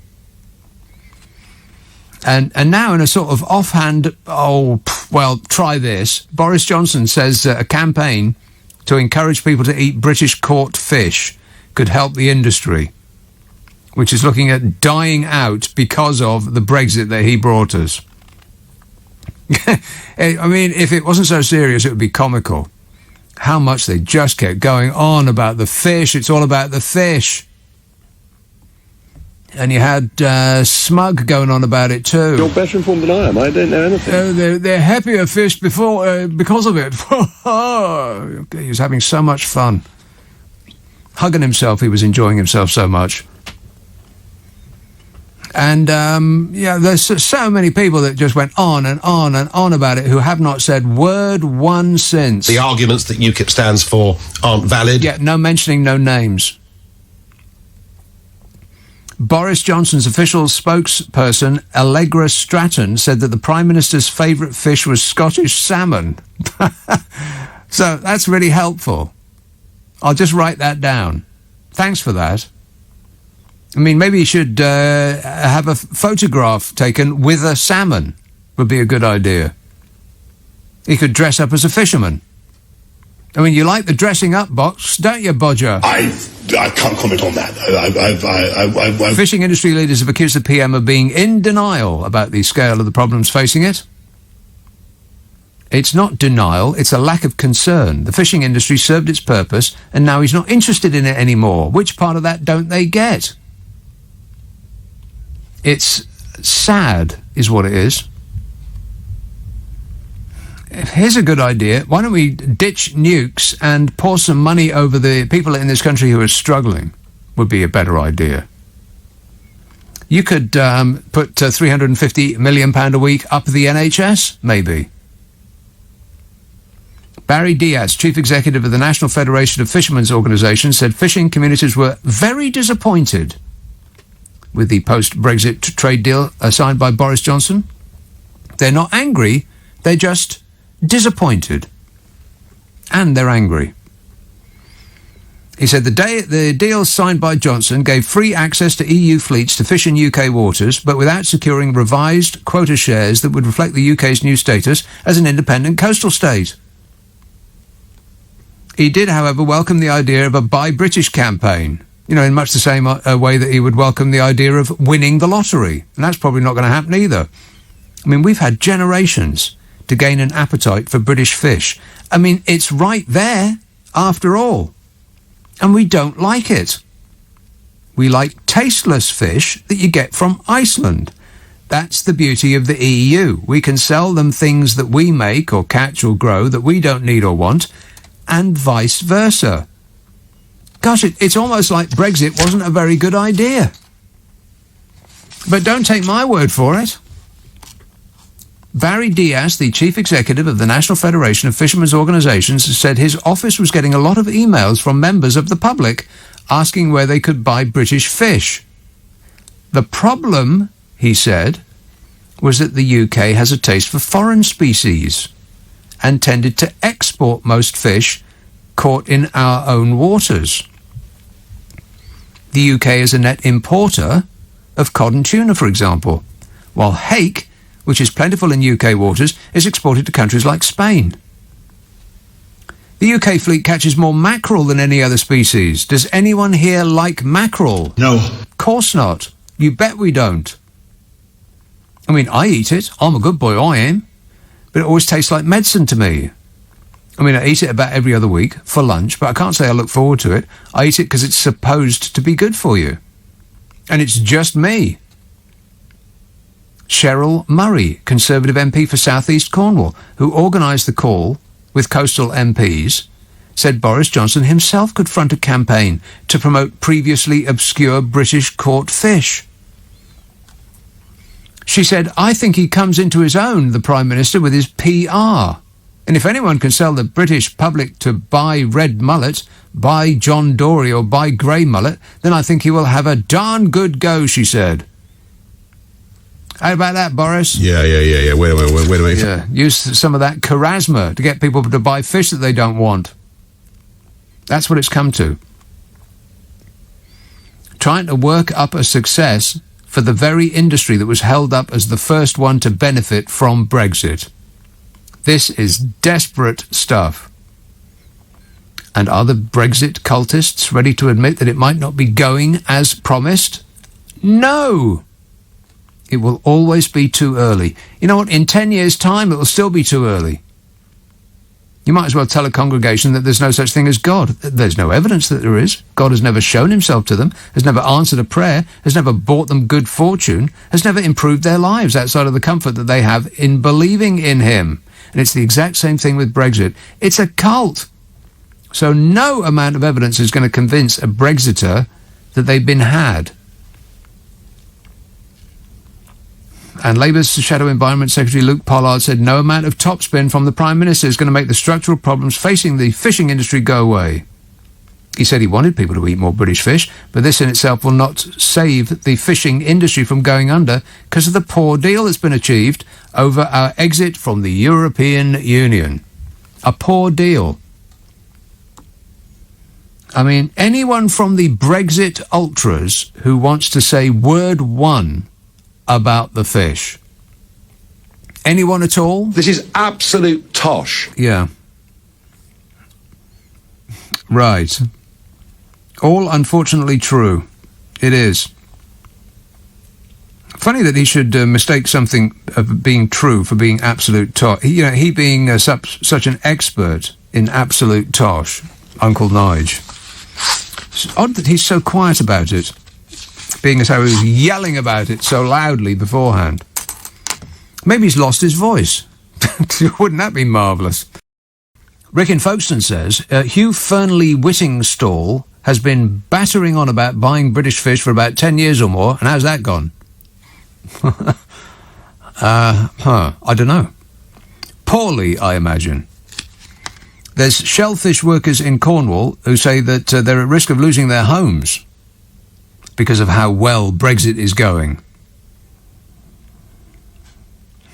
They can't export the stuff that they've been exporting to the EU for generations because of Brexit. Isn't it ironic?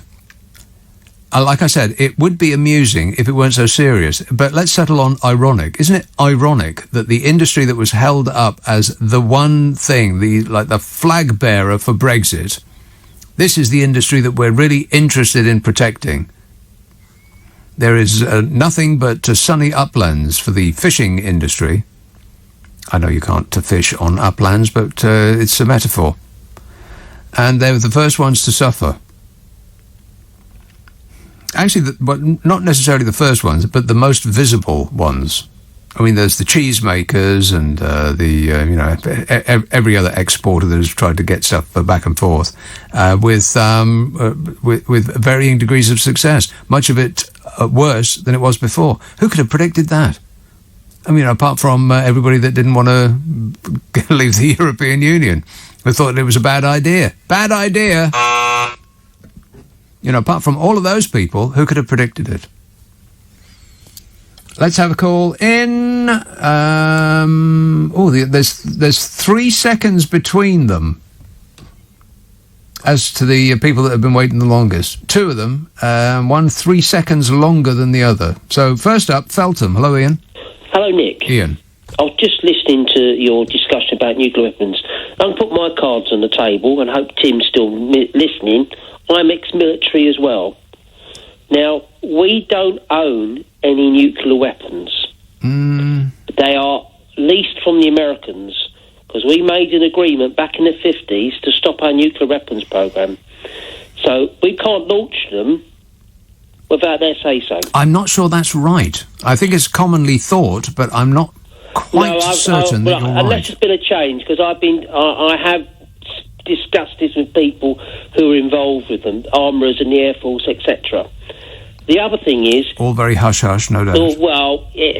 Most people know, as you say, we're talking about it. The other thing is we can have nuclear-powered submarines, and we have to have them, because it's the only way they can stay underwater for long periods of time. But we don't have to have them nuclear-armed. That's and people confuse the two. Right. Right? And the other thing is we should just relinquish all our nuclear weapons and spend it on our conventional forces. So perhaps service families won't be living in slums. Right. And we have mine detectors at work, and we won't have to mothball all our tanks, because they will be mothballed because we can't afford to run them. Yeah, and we might think about taking better care of our service personnel who come back from doing things that we have ordered them to do, essentially, with all manner of physical and mental problems. Might be a good idea if we actually kept our part of the bargain. You said it, buddy. You said it, mate. And as for Tim's point about despots getting nuclear weapons, well, that's because the West exported nuclear power technology to India, and the first thing they did with it was make a bomb. So Pakistani wanted a bomb, Yeah. and then their scientists helped North Korea develop their bomb, because nobody's nobody unless you've got your own bomb. Right. So that was a complete stupid... And because of the collapse of the Soviet Union, a lot of nuclear material sort of leaked out through the republics. Yeah, well, we got a precious little idea where much of it is, I bet. Exactly. Yeah. And the other thing is, going on to President Putin, I don't know why everybody's knocking him. Now, look, he's the strong man. If he wasn't there, you don't know what nut will take over. Well, that's just. No, that's I'm going to have to part with you on that issue. It may be better. Who knows? I suggest you watch a film called 7 Days in May. I most certainly will do by nothing John of the sort. Frankenheimer, who discussed this, not and gonna it do starred Kirk Douglas and Burt Lancaster. Oh, well, you lost me at Kirk Douglas. Well, no, it's a seminal political nuclear drama. Is it? And it's highly rated. Right. Well, highly rated. Not by me, it isn't. We haven't seen it yet, have you? How do you know? I haven't seen it, but it doesn't prevent me from having a strong opinion. Well, fair enough, but maybe if you saw it, you'd have a stronger opinion. Yeah, that is a possibility, yeah. Leave it with me, Ian, and I'll have a full report on your desk first thing in the morning. How does that sound? Thanks a lot, mate. 0345 6060 973. Now, this person was waiting 3 seconds less than the previous person, so let's see how this one goes. East Yorkshire. Hello, Mike. Hi, Nick. How are you doing? Good, thanks. Good. Couple of points. First one is totally agreeing with you about nuclear. How can you reconcile the situation that we built a load of nuclear bunkers and we have been closing them, decommissioning them, and selling them off for the last 20 years on the basis that the threat is not anywhere near the same as it was in the 50s and 60s. Well, that's an interesting point. And yet we're still looking at buying more nuclear threat to offer the world. The two are totally incompatible, but the difference is one gets your votes if you say we are going to increase our nuclear capability, gets your votes, but saying we're shutting down the nuclear bunkers, which only protected 0.1% of the population anyway, except for the absolute elite. That doesn't get you any votes, does it? I think that you hit the nail right in the head. It's a vote winner. That's the only reason why. We get to strut about, giving it, look at us, we are such tough guys, which plays well with a certain element of the public. And the second point was that you introduced this by pointing out that it was a Labour politician, Mr. Healy, that said about the Labour thing.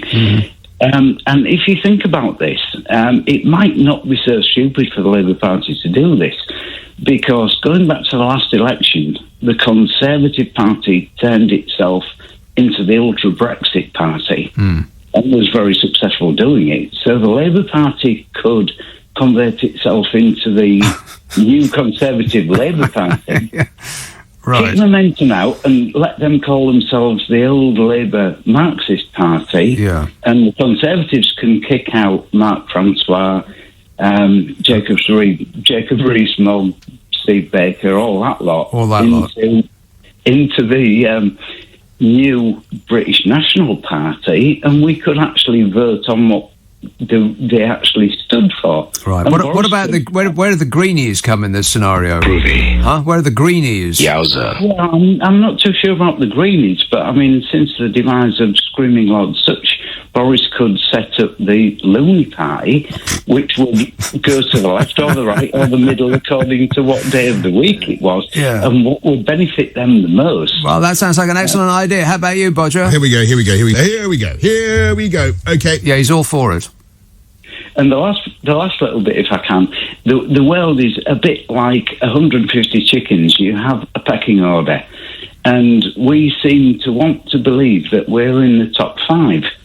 We're not anymore. We were number 1, but we're not anymore. The world is dividing up into large conglomerations of countries. There's America and China, and other than that, there are groups of countries that are clinging to each other for more influence in the world. I think we alone are going in the opposite direction. Absolutely. And if you don't accept yourself, your position in the pecking order as a chicken, you get slaughtered, you get murdered, and we've got to accept our position in the pecking order. Right. Okay. And we've taken ourselves out of a great group. Yeah, we did. Yeah, we're like I was going to say Yoko Ono, but Yoko Ono was never in that group, was she? She is accused of splitting it up. So maybe in this scenario, maybe people like Jacob Rees-Mogg are Yoko Ono. You're better informed than I am. I don't know anything. Yeah, thanks a lot, Yoko. All right, cheers, Mike. 0345 6060 973. Daisy says, once all the pubs and the restaurants are open, they will buy all the fish, scallops, crabs, lobsters, et al. Foreign fish isn't a patch on ours. Ask Rick Stein. What are you talking about, Daisy? We don't like our own fish. We only like foreign fish. We don't eat crabs, and we don't eat lobsters, and we don't eat mussels, and we don't eat mackerel, or any of that stuff that we catch around these parts. We like cod and haddock. You know, fish that doesn't taste of anything. That's what we like the best. We like tuna, I guess, as long as it comes in a can. And we like salmon every now and again. Other than that, zero interest. That's why we sell it all abroad, because they have a taste for, things that actually have a taste. People in France and Spain, they eat food that tastes of something. We prefer not to. That's just the British way. We fought a war to avoid having food that tastes of something. And we're not about to start eating it now. That foreign muck. Disgusting. No, we sell it to them. Or rather, we used to. Until we got, all wrapped up in the Union Jack and started having a patriot-gasm.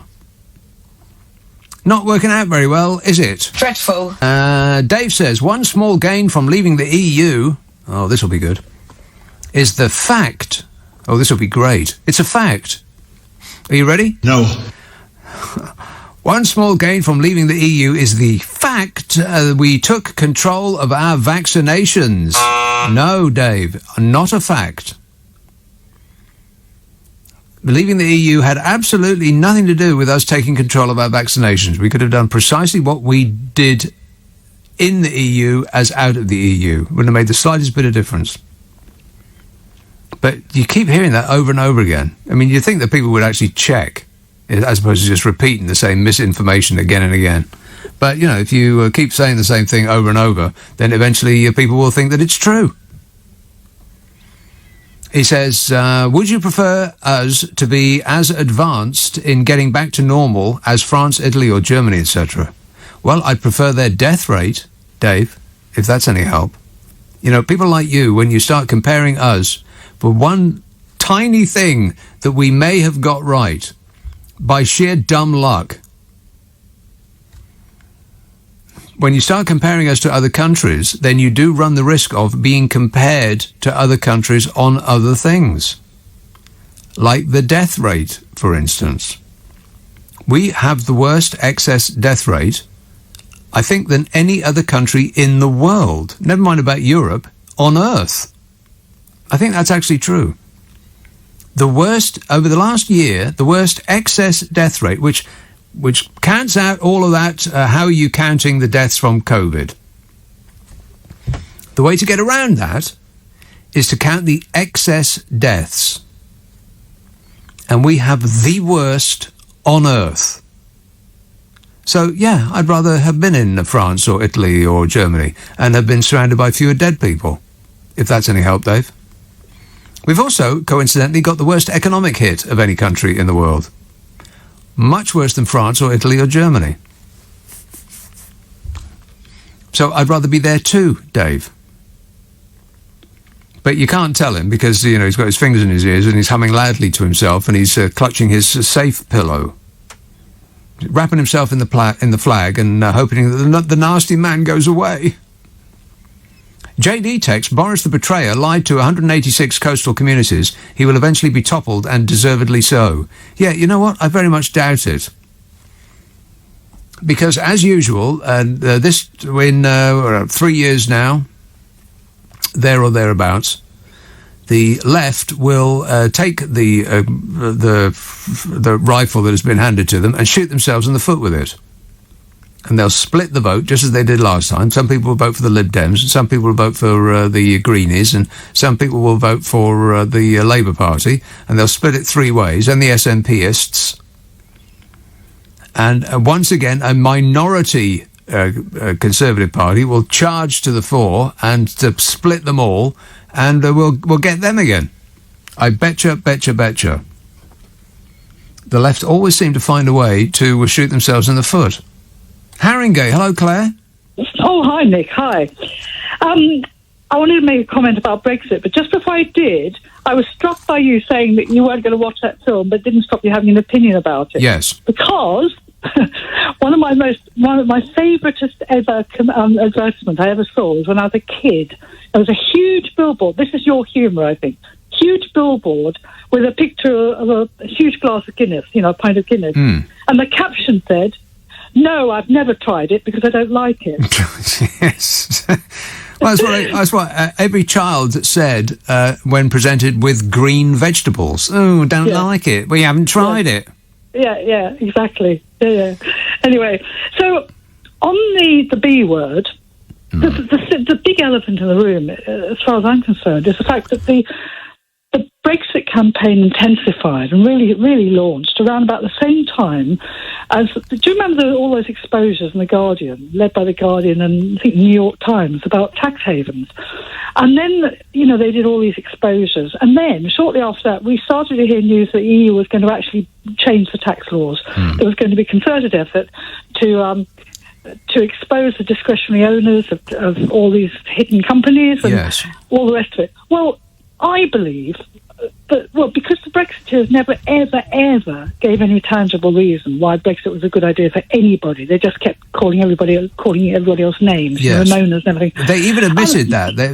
One of the architects of Brexit even admitted that you don't try to persuade people with facts. It's all about feelings. He actually said that out loud. Yes. Well, yes, exactly. Well, I think the whole thing throughout the whole enterprise was a marketing exercise with the true motivations hidden.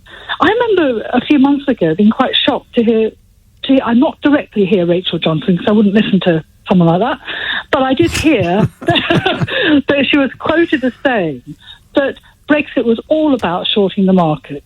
And that she knew that for a fact because of the kind of circles she goes in. Well, they made a ton of money after we voted for Brexit. The famous quote was the morning has gold in its mouth. In other words, a guy who was one of the major backers of Brexit bet that Brexit would be... No, it wasn't him. It bet that Brexit would be bad for the economy and bet accordingly and made hundreds of millions of pounds... Yes. Which sounds to me like treason. I mean, if you try to fashion a country to go in a certain way, and then you bet that direction would be bad for the country, what does that sound like to you? That sounds like an imprisonable offence. That sounds like maybe he should be given a blindfold and a cigarette. Well, actually, I think the government itself should be. If I had the multiple millions, Nick, I for sure would take those people to court. The government, all of those engineers of this project, because they have totally destroyed a lot of people's lives and the economy.